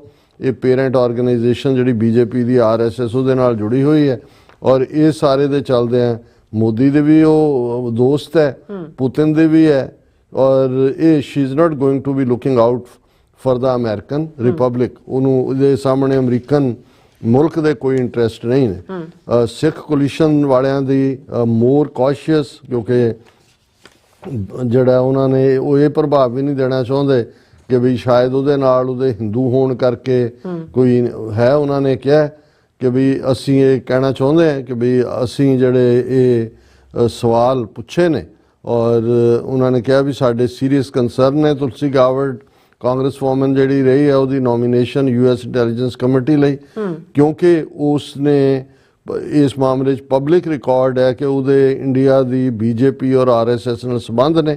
ਔਰ ਇਸੇ ਤਰ੍ਹਾਂ ਉਸ ਨੇ ਜਿਹੜਾ ਮੋਦੀ ਦੇ ਹਿਊਮਨ ਰਾਈਟਸ ਅਬਿਊਜ਼ਸ ਬਾਰੇ ਜੋ ਸਟੇਟਮੈਂਟ ਉਹਨੇ ਦਿੱਤੀ ਸੀ ਉਹ ਜਿਹੜੀ ਹੈ ਉਹ ਬਿਲਕੁਲ ਫਿੱਟ ਨਹੀਂ ਸੀ, ਜਿਹੜੀ ਕਿ ਠੀਕ ਲਾਈਨ 'ਤੇ ਨਹੀਂ ਸੀ। ਔਰ ਉਹਨਾਂ ਨੇ ਕਿਹਾ ਵੀ ਅਸੀਂ ਜਿਹੜਾ ਅੱਜ ਦੀ ਜਿਹੜੀ ਹੀਅਰਿੰਗ ਹੋਣ ਜਾ ਰਹੀ ਹੈ ਕਨਫਰਮੇਸ਼ਨ ਹੀਅਰਿੰਗ, ਉਹਨੂੰ ਬੜਾ ਕਲੋਜ਼ਲੀ ਦੇਖਾਂਗੇ, ਔਰ ਕਿ ਇਹ ਜਿਹੜੇ ਇਸ਼ੂ ਨੇ ਜਿਹੜਾ ਤੁਲਸੀ ਗੈਬਰਡ ਦਾ ਰੈਕਰਡ ਹੈ ਕਿ ਉਹ ਡਿਸਕਸ ਹੁੰਦੇ ਨੇ ਕਿ ਨਹੀਂ, ਔਰ ਇਹ ਗੈਬਰਡ ਕਿਵੇਂ ਰਿਸਪੌਂਡ ਕਰਦੀ ਹੈ, ਔਰ ਅਸੀਂ ਉਸ ਤੋਂ ਬਾਅਦ ਆਪਣੇ ਦਿਆਂਗੇ। ਔਰ ਉਹਨਾਂ ਨੇ ਕਿਹਾ ਕਿ ਵੀ ਇਹ ਜਿਹੜਾ ਇਹ ਇੱਕ ਵੈਰੀਫਾਈਏਬਲ ਫੈਕਟ ਹੈ ਕਿ Indian government transnational repression against Sikhs ਦੇ ਵਿੱਚ ਇਨਵੋਲਵ ਹੈ ਥਰੂ ਆਊਟ ਦਾ ਡਾਇਸਪੋਰਾ, ਜਿਸ ਦੇ ਵਿੱਚ ਅਮਰੀਕਾ ਵੀ ਸ਼ਾਮਲ ਹੈ, ਕਿਉਂਕਿ ਡਾਇਰੈਕਟਰ ਨੈਸ਼ਨਲ ਇੰਟੈਲੀਜੈਂਸ ਜਿਹੜਾ ਹੈ ਓਵਰਸੀ ਕਰਦਾ ਹੈ ਸਾਰੀਆਂ ਏਜੰਸੀਆਂ ਨੂੰ ਜਿਹੜੀ ਇਸ ਸਾਰੇ ਦੇ ਉੱਤੇ ਕਰੇਗੀ। ਤਾਂ ਅਸੀਂ ਸਿੱਖ ਕੋਲੀਸ਼ਨ ਤੇ ਦੂਸਰੀਆਂ ਸਾਡੀਆਂ ਆਰਗੇਨਾਈਜੇਸ਼ਨਸ ਜਿਹੜੀਆਂ ਨੇ ਅਸੀਂ ਇਹ ਸਵਾਲ ਭੇਜੇ ਨੇ ਸੈਨੇਟ ਦੇ ਮੈਂਬਰਾਂ ਨੂੰ ਆਫਿਸਿਸ ਦੇ ਵਿੱਚ ਵੀ, ਤਾਂ ਕਿ ਜਦੋਂ ਗੈਬਰਡ ਦੀ ਹੀਅਰਿੰਗ ਹੋਣੀ ਹੈ ਇਹਨਾਂ ਨੂੰ ਪੁੱਛਿਆ ਜਾਏ। ਔਰ to be clear the questions we submitted are not meant to express bias against Mister Gabbard's identity or religious beliefs. ਅਸੀਂ ਕੋਈ ਉਹਦੇ ਧਰਮ ਜਾਂ ਉਹਦੇ ਬਿਲੀਫ ਕਰਕੇ ਨਹੀਂ ਕਰ ਰਹੇ, ਪਰ no nominee for any position should be discriminated against on the basis of religion। ਇਹ ਸਾਡਾ ਮੰਨਣਾ ਹੈ ਵੀ ਧਰਮ ਤੇ ਆਧਾਰਿਤ ਡਿਸਕ੍ਰਿਮੀਨੇਸ਼ਨ ਨਹੀਂ ਹੋਣੀ ਚਾਹੀਦੀ। Instead they are an attempt to understand how her pre-existing political views may impact her performance as the Director of National Intelligence and ਦਸ the national security of United States ਕਿ ਜਿਹੜੇ ਉਹਦੇ ਆਲਰੇਡੀ ਬਣੇ ਹੋਏ ਖਿਆਲ ਨੇ ਉਹ ਹਿੰਦੂਤਵਾ ਤੇ ਹੋਣ, ਮੋਦੀ ਤੇ, ਭਾਗਵਤ ਤੇ, ਰਸ਼ੀਆ ਤੇ, ਦੂਜੇ ਤੀਜੇ ਤੇ, ਵੀ ਜਦੋਂ ਹੁਣ 18 ਏਜੰਸੀਆਂ ਉਹਦੇ ਥੱਲੇ ਹੋਣੀਆਂ ਨੇ, ਉਹਨੇ ਐਜ਼ ਏ ਡਾਇਰੈਕਟਰ ਹੋਣਾ ਹੈ, ਤੇ ਇਹ ਕਿਵੇਂ ਜਿਹੜਾ ਹੈ ਅਮਰੀਕਨ ਸਿਕਿਉਰਿਟੀ ਨੂੰ ਪ੍ਰਭਾਵਿਤ ਕਰੇਗਾ, ਇਹਦਾ ਨਜ਼ਰੀਆ, ਇਸ ਬਾਰੇ ਇਹਨੂੰ ਸਵਾਲ ਪੁੱਛੇ ਜਾਣ। ਸੋ ਕੱਲ ਤੱਕ ਪਤਾ ਲੱਗ ਜਾਏਗਾ ਵੀ ਕੀ ਹੁੰਦਾ ਹੈ। ਲੇਕਿਨ ਮੈਂ ਸਮਝਦਾ ਵੀ ਸਿੱਖ ਜਥੇਬੰਦੀਆਂ ਨੇ ਆਪਣਾ ਫਰਜ਼ ਨਿਭਾਇਆ। ਹਾਲਾਂਕਿ ਮੈਂ ਬਹੁਤ ਵਾਰ ਦੇਖਦਾ ਅਮਰੀਕਾ ਦੇ ਵਿੱਚ 6-7 ਮਿਲੀਅਨ ਮੁਸਲਮਾਨ ਵੀ ਰਹਿੰਦੇ ਨੇ, ਬੜੇ ਪਾਵਰਫੁਲ, ਫਾਈਨੈਂਸ਼ੀਅਲ, ਦੂਜੇ ਤੀਜੇ, ਔਰ ਕ੍ਰਿਸਚੀਅਨਸ ਵੀ ਇੰਡੀਅਨ ਮੂਲ ਦੇ ਨੇ, ਹੋਰ ਵੀ ਲੋਕ ਨੇ। ਹੋਰ ਨਹੀਂ ਕਿਸੇ ਨੂੰ ਸੁਝਿਆ ਕਿ ਵੀ ਉਹਨਾਂ ਨੇ ਜਾ ਕੇ ਤੁਲਸੀ ਗੈਬਟ ਦੇ ਖਿਲਾਫ ਉੱਥੇ ਪ੍ਰੋਟੈਸਟ ਵੀ ਕਰਨਾ ਹੈ, ਰਿਪਰੈਜ਼ੈਂਟੇਸ਼ਨ ਵੀ ਦੇਣੀ ਹੈ, ਦੂਜਾ ਵੀ ਦੇਣਾ। ਹੁਣ ਸਾਰੀਆਂ ਲੜਾਈਆਂ ਇਹ ਗੁਰੂ ਕੇ ਖਾਲਸੇ ਨੇ ਹੀ ਲੜਨੀਆਂ ਨੇ, ਮੈਨੂੰ ਤਾਂ ਇਹੀ ਲੱਗਦਾ। ਜੀ ਡਾਕਟਰ ਸਾਹਿਬ, ਤੁਹਾਡਾ ਬਹੁਤ ਬਹੁਤ ਧੰਨਵਾਦ। ਸਾਥ ਲੈਣੇ ਬ੍ਰੇਕ, ਵਿਊਅਰਸ ਤੁਸੀਂ ਇਸੇ ਤਰ੍ਹਾਂ ਜੁੜੇ ਰਹਿਣਾ। ਮਿਲਦੇ ਹਾਂ ਛੋਟੇ ਜਿਹੇ ਬ੍ਰੇਕ ਤੋਂ ਬਾਅਦ।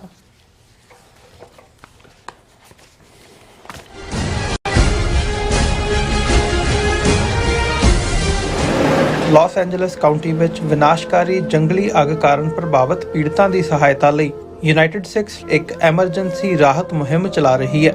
ਸ਼ਹਿਰ ਦੇ ਉੱਤਰ ਵਿੱਚ ਸੰਘਣੀ ਆਬਾਦੀ ਵਾਲੇ 40 ਕਿਲੋਮੀਟਰ ਦੇ ਖੇਤਰ ਵਿੱਚ ਲੱਗੀ ਅੱਗ ਕਾਰਨ 12,000 ਤੋਂ ਵੱਧ ਇਮਾਰਤਾਂ ਸੜ ਚੁੱਕੀਆਂ ਹਨ। 1.5 ਲੱਖ ਲੋਕਾਂ ਨੂੰ ਇਲਾਕਾ ਛੱਡਣ ਲਈ ਮਜਬੂਰ ਹੋਣਾ ਪਿਆ ਤੇ ਕਰੀਬ 700 ਤੋਂ ਵੱਧ ਲੋਕਾਂ ਨੂੰ ਸ਼ਰਨਾਰਥੀ ਕੈਂਪਾਂ ਵਿੱਚ ਠਹਿਰਾਇਆ ਗਿਆ। ਮੁਸ਼ਕਲ ਦੀ ਇਸ ਘੜੀ ਵਿੱਚ ਸੇਵਾ ਤੇ ਸਰਬੱਤ ਦੇ ਭਲੇ ਦੇ ਸਿਧਾਂਤ ਤੋਂ ਸੇਧ ਲੈ ਕੇ ਯੂਨਾਈਟਿਡ ਸਿਕਸ ਲੋੜਵੰਦਾਂ ਨੂੰ ਭੋਜਨ, ਸਪਲਾਈ ਅਤੇ ਉਮੀਦ ਪ੍ਰਦਾਨ ਕਰ ਰਹੀ ਹੈ।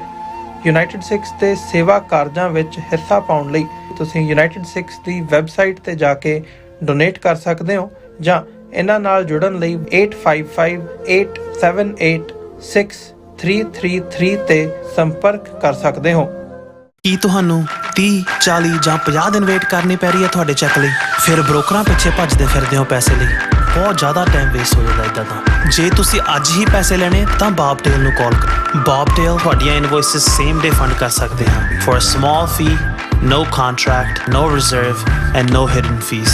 ਅੱਜ ਹੀ ਕਾਲ ਕਰੋ ਬੌਬਟੇਲ ਨੂੰ ਤੇ ਤੁਹਾਡਾ ਪਹਿਲਾ ਮਹੀਨਾ ਫ੍ਰੀ। 410-204-2084 ਅਗੇਨ 410-204-2084।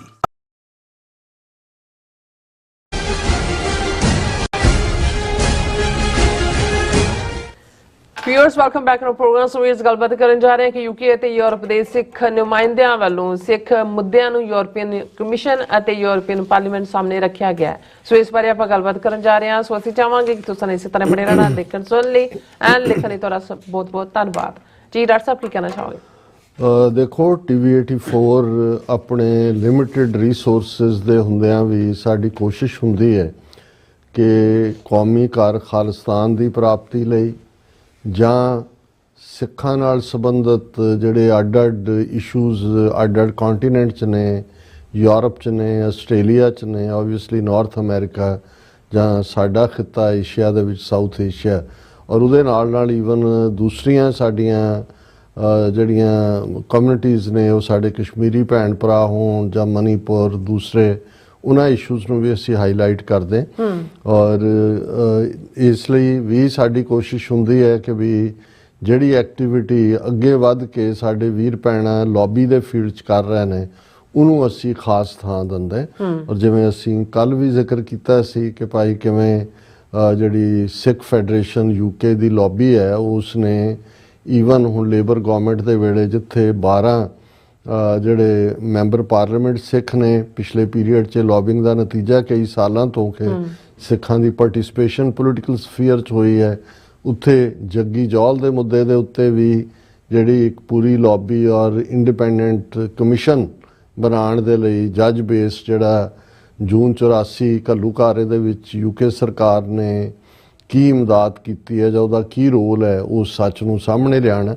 ਔਰ ਇਸ ਦਾ ਗੱਲ ਦਾ ਵੀ ਧਿਆਨ ਰਿਹਾ ਕਿ ਬੇਸ਼ੱਕ ਜਿਹੜਾ ਉਹ ਯੂਰਪੀਅਨ ਯੂਨੀਅਨ 'ਚੋਂ UK ਬਾਹਰ ਆ ਗਿਆ ਹੋਇਆ, ਲੇਕਿਨ ਅਜੇ ਵੀ ਜਿਹੜਾ ਯੂਰਪੀਅਨ ਕੋਰਟ ਹੈ, ਜਾਂ ਕਿਉਂਕਿ ਯੂਰਪ ਦੇ ਬਾਕੀ ਮੁਲਕ ਯੂਰਪੀਅਨ ਪਾਰਲੀਮੈਂਟ ਔਰ ਯੂਰਪੀਅਨ ਕੋਰਟ, ਇਹ ਸਾਰੇ ਜਾਂ ਯੂਰਪੀਅਨ ਕਮਿਸ਼ਨ ਹਿਊਮਨ ਰਾਈਟਸ ਤੋਂ ਦੂਸਰਿਆਂ ਦੇ ਬੜੀਆਂ ਪਾਵਰਫੁਲ ਬਾਡੀਜ਼ ਨੇ। ਔਰ ਜਿਹੜੀਆਂ ਪ੍ਰੋਬਲਮਸ ਈਵਨ ਉਹਨਾਂ ਮੁਲਕਾਂ ਦੇ ਜਿਵੇਂ ਅਸੀਂ ਫਰਾਂਸ ਵਿਜ਼ਿਟ ਕੀਤਾ ਜਾਂ ਸਵਿਟਜ਼ਰਲੈਂਡ ਕੀਤਾ ਜਾਂ ਇਟਲੀ ਕੀਤਾ, ਜਿਵੇਂ ਇਟਲੀ 'ਚ ਪ੍ਰੋਬਲਮਸ ਆਪਣੇ ਕਿਸਮ ਦੀਆਂ ਨੇ, ਤੇ ਜੇ ਬਰੀਫਿੰਗ ਅਪਰ ਲੈਵਲ ਤੇ ਹੋਏ, ਯੂਰਪੀਅਨ ਪਾਰਲੀਮੈਂਟ 'ਚ ਹੋਏ ਤੇ ਪਾਰਲੀਮੈਂਟ ਰਾਹੀਂ ਕੋਈ ਉਹਨਾਂ ਦਾ ਕਮਿਸ਼ਨ ਜਿਹੜਾ ਉਹ ਲੈ ਲੇ, ਤਾਂ ਫਿਰ ਤੁਹਾਨੂੰ ਕੱਲੇ ਮੁਲਕ 'ਚ ਇਟਲੀ, ਫਰਾਂਸ, ਸਵੀਡਨ, ਸਵਿਟਜ਼ਰਲੈਂਡ ਜਾਂ ਸਪੇਨ ਜਾਂ ਪੁਰਤਗਾਲ 'ਚ ਕੱਲੇ 'ਚ ਲੌਬੀ ਕਰਨ ਦੀ ਲੋੜ ਨਹੀਂ। ਉਹ ਆਟੋਮੈਟਿਕਲੀ ਜਿਹੜਾ ਹੈ ਉਹ ਇੱਕ ਲਾਅ ਦਾ ਹਿੱਸਾ ਬਣ ਜਾਏਗਾ ਜਾਂ ਉਸ ਦੀਆਂ ਹਦਾਇਤਾਂ ਹੋਣਗੀਆਂ। ਸੋ ਇਹ ਸਿੱਖ ਫੈਡਰੇਸ਼ਨ UK ਦੀ ਅਗਵਾਈ 'ਚ ਔਰ ਉਹਦੇ ਨਾਲ ਉਹਨਾਂ ਨੇ ਬਾਕੀ ਸਾਰੇ ਜਿਹੜੇ ਮੁਲਕ ਨੇ ਯੂਰਪ ਦੇ 5-6 ਪ੍ਰੋਮੀਨੈਂਟ, ਉਹਨਾਂ ਦੇ ਨੁਮਾਇੰਦੇ ਵੀ ਇਸ ਸਾਰੇ ਦਾ ਹਿੱਸਾ ਸੀ। ਡੈਲੀਗੇਸ਼ਨ ਸੀ ਸਿੱਖਾਂ ਦਾ, ਜਿਨ੍ਹਾਂ 'ਚ Austria, Belgium, France, Netherland, Italy, Norway, ਪੁਰਤਗਾਲ, ਸਪੇਨ ਤੇ UK, ਇਹ ਬ੍ਰਸਲਸ ਦੇ ਵਿੱਚ ਮਿਲੇ। ਔਰ ਦਰਸ਼ਕ ਪਿਕਚਰਸ ਵੀ ਦੇਖ ਸਕਦੇ ਨੇ, ਸਿੱਖ ਫੈਡਰੇਸ਼ਨ UK ਦੀ ਪ੍ਰੈਸ ਰਿਲੀਜ਼ ਦੇ ਨਾਲ ਉਹਨਾਂ ਨੇ ਇਹ ਸਾਰੀਆਂ ਪਿਕਚਰਸ ਵੀ ਦਿੱਤੀਆਂ ਨੇ। ਔਰ ਉਹਨਾਂ ਨੇ ਇੱਕ ਤਾਂ ਇਸ ਨੂੰ ਪਹਿਲਾਂ ਤਾਂ ਮੈਂ ਜਿਹੜੇ ਉਹਨਾਂ ਨੇ ਨੁਕਤੇ ਉਠਾਏ, ਜਿਹੜਾ ਫੁੱਲ ਏਜੰਡਾ ਹੈ ਉਹ ਉਹਨਾਂ ਨੇ 5 ਹਿੱਸਿਆਂ ਦੇ ਵਿੱਚ ਉਸ ਨੂੰ 6 ਹਿੱਸਿਆਂ ਦੇ ਵਿੱਚ ਵੰਡਿਆ। ਪਹਿਲਾ ਤਾਂ ਇਹ ਸੀ ਕਿ ਵੀ ਉਹਨਾਂ ਨੇ ਸਿੱਖ ਹਿਊਮਨ ਰਾਈਟਸ ਅਕ੍ਰੋਸ ਦਾ ਗਲੋਬ, ਇਸ ਦੇ ਉੱਤੇ ਉਹਨਾਂ ਦਾ ਫੋਕਸ ਸੀ। ਇੰਟਰੋਡਕਸ਼ਨ ਓਵਰਵਿਊ ਦਿੱਤਾ, ਹਿਸਟੋਰੀਕਲ, ਫਿਰ ਇੱਕ ਪ੍ਰੈਸ ਕਾਨਫਰੰਸ ਵੀ ਕੀਤੀ। ਕੁਛ ਜਿਹੜੇ ਨੇ ਜਿਵੇਂ ਜਿਹੜਾ ਸਿੱਖ ਪਰਸਪੈਕਟਿਵ ਹੈ ਹਿਸਟੋਰੀਕਲ ਕੰਟੈਕਸਟ ਦੇ ਵਿੱਚ ਇਹ ਪ੍ਰੈਸ ਕਾਨਫਰੰਸ ਦਿੱਤਾ ਗਿਆ। ਤੇ ਜਿਹੜੇ ਯੂਰਪੀਅਨ ਯੂਨੀਅਨ ਦੇ ਵਿੱਚ ਇਸ਼ੂ ਉਹਨਾਂ ਨੇ ਚੁੱਕੇ, ਉਹਨਾਂ 'ਚ freedom of religion for the Sikh minority, ਜਿਵੇਂ ਮੈਂ ਦੱਸਿਆ ਵੀ ਇਟਲੀ ਹੋਏ ਜਾਂ ਫਰਾਂਸ ਹੋਏ, ਉਹਦੇ 'ਚ ਕੁਛ ਇਸ਼ੂ ਆ ਰਹੇ ਨੇ।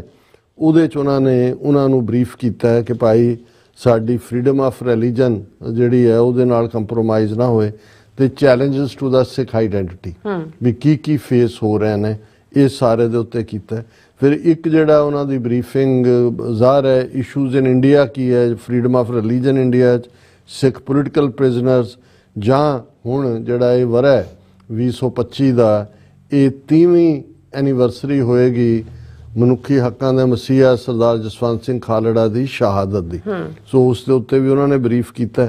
ਔਰ ਫਿਰ ਜਿਹੜੇ ਅਕ੍ਰੋਸ ਦਾ ਗਲੋਬ ਸਿੱਖ ਇਸ਼ੂ ਨੇ, ਕਿਉਂਕਿ ਯੂਰਪੀਅਨ ਪਾਰਲੀਮੈਂਟ ਔਰ ਯੂਰਪੀਅਨ ਯੂਨੀਅਨ ਦੇ ਉਹਨਾਂ ਦੇ ਕਮਿਸ਼ਨ ਦੇ ਸਾਹਮਣੇ ਉਹਨਾਂ ਦੇ ਵਿੱਚ ਇੱਕ ਤਾਂ 9/11 ਤੋਂ ਬਾਅਦ ਜਿਹੜੀ ਐਂਟਾਈ ਸਿੱਖ ਹੇਟਰੇਡ ਕ੍ਰੀਏਟ ਹੋਈ, ਜਿਹਦੇ ਥੱਲੇ ਅਮਰੀਕਾ 'ਚ ਕਿਲਿੰਗ ਵੀ ਹੋਈਆਂ ਬਹੁਤ ਸਾਰੀਆਂ ਥਾਵਾਂ ਦੇ ਉੱਤੇ, ਹੋਰ ਜਿਹੜੇ ਨੇ ਹੇਟ ਕ੍ਰਾਈਮ ਹੋਏ ਨੇ ਉਸ ਦੇ ਉੱਤੇ।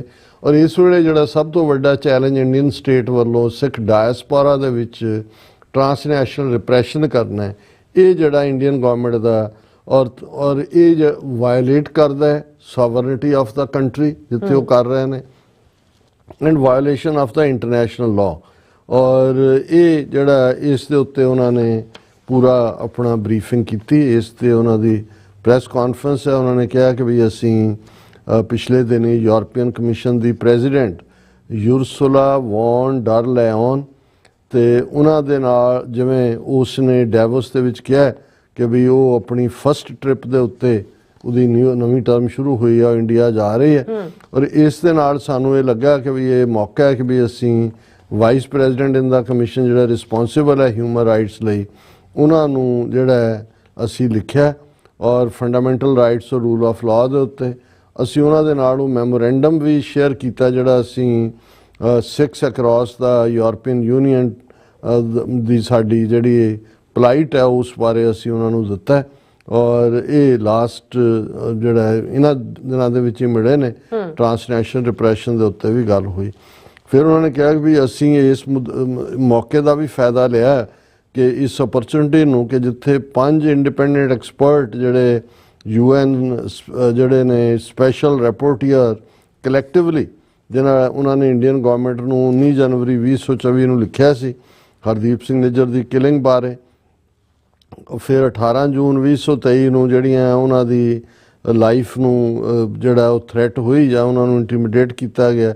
ਸੋ ਇਹ ਸਾਰੇ ਦੇ ਉੱਤੇ ਕਿਉਂਕਿ 2023 ਦੇ ਵਿੱਚ ਉਹਨਾਂ ਨੇ ਕੀਤਾ ਔਰ ਇਵੈਂਚੁਅਲੀ ਉਹਨਾਂ ਦਾ ਮਰਡਰ ਹੋ ਜਾਂਦਾ ਉਸ 18 ਜੂਨ ਨੂੰ 2023 ਦੇ ਵਿੱਚ। ਇਸ ਦੇ ਉੱਤੇ ਆਧਾਰਿਤ ਇਹ ਸੀ ਕਿ ਅਸੀਂ ਉਹਨਾਂ ਨੂੰ ਇਹ ਦੱਸਿਆ ਕਿ ਵੀ ਇਹ ਇੱਕ ਇਸ਼ੂ ਹੈ that is directly impacting on Sikhs in different European countries, but had not been highlighted in the media ਕਿ ਜੋ 18 ਜੂਨ 2023 ਨੂੰ ਹਰਦੀਪ ਸਿੰਘ ਨਿੱਜਰ ਦੇ ਨਾਲ ਹੋਇਆ, ਅਸੀਂ ਇਸ ਦੇ ਬਾਰੇ ਜਿਹੜਾ ਆਲਰੇਡੀ ਲਿਖਿਆ ਵੀ ਹੈ, ਪਰ ਇਹਦੀ ਕੋਈ ਬਹੁਤੀ ਮੀਡੀਆ ਦੇ ਵਿੱਚ ਚਰਚਾ ਨਹੀਂ ਹੈ। ਫਿਰ ਅਸੀਂ ਇੰਡੀਅਨ ਗਵਰਨਮੈਂਟ ਨੇ ਜੋ 3 ਜਨਵਰੀ 2025 ਨੂੰ ਫਾਰਮਲ ਰਿਸਪੌਂਸ ਦਿੱਤਾ ਹੈ, ਜਿਹਦੇ 'ਚ that shockingly accuse the independent special rapporteur of bias and a strong preconceived hostility towards India, its sovereignty and its integrity and supporting a Sikh separatist agenda. ਹੁਣ ਜਦੋਂ special ਰੈਪੋਰਟਰ ਨੇ UN ਦੇ ਨੇ report ਦਿੱਤੀ ਤਾਂ ਇੰਡੀਆ ਨੇ ਕਿਹਾ ਇਹ ਤਾਂ ਬਾਇਸ ਹੈ, ਪੱਖਪਾਤੀ ਹੈ, ਇਹ ਇੰਡੀਆ ਦੀ ਸੋਵਰਨਿਟੀ ਔਰ ਦੂਜੇ ਤੀਜੇ ਪ੍ਰਤੀ ਹੌਸਟਿਲਿਟੀ ਹੈ। ਫਿਰ ਉਹਨਾਂ ਨੇ ਕਿਹਾ ਵੀ ਅਸੀਂ ਉਸੇ ਹੀ ਲਾਈਨ ਦੇ ਉੱਤੇ ਜਿਹੜਾ ਮੈਂਬਰਸ ਯੂਰਪੀਅਨ ਪਾਰਲੀਮੈਂਟ ਦੇ ਹਿਊਮਨ ਰਾਈਟਸ ਸਬ ਕਮੇਟੀ ਦੇ ਨੇ ਜਾਂ ਜਿਹੜਾ ਲਿਖਿਆ, ਔਰ ਉਹਨਾਂ ਨੇ ਜਿਹੜਾ ਇਸ ਦੇ ਉੱਤੇ ਹੀ ਅੱਗੇ ਗੱਲ ਕੀਤੀ। ਔਰ ਫਿਰ ਉਹਨਾਂ ਨੇ ਦੱਸਿਆ ਵੀ ਇਹਨਾਂ ਮੁਲਕਾਂ ਤੋਂ ਇਹ ਡੈਲੀਗੇਸ਼ਨ ਸੀ। ਪਹਿਲਾਂ ਅਸੀਂ ਇੱਕ ਇੰਟਰਨਲ ਮੀਟਿੰਗ ਕੀਤੀ 28 ਜਨਵਰੀ ਨੂੰ, ਜਿਹਦੇ 'ਚ ਜਿਹੜੇ ਸਾਡੇ ਸਾਹਮਣੇ ਸਿੱਖਾਂ ਦੇ ਸਾਹਮਣੇ ਯੂਰਪ ਦੇ ਵਿੱਚ ਚੈਲੰਜਸ ਨੇ ਉਸ ਦੀ ਗੱਲ ਹੋਈ ਕਿ ਭਾਈ ਅਸੀਂ ਕਿਵੇਂ ਨੈਸ਼ਨਲ ਲੈਵਲ ਦੇ ਉੱਤੇ ਸਿੱਖ ਰਿਲੀਜਨ ਨੂੰ ਰਜਿਸਟਰ ਕਰਵਾਉਣਾ ਹੈ, way of life, restriction on Sikh. ਇਹ ਜਿਵੇਂ ਮੈਂ ਕਿਹਾ ਵੀ ਇਟਲੀ, ਫਰਾਂਸ, ਸਵੀਡਨ, ਹਰ ਮੁਲਕ ਦੀਆਂ ਆਪਣੀਆਂ ਕਿਉਂਕਿ ਉਹਨਾਂ ਦੇ ਲਾਅ ਨੇ। ਫਿਰ ਉਹਨਾਂ ਨੇ ਇਹ ਸਾਰੇ ਡੈਲੀਗੇਸ਼ਨ ਨੇ ਜਿਹੜਾ ਸ਼ਾਮ ਨੂੰ ਇੱਕ ਪ੍ਰੈਸ ਕਲੱਬ ਦੇ ਵਿੱਚ ਪ੍ਰੈਸ ਕਾਨਫਰੰਸ ਵੀ ਕੀਤੀ, ਔਰ ਜਿਹਦੇ 'ਚ ਉਹਨਾਂ ਨੇ ਜਿਹੜਾ ਉਹ ਵਿਚ ਵਾਜ਼ ਜਿਹੜੇ ਉਹਨਾਂ ਨੇ ਵਾਈਸ ਪ੍ਰੈਜ਼ੀਡੈਂਟ ਐਂਟੋਨੀਓ ਸਬਰਨਾ ਔਰ ਉਹਨੂੰ ਐਡਰੈਸ 'ਚੋਂ ਪਾਰਟ ਸੀ, ਉਹਦੇ 'ਚ ਵੀ ਉਹਨਾਂ ਨੇ ਆਰਟੀਕਲ 17 ਦੀ ਗੱਲ ਕੀਤੀ, treaty of the functioning of the European Union dialogue. ਔਰ before she spoke at the press conference, Bhai Davinderjit Singh did the scene setting in terms of the Sikh religion, Sikh way of life and identity and the challenges faced by the Sikhs in Europe. So ਅਸੀਂ ਮੁਬਾਰਕਬਾਦ ਦਿੰਦੇ ਹਾਂ ਕਿ ਵੀ ਉਹਨਾਂ ਨੇ ਇੱਕ ਬੜਾ ਇਹੀ ਤਰੀਕਾ ਹੈ। ਦੇਖੋ ਇੱਕ ਪਾਸੇ ਤਾਂ ਬਾਇਸ ਹੁੰਦਾ ਜਾਂ ਪ੍ਰੈਜੁਡਿਸ ਹੁੰਦਾ, ਇੱਕ ਪਾਸੇ ਇਗਨੋਰੈਂਸ ਹੁੰਦੀ ਹੈ। ਜਿਹੜਾ ਸਿੱਖਾਂ ਬਾਰੇ ਬਹੁਤ ਸਾਰਾ ਜਿਹੜਾ ਪਾਰਟ ਹੈ ਉਹ ਯੂਰਪ ਹੋਏ, ਅਮਰੀਕਾ ਹੋਏ ਜਾਂ ਕੈਨੇਡਾ ਹੋਏ, ਇਗਨੋਰੈਂਸ ਕਾਫੀ। ਔਰ ਫਿਰ ਉਸ ਇਗਨੋਰੈਂਸ 'ਚ ਜਦੋਂ ਇੰਡੀਆ ਦਾ ਮਿਸਇਨਫੋਰਮੇਸ਼ਨ ਡਿਸਇਨਫੋਰਮੇਸ਼ਨ ਕੈਂਪੇਨ ਸ਼ੁਰੂ ਹੋ ਜਾਂਦਾ ਹੈ, ਉਹ ਸਿੱਖਾਂ ਨੂੰ ਕਿਸੇ ਹੋਰ ਬ੍ਰਸ਼ ਨਾਲ ਪੇਂਟ ਕਰਦੇ ਨੇ। ਸੋ ਇਸ ਕਿਸਮ ਦਾ ਜਿਹੜਾ ਪਾਰਟ ਹੈ ਉਹ ਜ਼ਰੂਰੀ ਹੈ। ਔਰ ਇਹ ਉਹਨਾਂ ਨੇ ਫਿਰ ਅੱਗੋਂ ਕਿਹਾ ਵੀ 29 ਜਨਵਰੀ ਨੂੰ ਸਿੱਖ ਰਿਪਰੈਜ਼ੈਂਟੇਟਿਵ ਵਾਈਸ ਪ੍ਰੈਜ਼ੀਡੈਂਟ ਐਂਟੋਨੈਲੋ ਸਬਰਨਾ ਨੂੰ ਮਿਲੇ ਡਾਇਲੋਗ ਲਈ ਯੂਰਪੀਅਨ ਪਾਰਲੀਮੈਂਟ 'ਚ। ਉਹਨਾਂ ਨੇ ਜਿਹੜੇ ਰੈਲੇਵੈਂਟ ਇਸ਼ੂ ਯੂਰਪੀਅਨ ਯੂਨੀਅਨ ਦੇ ਨੇ ਉਹਦੇ 'ਚ official recognition Sikh religion the, Sikh way of life, ਔਰ ਇਹ ਸਾਰੇ ਦੇ ਉੱਤੇ ਉਹਨਾਂ ਨੇ ਗੱਲਬਾਤ ਕੀਤੀ।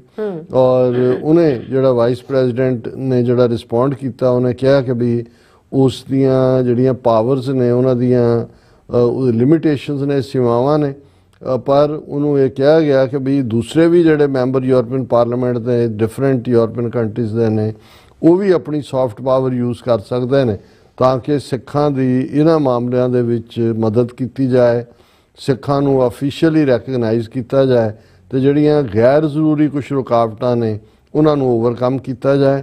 ਔਰ ਇਹ practical way to progress matters was agreed. ਔਰ ਫਿਰ ਉਹਨਾਂ ਨੇ ਹੀਟ ਕ੍ਰਾਈਮ ਔਰ ਦੂਸਰਿਆਂ ਦਾ ਜ਼ਿਕਰ ਕੀਤਾ। ਸੋ ਅਸੀਂ ਮੁਬਾਰਕਬਾਦ ਦਿੰਦੇ ਹਾਂ ਸਮੁੱਚੇ ਯੂਰਪ ਦੇ ਇਸ ਡੈਲੀਗੇਸ਼ਨ ਸ਼ਾਮਲ ਸਿੱਖਾਂ ਨੂੰ ਔਰ ਸਿੱਖ ਫੈਡਰੇਸ਼ਨ UK ਨੂੰ ਕਿ ਉਹਨਾਂ ਨੇ ਬੜੇ ਚੰਗੇ ਢੰਗ ਦੇ ਨਾਲ ਆਪਣਾ ਕੇਸ ਯੂਰਪੀਅਨ ਕਮਿਸ਼ਨ ਔਰ ਯੂਰਪੀਅਨ ਪਾਰਲੀਮੈਂਟ ਦੇ ਸਾਹਮਣੇ ਲਿਆਂਦਾ ਹੈ। ਜੀ ਰਾਜ ਸਾਹਿਬ, ਤੁਹਾਡਾ ਬਹੁਤ ਬਹੁਤ ਸ਼ੁਕਰੀਆ। ਸੋ ਤਾਂ ਲੈਣਾ ਬ੍ਰੇਕ। ਵਿਊਅਰਸ, ਤੁਸੀਂ ਕਿਤਨੀ ਜਾਣਾ ਮਿਲਦੇ ਆਫਟਰ ਦਿਸ ਸ਼ਾਰਟ ਬ੍ਰੇਕ।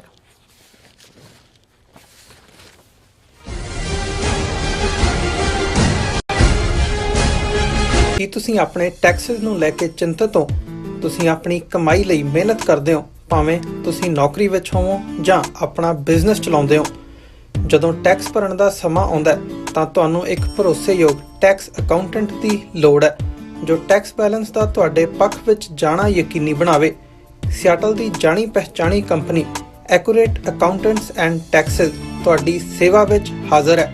ਅਸੀਂ ਹਰ ਤਰ੍ਹਾਂ ਦੇ ਟੈਕਸ ਭਰਨ ਵਿੱਚ ਤੁਹਾਡੀ ਮਦਦ ਕਰਾਂਗੇ। ਟੈਕਸ ਸੰਬੰਧੀ ਕਿਸੇ ਵੀ ਤਰ੍ਹਾਂ ਦੇ ਸਵਾਲ ਲਈ ਅੱਜ ਹੀ ਸਾਡੇ ਤੱਕ ਪਹੁੰਚ ਕਰੋ। Accurate accountants and taxes. Los Angeles County ਵਿੱਚ ਵਿਨਾਸ਼ਕਾਰੀ ਜੰਗਲੀ ਅੱਗ ਕਾਰਨ ਪ੍ਰਭਾਵਿਤ ਪੀੜਤਾਂ ਦੀ ਸਹਾਇਤਾ ਲਈ ਯੂਨਾਈਟਿਡ ਸਿਕਸ ਇੱਕ ਐਮਰਜੈਂਸੀ ਰਾਹਤ ਮੁਹਿੰਮ ਚਲਾ ਰਹੀ ਹੈ। ਸ਼ਹਿਰ ਦੇ ਉੱਤਰ ਵਿੱਚ ਸੰਘਣੀ ਆਬਾਦੀ ਵਾਲੇ 40 ਕਿਲੋਮੀਟਰ ਦੇ ਖੇਤਰ ਵਿੱਚ ਲੱਗੀ ਅੱਗ ਕਾਰਨ 12,000 ਤੋਂ ਵੱਧ ਇਮਾਰਤਾਂ ਸੜ ਚੁੱਕੀਆਂ ਹਨ। 1.5 ਲੱਖ ਲੋਕਾਂ ਨੂੰ ਇਲਾਕਾ ਛੱਡਣ ਲਈ ਮਜਬੂਰ ਹੋਣਾ ਪਿਆ ਤੇ ਕਰੀਬ 700 ਤੋਂ ਵੱਧ ਲੋਕਾਂ ਨੂੰ ਸ਼ਰਨਾਰਥੀ ਕੈਂਪਾਂ ਵਿੱਚ ਠਹਿਰਾਇਆ ਗਿਆ। ਮੁਸ਼ਕਲ ਦੀ ਇਸ ਘੜੀ ਵਿੱਚ ਸੇਵਾ ਤੇ ਸਰਬੱਤ ਦੇ ਭਲੇ ਦੇ ਸਿਧਾਂਤ ਤੋਂ ਸੇਧ ਲੈ ਕੇ ਯੂਨਾਈਟਿਡ ਸਿਕਸ ਲੋੜਵੰਦਾਂ ਨੂੰ ਭੋਜਨ, ਸਪਲਾਈ ਅਤੇ ਉਮੀਦ ਪ੍ਰਦਾਨ ਕਰ ਰਹੀ ਹੈ। ਯੂਨਾਈਟਿਡ ਸਿਕਸ ਦੇ ਸੇਵਾ ਕਾਰਜਾਂ ਵਿੱਚ ਹਿੱਸਾ ਪਾਉਣ ਲਈ ਤੁਸੀਂ ਯੂਨਾਈਟਿਡ ਸਿਕਸ ਦੀ ਵੈਬਸਾਈਟ ਤੇ ਜਾ ਕੇ ਡੋਨੇਟ ਕਰ ਸਕਦੇ ਹੋ ਜਾਂ ਇਹਨਾਂ ਨਾਲ ਜੁੜਨ ਲਈ 8558786333 ਤੇ ਸੰਪਰਕ ਕਰ ਸਕਦੇ ਹੋ।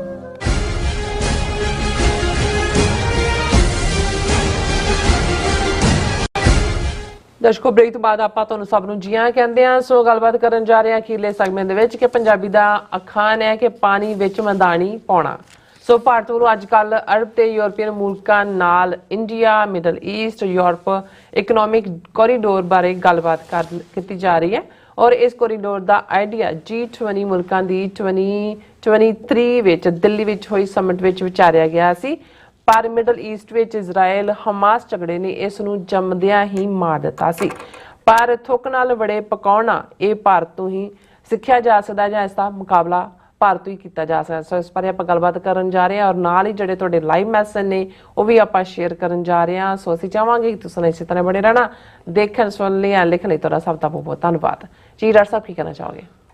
ਦੇਖੋ, ਚਾਈਨਾ ਨੂੰ ਅਮਰੀਕਾ ਜਾਂ ਪੱਛਮੀ ਤਾਕਤਾਂ ਨੇ, ਖਾਸ ਤੌਰ 'ਤੇ ਅਮਰੀਕਾ ਨੇ ਸਭ ਤੋਂ ਜ਼ਿਆਦਾ ਖਤਰਨਾਕ ਉਦੋਂ ਸਮਝਿਆ ਜਾਂ ਦੇਖਿਆ ਵੀ ਚਾਈਨਾ ਦੀ ਰੀਚ ਕਿਵੇਂ ਗਲੋਬਲ ਹੋ ਗਈ ਹੈ, ਇੰਟਰਕੰਟੀਨੈਂਟਲ ਹੋ ਗਈ ਹੈ, ਜਦੋਂ ਸ਼ੀ ਜਿਨਪਿੰਗ ਨੇ $390 ਬਿਲੀਅਨ ਇੱਕ ਪਾਸੇ ਰੱਖੇ ਔਰ ਇਹ ਕਿਹਾ ਕਿ ਵੀ one belt one road initiative ਦੇ ਥੱਲੇ, ਜਿਹਨੂੰ ਬੈਲਟ ਵੇ ਕਿਹਾ ਗਿਆ, ਕਿ ਵੀ ਇਹ ਪੂਰਾ ਇੱਕ ਸੈਟਅਪ ਜਿਹੜਾ ਏਸ਼ੀਆ, ਅਫਰੀਕਾ, ਸਾਊਥ ਅਮਰੀਕਾ ਤੱਕ ਉਹਨਾਂ ਦੀ ਰੀਚ ਔਰ ਉਸ ਦੇ ਲਈ ਈਵਨ ਵਿਦਨ ਪਾਕਿਸਤਾਨ ਤੱਕ Gwadar port, Pakistan, China Pakistan economical corridor ਦੇ ਥੱਲੇ ਗਵਾਦਰ ਪੋਰਟ ਨੂੰ ਡਿਵੈਲਪ ਕਰਨਾ $80-90 ਬਿਲੀਅਨ ਉਸ ਦੇ ਲਈ ਰੱਖੇ ਗਏ।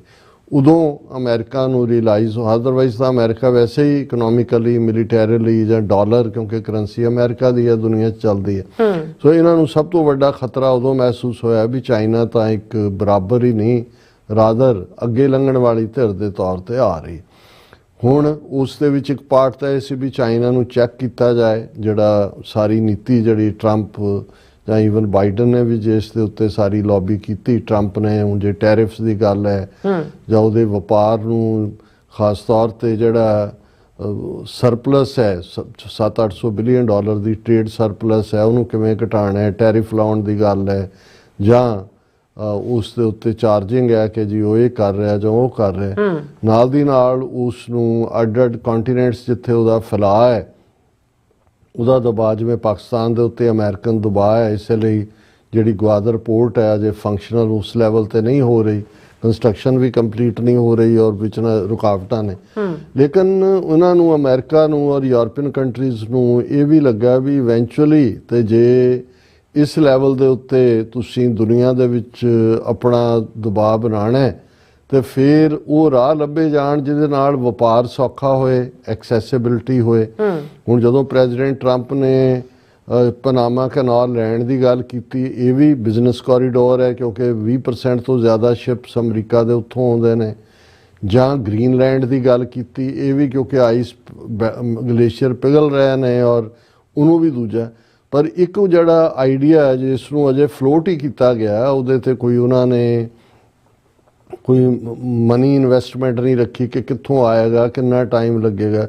ਉਹ ਆਈਡੀਆ ਫਲੋਟ ਹੋਇਆ G20 ਦੀ ਜਿਹੜੀ ਦਿੱਲੀ ਦੇ ਵਿੱਚ ਮੀਟ ਹੋਈ 9 ਸਤੰਬਰ 2023 ਨੂੰ, ਉਸ ਦੇ ਵਿੱਚ ਇਸ ਆਈਡੀਆ ਨੂੰ ਫਲੋਟ ਕੀਤਾ ਗਿਆ ਔਰ ਆਈਡੀਆ ਸੀ India, Middle East, Europe economical corridor, IMEC ਮੈਂ ਇਹਨੂੰ ਹੁਣ ਕਵਾਂਗਾ ਅਗਲੀ ਡਿਸਕਸ਼ਨ 'ਚ, IMEC, ਕਿ India, Middle East, Europe economical corridor.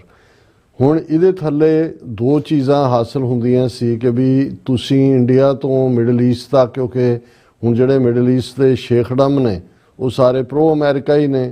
ਕਿਤੇ ਅਮਰੀਕਾ ਨੇ ਫੌਜੀ ਅੱਡੇ ਬਣਾਏ ਹੋਏ ਨੇ ਦੂਜੇ ਇੰਡੀਆ ਦੇ ਨਾਲ ਵੀ, ਉਹਨੂੰ ਸੱਦ ਕੇ ਮੋਦੀ ਨੂੰ ਉਹਨਾਂ ਨੇ ਆਪਣੇ ਸਿਵਲ ਹਾਈਐਸਟ ਅਵਾਰਡ ਦਿੱਤੇ ਨੇ ਔਰ ਦੂਜੇ।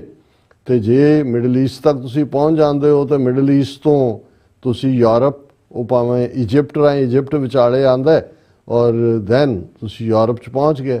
ਔਰ ਇਹ ਇੱਕ ਕੋਰੀਡੋਰ ਵਪਾਰ ਦਾ ਜਾਂ ਦੂਜਾ, ਹਾਲਾਂ ਪਹਿਲੀ ਸਟੇਜ ਦੇ ਉੱਤੇ ਇਜਿਪਟ ਨੂੰ ਇਨਵੋਲਵ ਨਹੀਂ ਸੀ, ਹਾਲਾਂ ਉਸੇ ਸਾਲ 'ਚ ਜਿਹੜਾ ਚੀਫ ਗੈਸਟ ਸੀ ਰਿਪਬਲਿਕ ਡੇ ਪੈਰੇਡ ਦੇ ਮੌਕੇ ਉਹ ਇਜਿਪਟ ਦਾ ਪ੍ਰੈਜ਼ੀਡੈਂਟ ਸੀ, ਪਰ ਇੰਡੀਆ ਨੇ ਉਹਦੇ ਕੰਨਾਂ 'ਚ ਵੀ ਗੱਲ ਨਹੀਂ। ਸਭ ਤੋਂ ਪਹਿਲਾ ਸਫ਼ਰ ਤਾਂ ਸੁਏਜ਼ ਕੈਨਾਲ, ਜਿਹਦਾ ਸਾਰਾ ਟੈਕਸ ਟੁਕਸ ਇਜਿਪਟ ਲੈਂਦਾ, ਇਹ ਉਹਨੂੰ ਬਾਈਪਾਸ ਕਰਨਾ ਸੀ ਹੁਣ। ਲੇਕਿਨ ਉਹ ਬਾਅਦ ਦੇ ਵਿੱਚੋਂ ਦਾ ਪਾਰਟ ਆ ਗਿਆ। ਹੁਣ ਜਦੋਂ ਅਸੀਂ ਐਸ ਜੈ ਸ਼ੰਕਰ ਦੀ ਇਹਨਾਂ ਦਿਨਾਂ ਦੀ ਐਕਟੀਵਿਟੀ ਦੇਖ ਰਹੇ ਹਾਂ ਕਿ ਵੀ ਉਹ ਇੱਕ ਜਿਹੜਾ ਉਹ ਸਾਰਿਆਂ ਨੂੰ ਮਿਲ ਰਿਹਾ, ਖਾਸ ਤੌਰ ਤੇ ਯੂਨਾਈਟਿਡ ਅਰਬ ਐਮੀਰੇਟਸ ਦੇ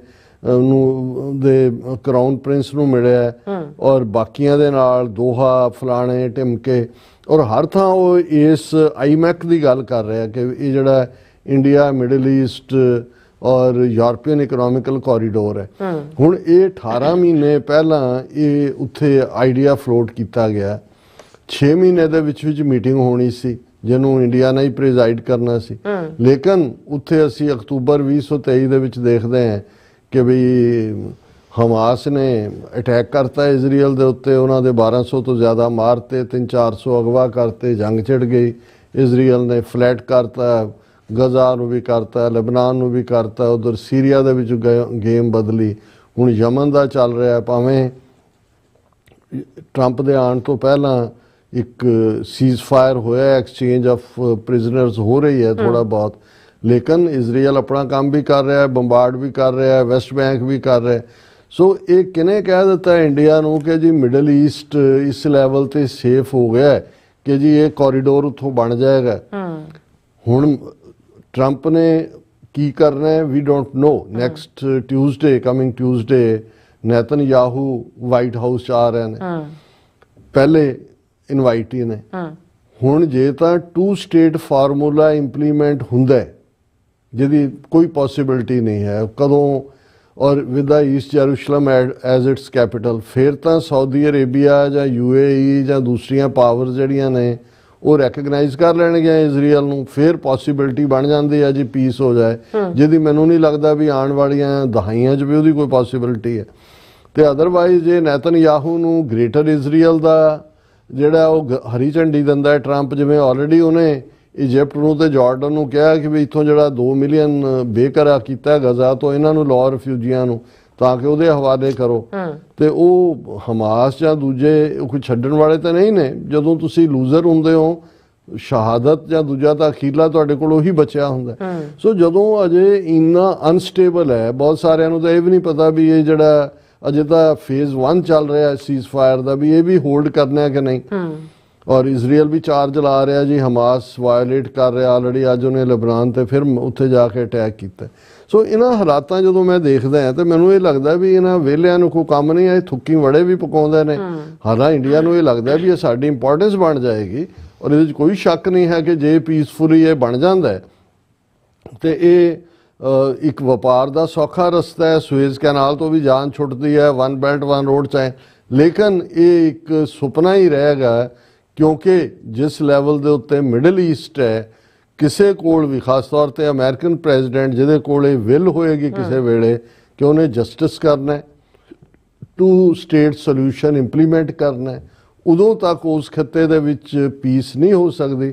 ਤੇ ਜੇ ਪੀਸ ਨਹੀਂ ਹੋਏਗੀ ਹੁਣ ਤੇ ਤੁਸੀਂ ਉਹ ਜਿਹੜਾ ਕੋਰੀਡੋਰ, ਇਕਨੋਮਿਕਲ ਕੋਰੀਡੋਰ ਕਿਵੇਂ ਤੁਹਾਡਾ ਫੰਕਸ਼ਨਲ ਹੋਏਗਾ, ਤੇ ਉਸ ਇਕਨੋਮਿਕਲ ਕੋਰੀਡੋਰ ਲਈ ਪੈਸੇ ਕਿੱਥੋਂ ਆਉਣਗੇ। ਵੀ ਇੱਕ ਪਾਸੇ ਤਾਂ ਟਰੰਪ ਜੇ ਉਹਨੂੰ ਸਾਊਦੀ ਪ੍ਰਿੰਸ ਨੂੰ ਕਹਿੰਦਾ, ਉਹ ਕਹਿੰਦਾ ਜੀ ਮੈਂ 650 ਬਿਲੀਅਨ ਅਮਰੀਕਾ ਦੇ ਵਿੱਚ ਇਨਵੈਸਟ ਕਰਨ ਨੂੰ ਤਿਆਰ ਹਾਂ, ਕਹਿੰਦਾ 1 ਟ੍ਰਿਲੀਅਨ ਕਰ। ਤੇ ਜੇ ਅਮਰੀਕਾ 'ਚ ਇਨਵੈਸਟਮੈਂਟ ਕਰਵਾਉਣੀ ਹੈ ਤੇ ਉੱਥੇ ਜਿਹੜਾ 200-300 ਬਿਲੀਅਨ ਡਾਲਰ ਇਹ ਸਾਰੇ ਇਨਫਰਾਸਟ੍ਰਕਚਰ ਲਈ ਚਾਹੀਦਾ ਇਕਨੋਮਿਕਲ ਕੋਰੀਡੋਰ, ਪਹਿਲਾਂ ਤਾਂ ਉਹਦੀ ਪਹੁੰਚ। ਲੇਕਿਨ ਤੁਸੀਂ ਇਹ ਦੇਖੋਗੇ ਵੀ ਜਿਹੜਾ ਇਹਦੀ ਹੈਡਲਾਈਨ ਹੀ ਸੀ ਨਿਊਜ਼ ਦੀ, ਇਸ ਲਈ ਮੈਂ ਇਹਨੂੰ ਡਿਸਕਸ ਵੀ ਕੀਤਾ।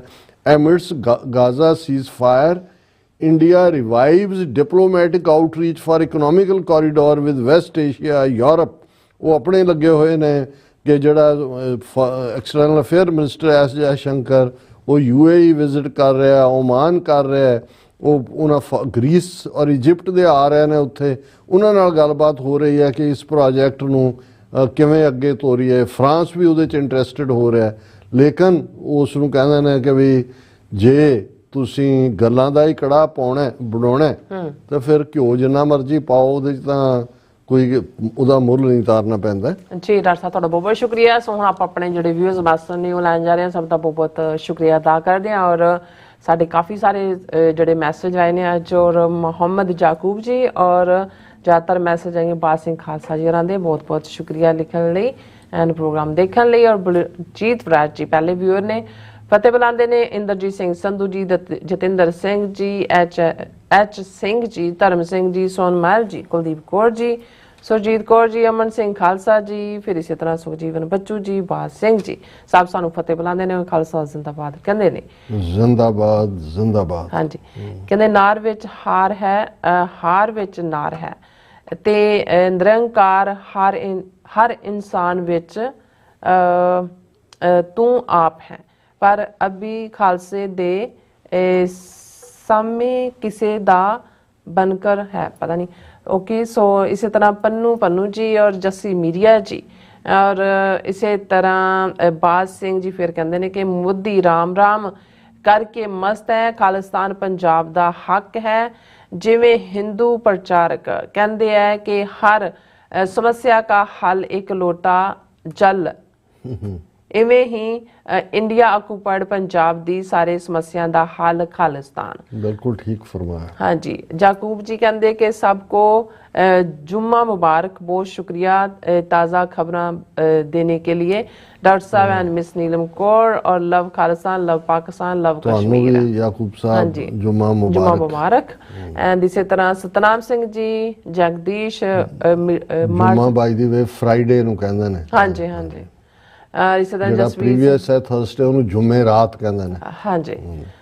ਜਸਵੀਰ ਸਿੰਘ ਬਰਾਰ ਜੀ और मोहम्मद जाकूब जी कहते ने शाहरुख खान और सलमान खान ने भी कुंभ मेले में शरीक। हाँ जी, हाँ जी, सारे लाइन लाई हुई है।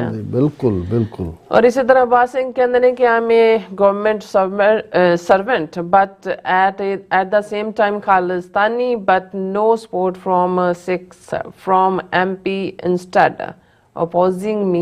I feel frustrated because in office Hindutva and Sikhs are ignoring me. Baj Singh ji ਦੇਖੋ, ਜੇ ਤੁਹਾਡੀ ਕਨਵਿਕਸ਼ਨ ਹੈ ਜਿਹੜੀ ਹਰ ਸਿੱਖ ਦੀ ਹੋਣੀ ਚਾਹੀਦੀ ਹੈ, ਤੇ ਫਿਰ ਆਲਾ ਦੁਆਲਾ ਕੀ ਕਹਿੰਦਾ ਹੈ ਉਹ ਤੁਹਾਡੇ ਮੂਡ ਨੂੰ ਪ੍ਰਭਾਵਿਤ ਨਹੀਂ ਕਰਨਾ ਚਾਹੀਦਾ। ਸੱਚ ਸੱਚ ਹੁੰਦਾ ਹੈ ਅਲਟੀਮੇਟਲੀ। ਜੇ ਜਿਹੜਾ ਵੀ ਕੋਈ ਸੱਚਮੁੱਚ ਸਿੱਖੀ 'ਚ ਯਕੀਨ ਕਰਦਾ ਹੈ, ਉਹਨੂੰ ਇਸ ਗੱਲ ਦੀ ਸਮਝ ਆ ਗਈ ਹੈ ਕਿ ਬਿਨਾਂ ਖਾਲਿਸਤਾਨ ਦੀ ਕਾਇਮੀ ਦੇ ਸਾਡਾ ਕੋਈ ਮਸਲਾ ਹੱਲ ਨਹੀਂ ਹੋ ਸਕਦਾ। ਸੋ ਚੜ੍ਹਦੀ ਕਲਾ 'ਚ ਰਿਹਾ ਕਰੋ, ਕਿਸੇ ਨਾਲ ਬੇਮਤਲਬ ਬਹਿਸ 'ਚ ਪੈਣ ਦੀ ਲੋੜ ਨਹੀਂ ਹੈ, ਔਰ ਆਪਣੇ ਆਪ ਨੂੰ ਉਦਾਸ ਨਾ ਕਰੋ। ਗੁਰੂ ਦੇ ਉੱਤੇ ਭਰੋਸਾ, ਈਮਾਨ ਔਰ ਖਾਲਿਸਤਾਨ ਦੇ ਲਈ ਕੁਛ ਕਰਨ ਦਾ ਵੀ ਸੰਕਲਪ ਕਰੋ। ਤੁਹਾਡੇ ਮੈਸੇਜ ਬਹੁਤ ਸਾਰੇ ਨੇ। ਹਾਂਜੀ, ਬਿਹਤਰ ਇਹ ਹੁੰਦਾ ਵੀ ਤੁਸੀਂ ਇੱਕ ਅੱਧੇ ਮੈਸੇਜ 'ਚ ਆਪਣੀ ਗੱਲ ਕਹੋ ਤਾਂ ਕਿ ਬਾਕੀਆਂ ਦੇ ਲਈ ਵੀ ਸਪੇਸ ਮਿਲ ਸਕੇ। ਔਰ ਮੁਹੰਮਦ ਜਾਕੂਬ ਜੀ ਕਹਿੰਦੇ ਰਾਮ ਤੇਰੀ ਗੰਗਾ ਮੈਲੀ ਪਾਪੀਆਂ ਕੇ ਪਾਪ ਧੋਤੇ ਧੋਤੇ। फिर इसी तरह फिर मोहम्मद जाकूब जी कहते राम, हाँ जी, फिर सेम उन्होंने मैसेज आया कुलदीप कौर जी। और इसी तरह मोहम्मद जाकूब जी ये मियाँ भी गुजर गए वक्त की कितने तजे सॉरी। और इस तरह मजीद सानी जी। और इसी तरह फिर है गए बाज सिंह जी कहते I request to read all my comments because 24 hours I think of Khalistan and I have great hope from Khalistan. I recently became Sikhs by Guru's grace but feeling alone and helpless sorry। और इसी तरह मोहम्मद जाकूब जी कहते हैं कि बड़ी गल है बाज सिंह, खालसा मुबारक हो, राज करेगा खालसा आकी रहे ना कोई। जसपाल सिंह कहले जी। फिर इसी तरह हाँ जी सतनाम सिंह जी, बहुत सारे बागड़ बिल्ले कहते कौम का नुकसान कर रहे हैं पर वाहिगुरू जी की कला वरत रही है तो सारे बिल्ले फड़े जाएंगे। और वीर कुलदीप जी, फिर इसी तरह रशद गुड्डू जी और परमिंदर जी, फिर इसी तरह हाँ जी गुरप्रीत गिल जी, फिर इसी तरह गुरविंदर मान जी ਔਰ ਫਿਰ ਹੈਗੇ ਨੇ ਬਾਜ ਸਿੰਘ ਖਾਲਸਾ ਜੀ, ਫਿਰ ਹੈ ਇਹ ਆਪਸ ਵਿੱਚ ਚੈਟ ਕਰ ਰਹੇ ਨੇ ਜਾਕੂਬ ਜੀ ਹਰਾਂ ਨਾਲ ਵੀ ਔਰ ਚੋਪੜਿਆ ਨਾਲ ਵੀ, ਔਰ ਡਾਕਟਰ ਪਰਮਜੀਤ ਸਿੰਘ ਸਮਰਾ ਜੀ ਵੀ TV 84 ਦੇ ਸਾਰੇ ਪਰਿਵਾਰ ਨੂੰ ਪਿਆਰ ਭਰੀ ਸਤਿਕਾਰ ਸਹਿਤ ਮੇਰੇ ਵੱਲੋਂ ਬੁਲਾਈ ਗਈ ਸਾਂਝੀ ਗੁਰਫਤਿਹ। ਵਾਹਿਗੁਰੂ ਜੀ ਕਾ ਖਾਲਸਾ ਵਾਹਿਗੁਰੂ ਜੀ ਕੀ ਫਤਿਹ। ਸਤਿ ਸ਼੍ਰੀ ਅਕਾਲ।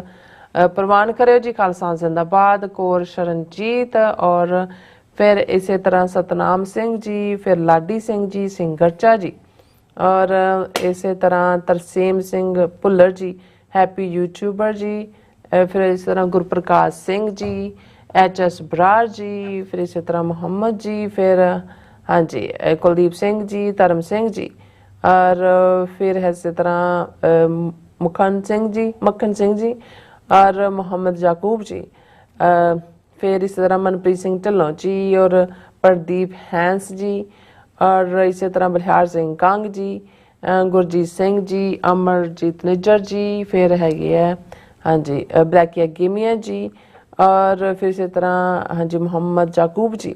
ये कहते जबरदस्त बात सिंह इन्होंने क्योंकि दसिया कि आपस में चैट कर रहे हैं जी जी जी। सो फिर इसी तरह दलजीत सिंह नहीं, जी उन्होंने बाज सिंह ने कहा भी वो पहले सिंधी सी हुण खालिस्तानी ने। देखो किसी भी ਥਾਂ ਦਾ ਹੋਣਾ, ਸਿੰਧ ਖੂਬਸੂਰਤ ਕਲਚਰ ਵਾਲਾ ਸੂਬਾ ਹੈ ਔਰ ਮੈਂ ਬਹੁਤ ਵਾਰ ਜਦੋਂ ਗੁਰਬਾਣੀ ਦੇ ਵਿੱਚ ਗੁਰੂ ਸਾਹਿਬ ਨੇ ਸਿੰਧੀ ਜ਼ਬਾਨ ਦੇ ਵੀ ਅਲਫਾਜ਼ ਵਰਤੇ ਨੇ, ਜਿਵੇਂ ਗੁਰੂ ਨਾਨਕ ਸਾਹਿਬ ਦੀ ਬਾਣੀ ਦਾ ਇੱਕ ਹਿੱਸਾ ਹੈ, ਨਾਨਕ ਸਾ ਅਖੜੀਆਂ ਬਿਆਨ ਜਿਨ੍ਹਾਂ ਡਿਸੰਦੋ ਮਾਂ ਪਿਰੀ, ਕਿ ਉਹ ਅੱਖਾਂ ਹੋਰ ਹੁੰਦੀਆਂ ਨੇ ਜਿਨ੍ਹਾਂ ਦੇ ਨਾਲ ਪਿਆਰੇ ਨੂੰ ਦੇਖਿਆ ਜਾਂਦਾ ਹੈ। ਡਿਸੰਦੋ ਨਾਨਕ ਸਾ ਅਖੜੀਆਂ ਬਿਆਨ ਜਿਨ੍ਹਾਂ ਡਿਸੰਦੋ ਮਾਂ ਪੀਰੀ। ਸੋ ਬਾਜ ਸਿੰਘ ਜੀ ਤੁਸੀਂ ਗੁਰੂ ਦੇ ਅੱਗੇ ਆਪਣੇ ਆਪ ਨੂੰ ਸਮਰਪਣ ਕੀਤਾ ਹੈ ਔਰ ਉਦਾਸੀ ਦਾ ਕੋਈ ਕੰਮ ਨਹੀਂ ਹੈ, ਚੜ੍ਹਦੀ ਕਲਾ 'ਚ ਵਿਚਰੋ ਔਰ ਖੁੱਲ੍ਹ ਕੇ ਜਦੋਂ ਉਦਾਸੀ ਹੋਏ ਕਮਰੇ 'ਚ ਵੜ ਕੇ ਉੱਚੀ ਉੱਚੀ ਜਕਾਰੇ ਗਜਾਓ, ਸਭ ਢਹਿੰਦੀ ਕਲਾ ਭੱਜ ਭੁੱਜ ਜਾਏਗੀ।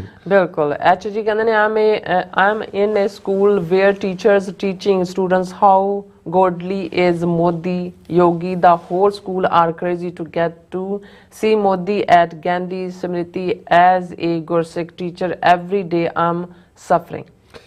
ਠੀਕ ਕਹਿ ਰਹੇ ਹੋ ਤੁਸੀਂ। ਇਹ ਜ਼ਮਾਨਾ ਹੀ ਇਸ ਕਿਸਮ ਦਾ ਹੁੰਦਾ ਹੈ ਜਿਨ੍ਹਾਂ ਦਾ ਰਾਜ ਹੁੰਦਾ ਹੈ। ਉਹ ਜਦੋਂ ਇੰਦਰਾ ਗਾਂਧੀ ਨੇ ਐਮਰਜੈਂਸੀ ਲਾਈ ਤੇ ਉਦੋਂ ਕਿਵੇਂ ਇੰਦਰਾ ਗਾਂਧੀ, ਸੰਜੇ ਗਾਂਧੀ ਉਹਦੀ ਜੈ ਜੈਕਾਰ ਹੋਈ। ਬਾਅਦ ਜਦੋਂ ਟੁੱਟੀ ਸ਼ਾਹ ਕਮਿਸ਼ਨ ਬਣਿਆ ਉਹਦੇ ਸਾਹਮਣੇ ਇੱਕ ਨੇ ਆ ਕੇ ਗਵਾਹੀ ਦਿੱਤੀ, ਕਹਿੰਦਾ ਜੀ ਮੇਰੇ ਤਾਂ ਕੰਨਾਂ 'ਚ ਇਹ ਪੈਂਦਾ ਸੀ ਵੀ ਦੇਸ਼ का नेता इंदिरा गांधी, युवकों का नेता संजय गांधी, बाढ़ में जाए महात्मा गांधी। ਉਹ ਕਹਿੰਦੇ ਵੀ ਫਿਰ ਇਵੇਂ ਹੀ ਹੈ, 4 ਦਿਨਾਂ ਦੀ ਚਾਂਦਨੀ ਇਹ ਤੁਹਾਨੂੰ ਇਹਦੇ ਨਾਲ ਹੀ ਗੁਜ਼ਰ ਕਰਨਾ ਪੈਣਾ ਕਿਉਂਕਿ ਉਹਨਾਂ ਦੇ ਹੱਥ ਪਾਵਰ ਹੈ। ਤਾਂ ਜਿਹਦੇ ਕੋਲ ਬੱਚੇ ਸੱਕੇ ਦੀ ਹਕੂਮਤ ਅਫਗਾਨਿਸਤਾਨ 'ਚ ਕਹਿੰਦੇ ਉਹਨੇ ਚਮੜੇ ਦੇ ਸਿੱਕੇ ਚਲਾ ਦਿੱਤੇ ਸੀ। ਜਿਹਦੇ ਕੋਲ ਪਾਵਰ ਹੁੰਦੀ ਹੈ ਉਹ ਚਮਦੀਆਂ ਚਲਾਉਂਦਾ, ਇਹਨਾਂ ਨੂੰ ਚਲਾ ਲੈਣ ਦਿਓ, ਕੋਈ ਗੱਲ ਨਹੀਂ ਹੈ। ਹਾਂਜੀ ਕੁਲਵਿੰਦਰ ਸਿੰਘ ਭਿੰਦਰ ਜੀ, ਫਿਰ ਇਸੇ ਤਰ੍ਹਾਂ ਐਸ਼ਲੇ ਜੀ, ਫਿਰ ਪਲਵਿੰਦਰ ਸਿੰਘ ਜੀ ਔਰ ਇਸ ਤਰ੍ਹਾਂ ਬਾਜ ਸਿੰਘ ਜੀ, ਫਿਰ ਹਾਂਜੀ Nihang Singh ji, great job, awesome, no words to praise। और इसी तरह हाँ जी परमीत सिंह जी और याकूब जी कहते हक सच बोलते पर आप का बहुत बहुत शुक्रिया डॉक्टर साहब।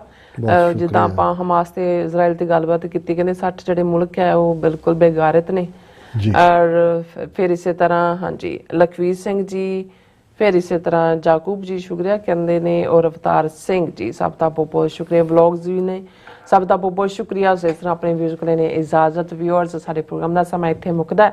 तुसीं अपनी राय ते सुझाव सानूं भेजना भुलना साडे इस पते ते SOS@TV ते असीं अपना प्रोग्राम लैके फिर दोबारा तुहाडे सामने मुकावांगे। तद तक ले मैनूं ते अपना सलाह गया दो देखते TV 84 बुला दिओ फतेह। वाहिगुरू जी का खालसा वाहिगुरू जी की फतेह। रब राखा।